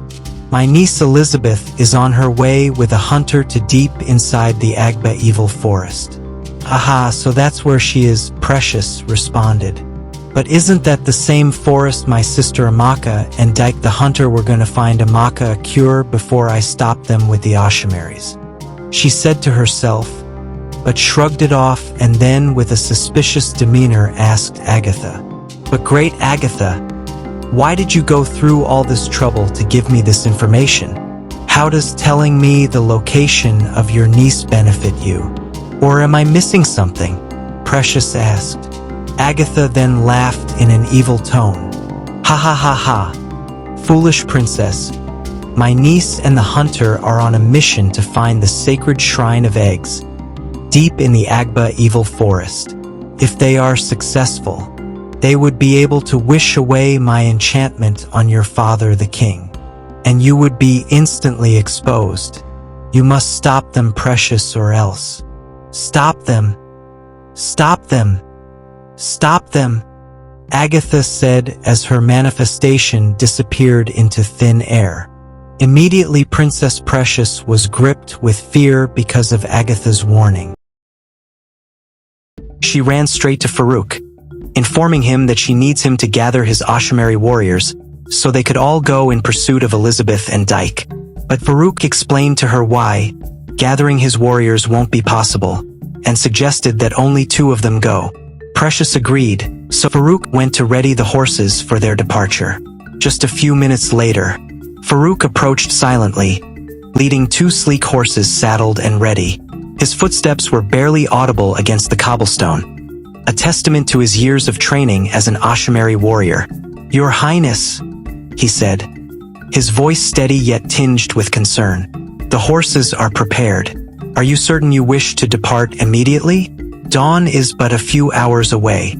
Precious glanced at him sharply. "We leave now, Farouk. Every moment we delay is another moment Elizabeth and Dyke gain ground. I won't allow them to undo everything I've worked for." He nodded, though hesitation flickered in his dark eyes. "As you command. The Agba evil forest is treacherous at night. Perhaps we should consider—" "No," she interjected firmly. "I will not entertain any delays. Are you with me or not?" Farouk met her gaze, the weight of his loyalty pressing heavily upon him. "Of course, my love. I am with you, princess. Always. You know that. I know nothing, Farouk. But today you'll prove to me your so-called love for me," Precious responded. "Kill them for me? Help me kill them. And let's consolidate our position once and for all." She spoke further in a determined, sinister tone. Farouk then responded immediately, "Yes, my love, as you command." She gave a curt nod, mounting her horse with practiced ease. "Good. Then let's ride." Farouk swung himself onto his own steed, and with a swift kick, they galloped out of the palace gates. The rhythmic pounding of hooves against the earth echoed in the silence of the night, a relentless pursuit fueled by desperation and ambition. As they raced through the deserted streets, Farouk stole a glance at Precious. Her long ebony hair flowed behind her like a dark river, and her expression was a mask of steely resolve. He couldn't shake the unease that had settled in his stomach since they had received word from Agatha. "Your Highness," he ventured cautiously, "do you truly believe Agatha's warning is credible? That Elizabeth and Dyke possess the means to break the spell on the king?" Precious's grip tightened on the reins. "Agatha has never misled me, at least the few times I have employed her aid, so I'll give her the benefit of the doubt.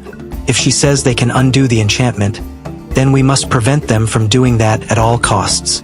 Farouk hesitated before pressing on.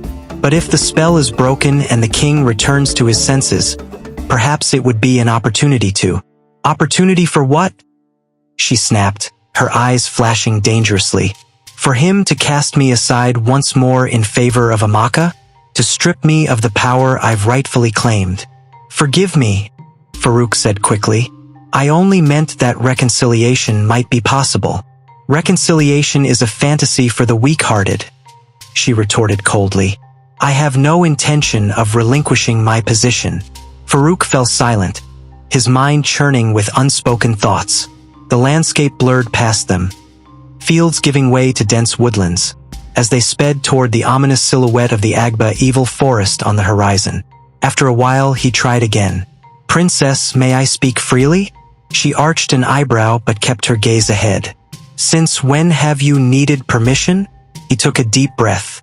I'm concerned about the path we're on, the alliances you've formed. Agatha is a powerful sorceress, but her intentions are shrouded in mystery. I fear she may be using you for her own ends. Precious let out a mirthless laugh. Do not presume to understand the complexities of power, Farouk. Agatha and I share common goals. And what goals are those? He pressed gently. She turned to face him, her eyes narrowing. To secure my rightful place as the sole heir to the throne. To lead my kingdom into a new era of strength and prosperity. At the expense of your family? He asked quietly. She bristled. My family has never valued me. They've underestimated me at every turn. It's time they see what I'm truly capable of. Farouk's expression softened. Perhaps they underestimate you because you don't allow them to see your true self. She clenched her jaw, her voice low and dangerous. You're treading on thin ice, Farouk. He nodded solemnly. I apologize, Your Highness. They rode in silence for a few moments before the dense trees of the Agba evil forest loomed before them, their branches intertwining like skeletal fingers blocking out the moonlight. The horses won't go any further, Farouk observed as his steed whinnied nervously, resisting his commands. Then we proceed on foot, Precious declared, dismounting gracefully. She patted her horse's neck absent-mindedly before securing the reins to a low-hanging branch. Farouk followed suit, his eyes scanning the darkened woods. The forest is known for its enchantments and dangers. We should be cautious. Caution is for those who lack conviction, she replied dismissively. We have a mission to complete. As they stepped into the shadowed embrace of the forest, the atmosphere shifted. The air grew cooler, and the sounds of nocturnal creatures echoed eerily around them. Farouk felt a shiver run down his spine. Tell me about Agatha, he said, trying to mask his unease. How did you come to align yourself with her? Precious's lips curved into a sly smile. Agatha is the auntie of Elizabeth. I heard about her great exploits in the past, being the most powerful witch doctor in all the neighboring kingdoms. But I only got to know her when she helped me cast a spell over my father's head. And what does she gain from helping you now? Farouk asked in keen interest. She glanced at him sidelong. Why so many questions, Farouk? Do you doubt my judgment?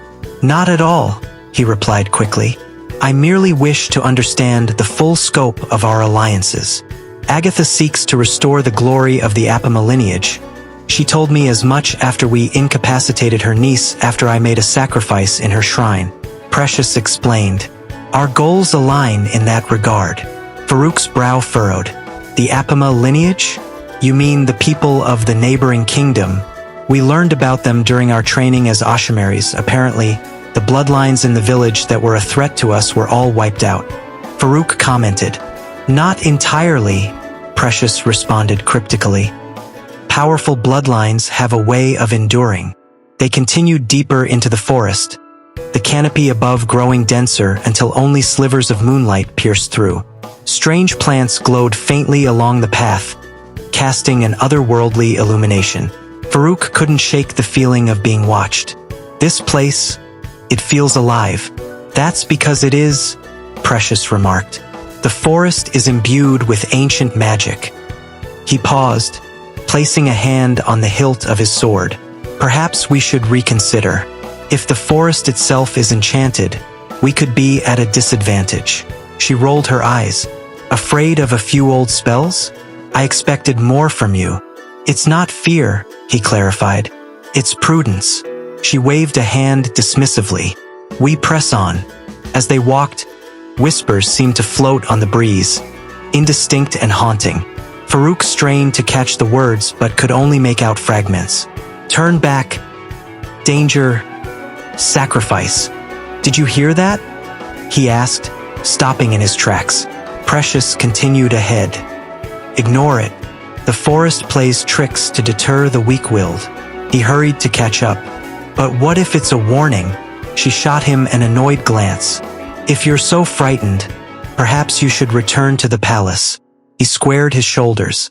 My duty is to protect you. Then do so without incessant complaints, she retorted sharply.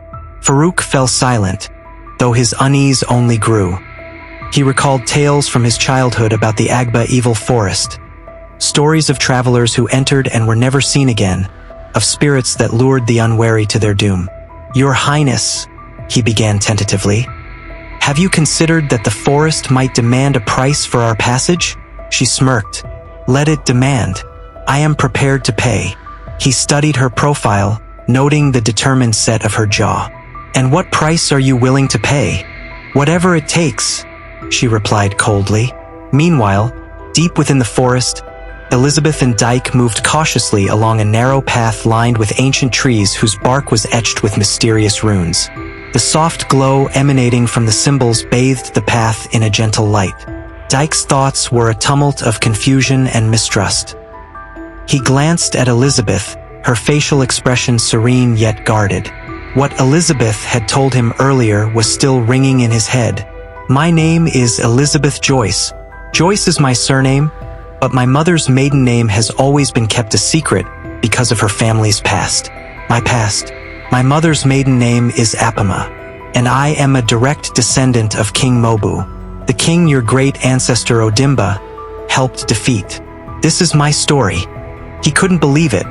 All this while the girl he had been following to save Amaka was a descendant of the kingdom that enslaved his ancestors, the very one from Amaka's stories. So, in a quest to understand better, he mustered up his voice and asked, So, he said, breaking the silence, if what you are saying is true, that was how you managed to make us vanish from under Precious and Farouk's noses back there? You used your Apama witchcraft. Elizabeth then responded immediately, yes, you are absolutely correct. She took a deep breath. Like I said, I come from the Apama lineage. My mother was one of them, though she left that life behind to protect me. I inherited certain abilities from her blood. Dyke's eyes widened. The Apama? The very same people who waged war against our land? The ones known for their dark magic. Not all Apama practice dark magic, she corrected gently. But yes, that is my heritage. He shook his head incredulously. And you didn't think to mention this earlier? After everything we've been through, I wanted to, she confessed. But I was afraid. The Apama are feared and mistrusted. I didn't want that stigma to cloud your judgment of me. He ran a hand through his hair, exhaling sharply. This is a lot to take in. How can I be sure you're not working against us? She stepped closer, her gaze earnest. Because I've been by your side through every trial. I saved you from the Ashimiri warriors, guided us through the whispering woods, and stood against Precious and Agatha. My actions speak for themselves. He studied her, conflicted. I suppose they do. Please, she implored. Trust that I'm on your side. He hesitated before nodding slowly. I want to believe you, but you have to be honest with me from now on. Agreed, she said, relief evident in her voice. They resumed walking, the path winding deeper into the forest. The air grew thicker, the sense of damp earth and wildflowers mingling. Dyke glanced around. These runes, do you know what they mean? She smiled faintly.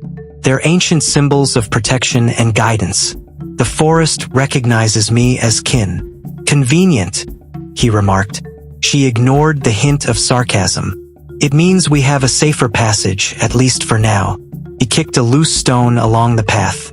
You know, when I set out on this journey, I didn't expect to be dealing with magic forests and secret bloodlines. She chuckled softly. Life has a way of surprising us. He looked at her thoughtfully. Tell me more about your mother. Elizabeth's expression softened. She was a healer, skilled in both traditional medicine and the mystical arts. She taught me to use my abilities for good. Why did she leave the Apama? She disagreed with their pursuit of power at any cost. After our land was defeated by the Ashimaris, our land people have always been looking for a way to get back at us, seeking dangerous powers and secrets, plotting and scheming. Elizabeth explained. She wanted a peaceful life, away from the conflicts that had consumed our people. He nodded, absorbing her words. I can respect that. They walked in companionable silence for a while, the tension between them easing. Do you think Precious can be stopped? I mean, even with this our plan, I have my doubts that she wouldn't still find a way to try and usurp the throne from Amaka, he asked eventually. Elizabeth's gaze hardened. We have to believe so. If we can reach the shrine and break the spell on King David's mind, that should go a long way. But if Precious somehow were to find her way to the shrine of the sacred egg before us, or worst yet, a sinister evil like my Aunt Agatha, then, Dyke, I don't know what would happen. What exactly is Agatha's goal? Dyke inquired. Agatha seeks revenge against our land, Elizabeth explained. She believes the kingdom is responsible for the downfall of the Apama and wants to restore their dominance. And Precious is helping her achieve that? Precious craves power and recognition, she said grimly. The last time I was in a room with two of them, I could sense Agatha's desire to use Precious in some way. I just couldn't figure out how, until they restrained me and knocked me out. Dikisite. It's all so tangled. Indeed, she agreed. But we must focus on our mission. He gave a determined nod. Then let's keep moving. Meanwhile, way behind in the forest, where Precious and Farouk were, the forest grew darker, the trees towering like silent sentinels. The path narrowed until it was barely wide enough for one person. We're being led somewhere, Farouk observed uneasily. Obviously, Precious replied. The forest acknowledges my intent, I suppose. He frowned. Or it's guiding us into a trap. She cast him an irritated look. Your pessimism is tiresome. Before he could retort, a faint glow appeared ahead, casting an eerie light through the dense foliage. Do you see that? He asked, squinting. She nodded. It's a gateway. As they approached, they saw that the glow emanated from a circle of stones inscribed with glowing symbols. This is a summoning circle, Farouk realized. That's wonderful, Precious said with an evil demeanor. Then a voice from the forest began talking. Strange travelers of the night, the voice spoke. You stand before the crossroads of the Agba evil forest. We have searched your heart, Princess Precious, and have seen that you desire to reach the shrine of eggs before your enemies, and prevent them from breaking the spell you cast on your father King David. Precious then replied immediately, yes, strange one, you are precisely right. Do you wish to stop me, spirits of the forest? Precious asked boldly. Then the voice took a moment and then replied in an ominous, indifferent tone. No, Princess, I wish to give you an ultimatum. To proceed with your uncanny plot means to force our hands to strike you down, since you wish to keep manipulating the mind of one of royal blood, which is your own father. Precious then asked the voice immediately as her mind began racing. So what will it take for you to grant me passage and allow me to proceed on my quest, mighty spirits of the forest? The voices then replied. To cast the spell it costs you 2 souls. Now to maintain the spell, it would cost you 1. Precious smirked and replied to the spirit voices. I see very well then, she said. Now as all this was happening, Farouk stood confused and disoriented. It so happened that the voices of the forest only spoke directly to Precious, with no other ears hearing. So after Precious had finished talking, he asked her in curiosity, Who were you talking to, my love? As he asked, Precious looked at him with an evil smile, refusing to respond to him as she walked robotically towards him in a scary manner. Farouk then took a cautious step back and asked her another question, hoping to be answered this time. What are you planning? He said. She would go ahead to ignore him once more, this time walking past him and then stepping into the circle that appeared in front of them, her eyes fixed on the largest stone at the center. Fulfilling the forest's requirements. Which are? She turned to face him, her expression unreadable. A blood sacrifice. Precious then screamed once more at the forest. Spirit of the forest, if I am to make this sacrifice, then I wish to ask for one more thing. I wish to summon the great Agatha to accompany me as I am giving you my partner as a sacrifice. The spirits then responded, Very well, princess. For the sake of your own royal blood, I shall take a soul and give you two. Precious then smiled and raised her hands set for the ritual. Farouk stared at Precious in horror, his blood ran cold. Precious, no. Please, you can't. She smiled sadly. I'm sorry, Farouk, but this is the only way. He drew his sword defensively. You don't have to do this. There's another path. She shook her head. I've made my choice. He tightened his grip on the hilt. I won't let you harm me. She sighed. I was hoping you'd understand. With a swift motion, she whispered an incantation. The ground beneath Farouk's feet shifted, roots erupting from the soil to ensnare his legs. He struggled fiercely. What sorcery is this? Ancient magic, she replied calmly. Passed down through the Apama bloodline. His eyes widened. Your Apama? She nodded. Agatha awakened my heritage. You're being manipulated, he exclaimed. Agatha is using you for her own ends. Perhaps, she conceded, but our goals align. He fought against the roots, but they tightened their grip. Precious, please, don't do this. Her gaze hardened. Goodbye, Farouk. She raised a dagger, its blade gleaming wickedly. As she moved to strike, he mustered all his strength, breaking one arm free. He grabbed her wrist, halting the blade inches from his chest. Don't make me fight you, he pleaded. She leaned in, her voice a cold whisper. You already are. She twisted deftly, breaking his hold and driving the dagger into his side. He gasped, the pain searing. Why? He choked out. Because sacrifices must be made, she replied, withdrawing the blade. He sank to his knees, the roots releasing him as blood seeped through his fingers. She stepped back, chanting softly. The stones around them pulsed with energy, and a swirling vortex formed above the central stone. Agatha materialized within the vortex, her form solidifying as she stepped into the circle. Tall and imposing, her silver hair flowed over dark robes adorned with arcane symbols. Her eyes glinted with malice and cunning. Well done, my dear, Agatha purred, surveying the scene. You have proven your commitment. Precious inclined her head. I am ready to proceed. Agatha's gaze flicked to Farouk's fallen form. A loyal servant, sacrificed for the greater good. Admirable. Farouk's vision blurred as he watched them, his strength fading.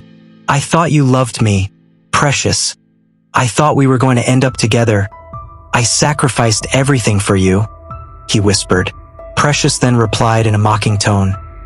Yes, my love, I too thought the same, and you did serve me well for the time being. And now you've served me one last time with your life. As she said this, Farouk's dying eyes were filled with tears and anguish. He turned to Agatha, searching for a face to bear him sympathy. But Agatha just smirked and said to him in a sinister tone, Rest now, warrior. Your part is played. Precious turned away from him, focusing on Agatha. We must hurry. Elizabeth and Dyke are ahead of us. Fear not, Agatha assured her. With my presence, the forest's barriers will yield. She extended a hand, and a pathway unfurled before them, the trees bending aside as if bowing to her will. Impressive, Precious remarked. Agatha chuckled. There are perks to being an ancient sorceress. Precious then asked in curiosity, if you could have made my hunt for Dyke and Elizabeth this easy, why didn't you accompany me in the first place? Why did you allow me to go with Farouk instead? Agatha then responded immediately, Well, princess, it is because the forest knows my intentions and just like you, would have demanded a sacrifice of a soul to pass. If I were to go with you, I might have ended up sacrificing you in my stead. Now enough with the questions, let's get moving, we have 2 rats to fish out and kill. Right? Precious responded immediately. They stepped over Farouk's motionless body, venturing deeper into the forest. Farouk lay on the cold ground, his life slipping away. As darkness encroached, he heard faint whispers, echoes of the forest spirits. "Your sacrifice is noble," a gentle voice whispered. "Rest now, warrior."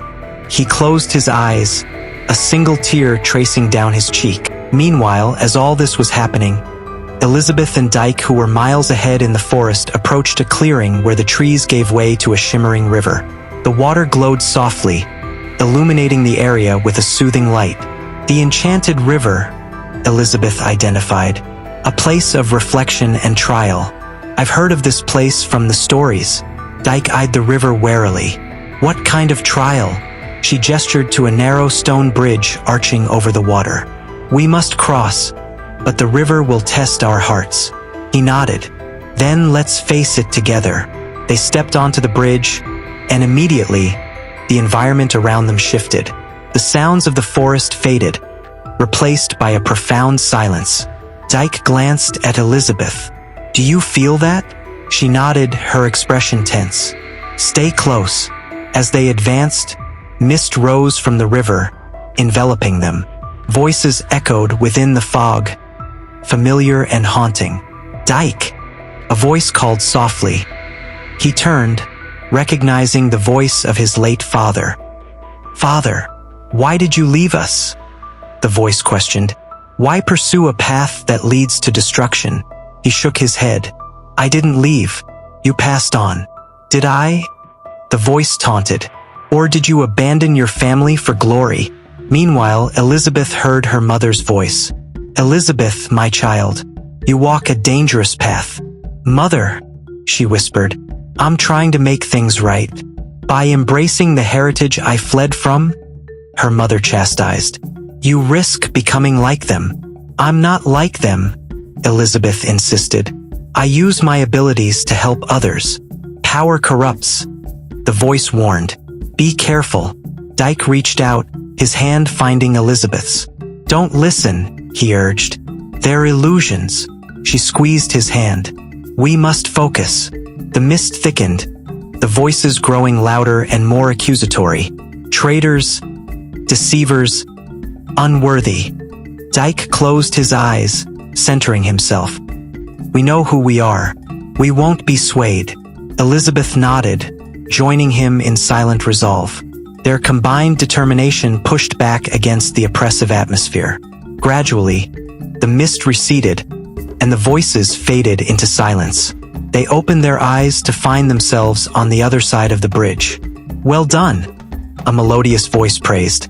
They turned to see a figure clad in flowing robes, her features radiant and serene. "Who are you?" Dyke asked. "I am the guardian of the enchanted river," she replied. "You have passed the trial of the heart." Elizabeth inclined her head respectfully. "Thank you." The guardian smiled warmly. "Your bond is strong. It will serve you well in the challenges ahead." "Can you offer any guidance?" Dyke inquired. She gestured to a path that led into a grove of luminous trees. "Follow this path. It will lead you to the shrine of the sacred egg." They shared a grateful glance. "We appreciate your help," Elizabeth said. "May fortune favor you," the guardian offered before fading into the ethereal light. As they continued, Dyke glanced at Elizabeth. "What did you hear back there?" She hesitated. "Voices from my past, doubts and fears." He nodded thoughtfully. "Same here." She looked at him earnestly. "Thank you for being here. I couldn't have faced that alone." He smiled softly. "We're in this together." As this was happening some distance behind them, Agatha and Precious moved swiftly along a path that seemed to part before them. The trees bent away, and obstacles vanished under Agatha's command. "At this pace, we'll overtake them soon," Precious noted. "Indeed," Agatha agreed. "Tell me, have you considered what you'll do once you possess the power of the sacred egg?" Precious's eyes gleamed. "I will solidify my rule over my kingdom, ushering in a new era. Those who opposed me will face the consequences." Agatha arched an eyebrow. "Ambitious. And what of your sister, Amaka?" Precious's expression darkened. She chose her path. She would remain locked up rotting in the dungeons beneath the palace. She is my sister, so I won't kill her. At least she deserves that much. Family ties can be complicated, Agatha mused. But sometimes sacrifices are necessary. Agreed, Precious said firmly. They reached a crossroads where the path split in 3 directions. Which way? Precious asked. Agatha closed her eyes, murmuring an incantation. A faint trail of light appeared along the middle path. That way, she indicated. As they proceeded, Precious glanced at Agatha. You mentioned the Apama lineage earlier. How extensive is our connection? Agatha smiled slyly. Deeper than you realize. Your mother was a distant relative of mine. Precious's eyes widened. We're related? In a manner of speaking, Agatha confirmed. The Apama blood runs through your veins, granting you untapped potential. Why didn't I know this? Precious demanded. Your mother sought to keep you uninformed, perhaps fearing the power you might wield. At least that is what I think, Agatha speculated. Precious then thought out loud. Then it's fate that we've aligned. Precisely, Agatha agreed. Together, we can reclaim the glory of our heritage. Meanwhile, miles ahead, Elizabeth and Dyke arrived at the base of a steep incline. Above them, the shrine of the sacred egg perched atop a plateau, its golden spires glinting in the sunlight that pierced through the canopy. We're almost there, Elizabeth noted, a mixture of relief and anticipation in her voice. Let's not celebrate just yet, Dyke cautioned. We don't know what awaits us. They began the ascent, the path winding and treacherous. Loose rocks skittered underfoot, and the air grew thinner. As they climbed, Elizabeth spoke. There's something you should know. He glanced at her. What is it? Agatha, being my aunt, may try to use our familial connection against me, Elizabeth warned. We must be prepared. Understood, he affirmed. As they reached the summit, they stood before the grand entrance of the shrine, a magnificent archway adorned with intricate carvings depicting mythical creatures and celestial patterns. As they stepped forward, a pair of colossal stone guardians flanked the doorway, their eyes glowing with an inner light. State your purpose, a resonant voice commanded. Elizabeth stepped forward confidently. We seek to protect the realm by ensuring the power of the sacred egg is not misused. The guardians regarded them silently before the doors slowly swung open. Proceed with honor, the voice intoned. They exchanged a hopeful glance before entering. Now inside, the shrine was a marvel of architecture and artistry. Columns of marble soared toward a domed ceiling painted with constellations. At the center of the chamber rested the sacred egg, hovering above an ornate pedestal and radiating a soft, pulsating glow. This is incredible, Dyke whispered. Elizabeth approached the egg reverently. We must act quickly. Before they could proceed, a chilling laugh echoed through the chamber. How touching, Agatha sneered as she and Precious emerged from the shadows. Elizabeth and Dyke spun around, weapons at the ready. Agatha, Elizabeth hissed. How did you get here? Did you think your little head start would keep us at bay? Agatha mocked.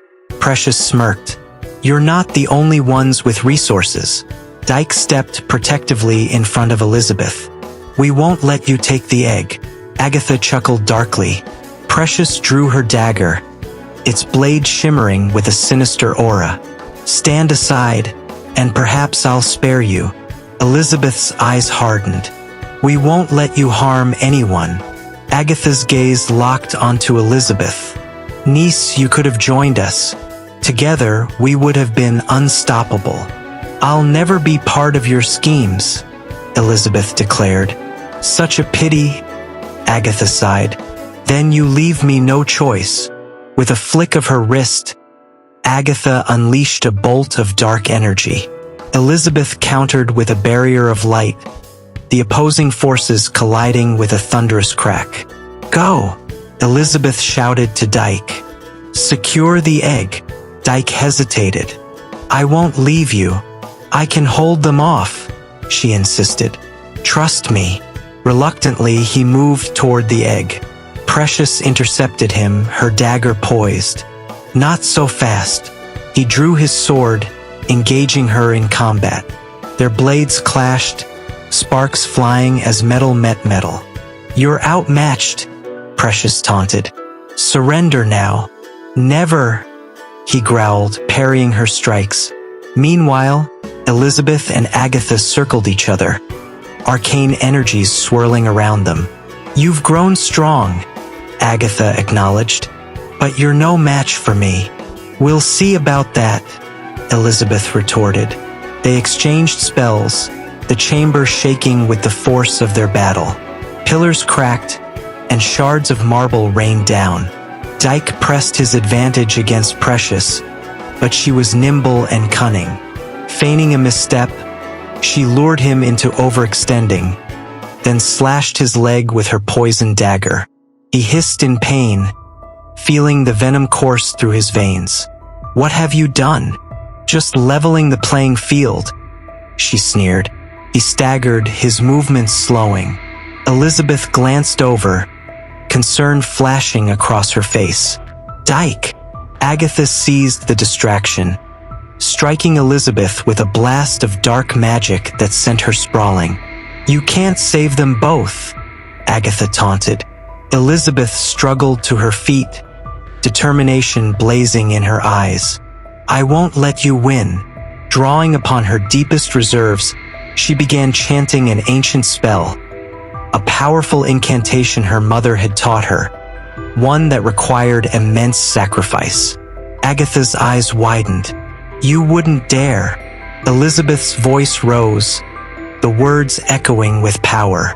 "By the light within, I banish the darkness." A brilliant aura enveloped her, expanding outward. Agatha recoiled, attempting to shield herself. "Stop!" Agatha screamed. "You'll destroy us both." "That's the idea," Elizabeth replied resolutely. The light intensified, engulfing Agatha. A piercing scream echoed as the sorceress was consumed by the radiant energy. Precious shielded her eyes, backing away. When the light faded, Elizabeth collapsed to the ground, her strength spent. Dyke stumbled toward her, the poison sapping his vitality. "Elizabeth, no." He cradled her in his arms as she gazed up at him weakly. "It's over," she whispered. "Save your strength," he urged. "We'll get you help." She smiled faintly. "I'm glad I could protect you." Tears welled in his eyes. "Don't leave me." Her gaze softened. "Remember, you have a wish." His heart clenched. "What of the king?" She nodded slowly. "You are right. That is more important. Then I guess this is goodbye. Tell Amaka I'm sorry for everything." Her eyes closed, and her breathing ceased. "Elizabeth!" he cried, his voice breaking. Precious watched from a distance, a conflicted expression on her face. For a moment, remorse flickered in her eyes before being replaced by steely resolve. She approached the egg, reaching out to claim its power. Dyke laid Elizabeth gently on the ground, a fiery determination igniting within him. Ignoring the pain, he surged to his feet, intercepting Precious before she could touch the egg. "Get out of my way," she snarled. He blocked her path. "I won't let you harm anyone else." She lashed out with her dagger, but he deflected the blow, using his remaining strength to disarm her. "You're finished," he declared. She glared at him defiantly. "You can't stop me." He grasped the egg, feeling its energy resonate. "I wish for the curse on King David to be broken and for peace to return to my kingdom." The egg glowed brilliantly, its power surging through the chamber. "Your wish is granted," a serene voice proclaimed. Dyke turned to Precious. "It's over. Surrender." She looked around desperately. "No, this can't be."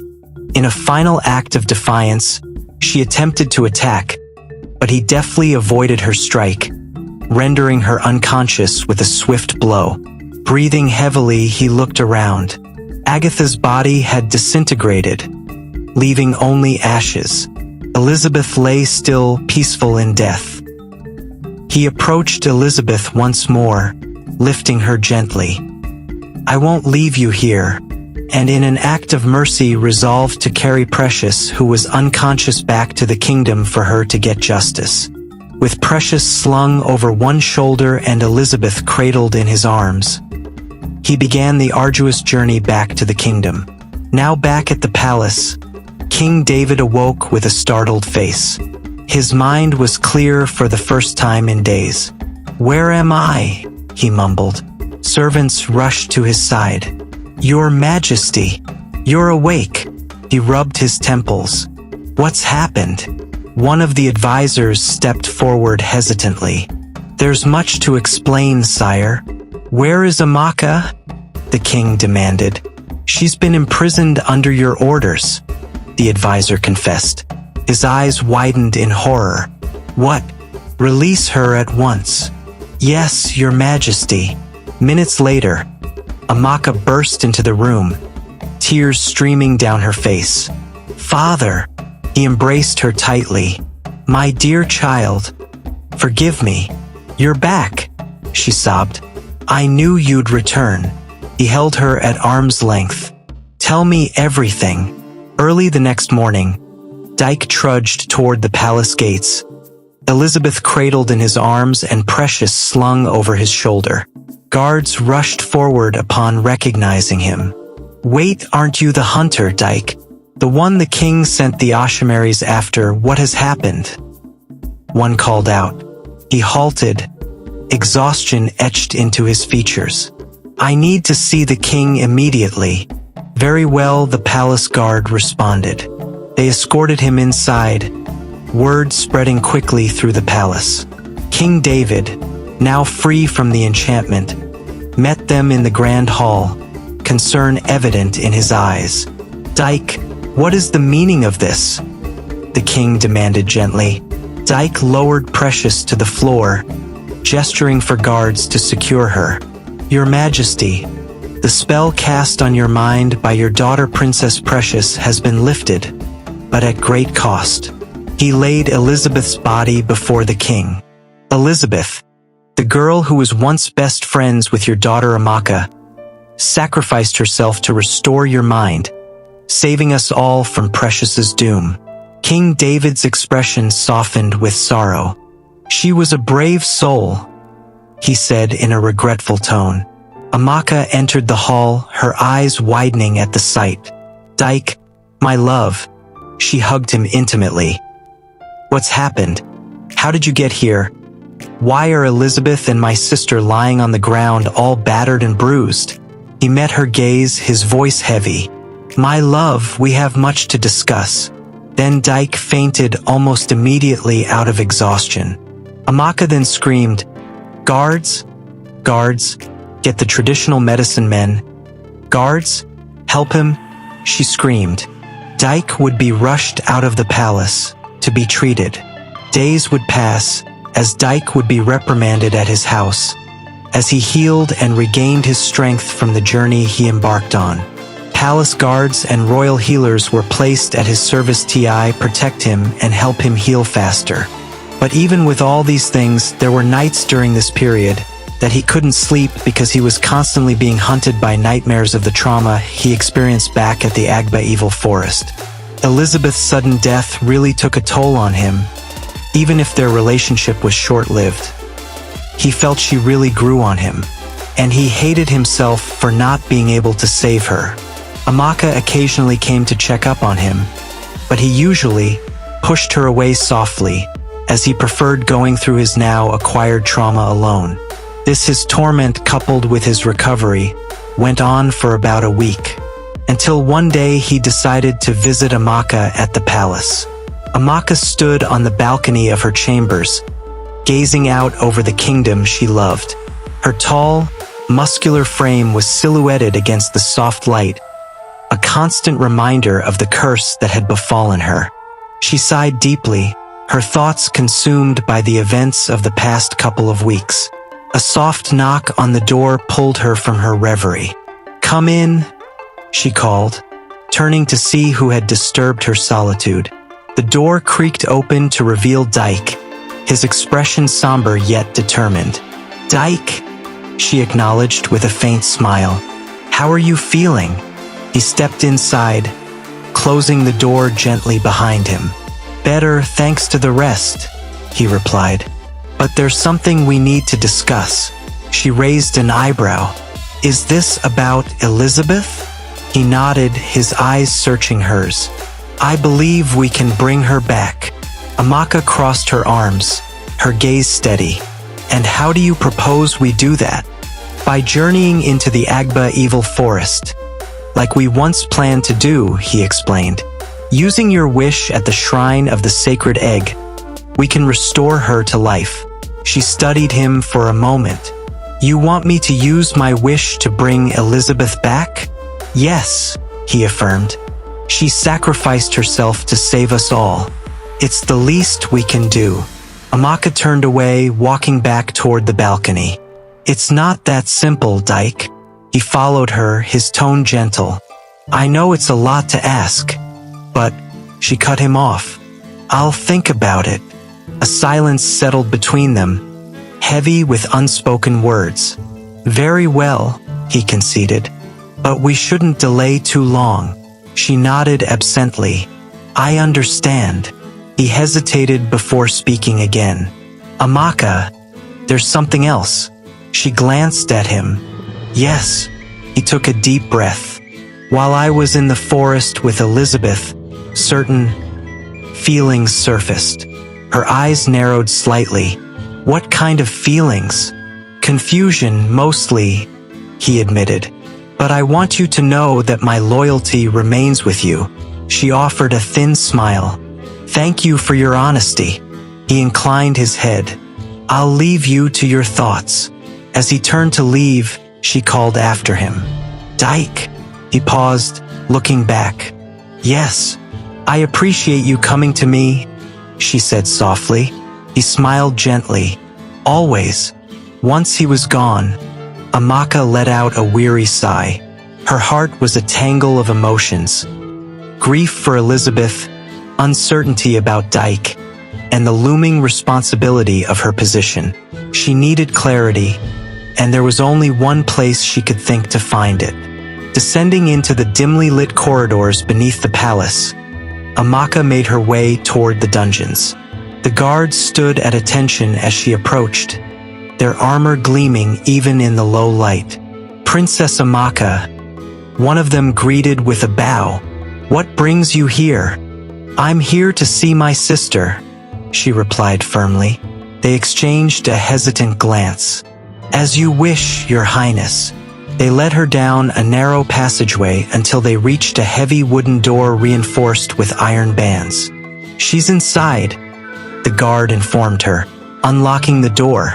Amaka took a deep breath before stepping into the cell. The air was cool and damp, and the only light came from a small window high above. Precious sat on a simple cot, her once elegant attire replaced by a plain, rough-spun dress. Her hair hung loose around her face, and her eyes stared blankly at the wall. "Precious," Amaka began softly. Her sister didn't respond, her gaze remaining fixed ahead. Amaka moved closer. "I wanted to see how you were." Still no response. "Precious, please," she implored. "Talk to me." Slowly, Precious turned her head, her eyes meeting Amaka's with a cold intensity. "What do you want?" Amaka swallowed hard. "I wanted to understand why." A bitter smile twisted Precious's lips. "Why what?" "Why you did all of this," Amaka clarified. "Why you turned against us." Precious laughed hollowly. "You wouldn't understand." "Then help me," Amaka urged. "Make me understand." She stood up abruptly, chains clinking as she moved. "All my life, I've been overshadowed by you, the perfect daughter, the beloved princess. I was nothing more than a shadow." "That's not true," Amaka protested. "Father and I have always loved you." "Love?" Precious spat. "Don't make me laugh. You never saw me." "Not really." Amaka shook her head. "We saw you as you were. A strong, intelligent young woman with so much potential. Potential wasted in your shadow," Precious retorted. "No matter what I did, it was never enough." "That's not how we felt," Amaka insisted. "We wanted you to succeed in your own way." "Spare me your platitudes," Precious snapped. "Even now you stand there, pitying me." Amaka's eyes softened. "I don't pity you. I mourn what we've lost." Precious's gaze hardened. "I don't need your mourning. I made my choices." Amaka stepped closer. "But it doesn't have to end like this." "And how should it end?" Precious challenged. "With me groveling for forgiveness? Begging for scraps of affection?" "No," Amaka replied gently. "With us finding a way forward together." Precious scoffed. "There is no together. Not anymore." A heavy silence filled the room. Amaka searched her sister's face for any sign of remorse, but found none. "Is there nothing I can say to reach you?" she asked quietly. "Nothing," Precious confirmed coldly. Amaka nodded slowly, resignation settling in. "Then I hope you find peace, wherever your path takes you. Save your hopes for someone who cares," Precious retorted, turning away. Feeling a mix of sorrow and frustration, Amaka turned to leave. As she reached the door, she paused. "Despite everything, I still love you," she said softly. Precious didn't respond, her back remaining turned. Amaka stepped out of the cell, the door closing heavily behind her. Later that day, the grand hall of the palace was filled with a solemn assembly. Advisors, nobles, and guards stood in respectful silence as King David took his place on the throne. His eyes, once clouded by enchantment, now held a steely resolve. At the center of the hall, Precious stood in chains, flanked by guards. Her head was held high, defiance etched into her features. Amaka stood to the side, her heart aching at the sight of her sister. King David's voice resonated through the hall. "Precious, my beloved daughter, you stand accused of treason, conspiracy, and the endangerment of this kingdom." She met his gaze unflinchingly. "I am aware." He hesitated for a moment, pain flickering in his eyes. "Have you anything to say in your defense?" "No defense would satisfy you," she replied coolly. He sighed heavily. "Your actions have left me no choice." Amaka stepped forward. "Father, please, there must be another way." He looked at her sadly. "Amaka, she has betrayed us all. The safety of the kingdom must come first." "But banishment?" Amaka pleaded. "Surely we can find a way to—" "Enough!" Precious interjected sharply. "I don't need your mercy." King David's expression hardened. "As of this day, you are stripped of all titles, lands, and holdings. You are exiled from Odimba, never to return under penalty of death." A murmur rippled through the assembly. Precious smirked. "Perhaps now I can truly be free." Amaka's eyes filled with tears. "Precious." She ignored her sister's anguish, her gaze fixed on the king. "Is that all, father?" He clenched his jaw. "Escort her from the palace. She is to leave the kingdom immediately." The guards moved to comply, leading Precious away. As she was taken past Amaka, she paused briefly. "Goodbye, sister. Enjoy your perfect life." Amaka reached out, but Precious pulled away, continuing down the hall without a backward glance. Once she was gone, the weight of the moment settled heavily. Amaka turned to her father. "Was this truly necessary?" she asked softly. He looked weary. "I wish it weren't, but her actions demanded consequences." She nodded sadly. "I understand." King David placed a hand on her shoulder. "Come, we have much to discuss." Over the next few days, life in the palace resumed its usual rhythm, though a somber atmosphere lingered. Amaka busied herself with royal duties, but her thoughts frequently drifted to her sister and the unresolved tensions. One afternoon, as she was reviewing documents in the library, Dyke entered quietly. "Amaka," he greeted. She looked up, offering a small smile. "Dyke, how are you feeling?" "Restless," he admitted. "I've been thinking about our conversation." She set aside the parchment. "About Elizabeth?" "Yes," he confirmed. "Have you given it any more thought?" She sighed. "I have. And I've decided to help you," she revealed. "We'll go to the Agba Evil Forest together." Relief washed over his features. "Thank you." She held up a hand. "But I need to understand something first." He nodded cautiously. "Of course. Why is it so important to you that we bring her back?" she asked. "Elizabeth betrayed us, aligned herself with Precious and Agatha. Why risk so much for her?" He considered his words carefully. "Elizabeth made mistakes, yes, but in the end, she sacrificed herself to save us all. Without her, we might not have broken the curse on your father."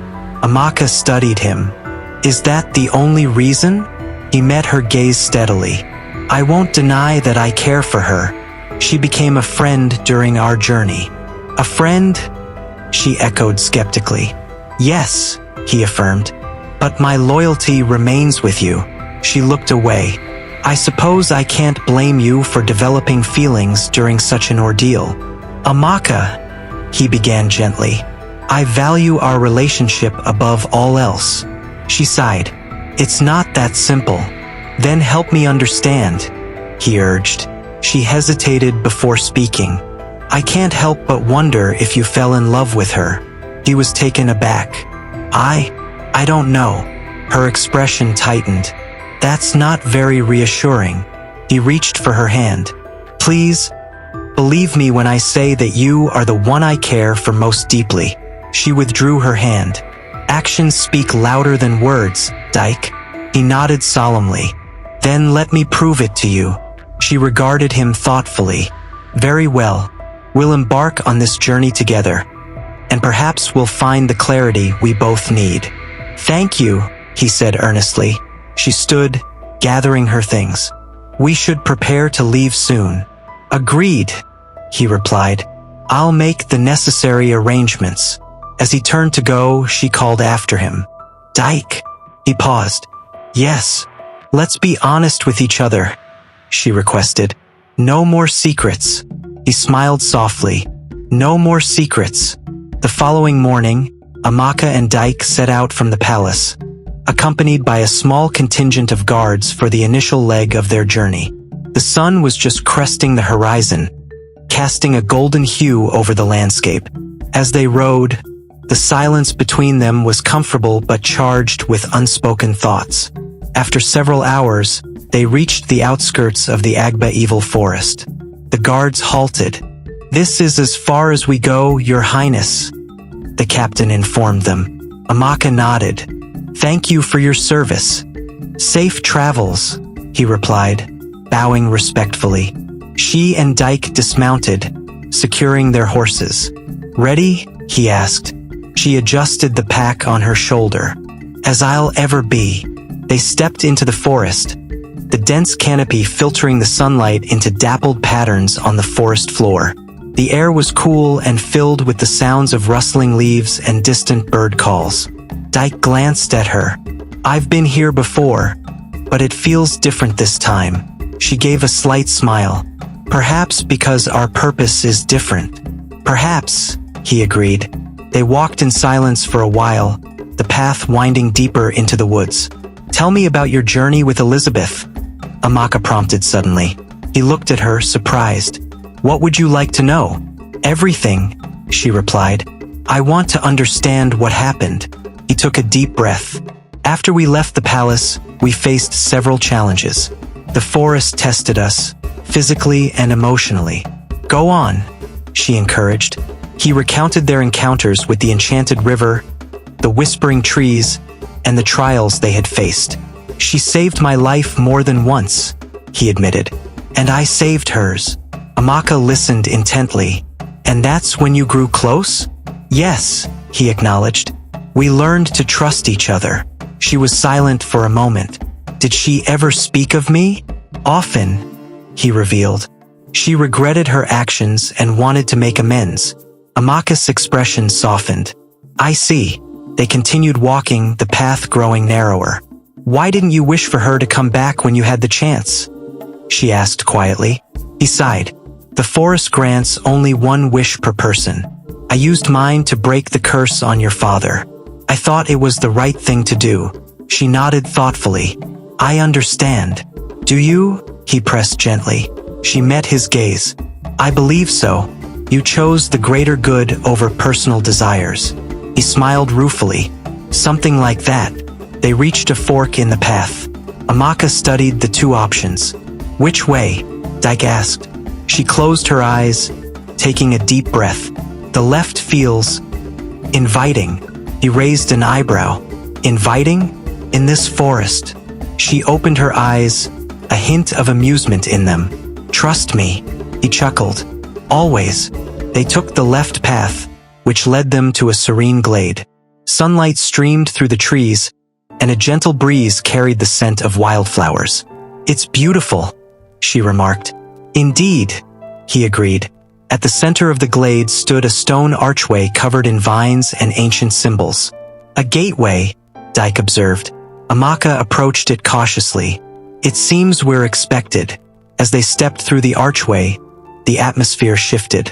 The sounds of the forest faded, replaced by a profound silence. Stay close, she advised. They walked onward, the path now bordered by tall, ethereal trees that seemed to glow with an inner light. Is it just me? Or is everything luminous? Dyke asked. It's not just you, she confirmed. A figure emerged ahead, a tall woman with flowing silver hair and eyes that shimmered like stars. Welcome, travelers, she greeted in a melodic voice. Who are you? Amaka inquired. I am the guardian of paths, the woman replied. You seek the shrine of the sacred egg. Yes, Dyke affirmed. We wish to make use of its power. The guardian regarded them thoughtfully. To reach it, you must each face a trial. Another trial, Dyke muttered. Amaka glanced at him before addressing the guardian. What are these trials? She extended her hand, and two orbs of light appeared. You will be separated. Each orb will guide you to your individual test. Dyke frowned. Separated. It is necessary, the guardian insisted. Only by confronting your inner selves can you proceed. Amaka squared her shoulders. Very well. The orbs floated toward them, hovering expectantly. Good luck, Dyke said softly. You too, she replied. They each followed their respective orb, the paths diverging. Amaka's orb led her to a tranquil pond surrounded by weeping willows. The surface of the water was so still it resembled a mirror. Approach, a voice echoed. She stepped closer, peering into the water. Her reflection stared back, but instead of her current form, she saw herself as she was supposed to look like without the curse. Slender and graceful. Do you desire to return to this form? The voice asked. She hesitated. I don't know. Honesty is required. The voice prompted.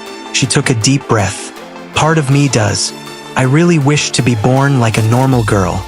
Then why not use your wish to restore yourself? The voice pressed. She frowned. Because there are greater needs. Are you certain? The voice challenged. Your own happiness is not insignificant. She looked away from the reflection. I care for my people, for those I love. If I can help them, I will. Even at the cost of your own desires? Yes, she affirmed. The pond shimmered, and the reflection changed to show Elizabeth's face. She betrayed you, the voice reminded. Why save her? Amaka gazed at the image. Because everyone deserves a second chance. And perhaps I wasn't there for her when she needed me. Compassion is admirable, the voice acknowledged. But be wary of misplaced trust. I'll take that risk, she declared. The water stilled once more, and the voice fell silent. Have I passed your test? she asked aloud. The orb reappeared, glowing brightly. You have shown selflessness and clarity of purpose. You may proceed. She felt a weight lift from her shoulders. Thank you. Meanwhile, Dyke followed his orb to a clearing filled with mist. Shadows danced at the edges of his vision, and whispers filled the air. Who are you? A multitude of voices questioned. I am Dyke, he replied, turning in circles to locate the source. Who are you truly? The voices pressed. He paused. A protector, a servant of the kingdom. Is that all? They taunted. He clenched his fists. What do you want from me? Truth, they demanded. Do you love Amaka? He hesitated. Yes. And Elizabeth? They queried. He closed his eyes. I cared for her. Love and care are different. The voices insisted. Which is it? He took a deep breath. I love Amaka. Elizabeth was a friend, a companion in adversity. Are you certain? They challenged. Yes, he affirmed more firmly. The whispers intensified. Do you regret not saving Elizabeth? Of course, he admitted. But I made the choice I thought was best. Would you choose differently if given the chance? They pressed. He shook his head. No. The kingdom needed the spell on King David's mind to be lifted. The mist began to dissipate, the shadows receding. You have faced your doubts, the voices acknowledged. You may proceed. He exhaled in relief. Thank you. Reunited, Amaka and Dyke continued along the path, which now led upward toward a magnificent structure nestled among the trees. The shrine, Amaka observed. They approached the entrance, which was adorned with intricate carvings and symbols. As they stepped inside, a serene atmosphere enveloped them. At the center of the chamber stood the sacred egg, pulsating with a gentle light. It's beautiful, Dyke whispered. Amaka nodded, stepping forward. This is it. She turned to him. Are you ready? He smiled softly. It's your wish to make. She hesitated. Dyke, I need to know. Do you support my decision? Whatever you choose, I stand with you, he assured her. She took a deep breath, placing her hands on the egg. I wish for Elizabeth to be restored to life. The egg glowed brighter, its light enveloping the chamber. A voice resonated. Your wish is granted. As the light faded, a figure appeared at the edge of the chamber. Elizabeth, her eyes closed as if in peaceful sleep. Elizabeth, Amaka exclaimed, rushing to her side. Elizabeth's eyes fluttered open. Amaka? She nodded, tears welling in her eyes. Yes, it's me. Elizabeth sat up slowly, confusion mingling with relief. How? You've been given a second chance, Amaka explained. Elizabeth's gaze shifted to Dyke, who stood a few paces behind. Dyke, he smiled warmly.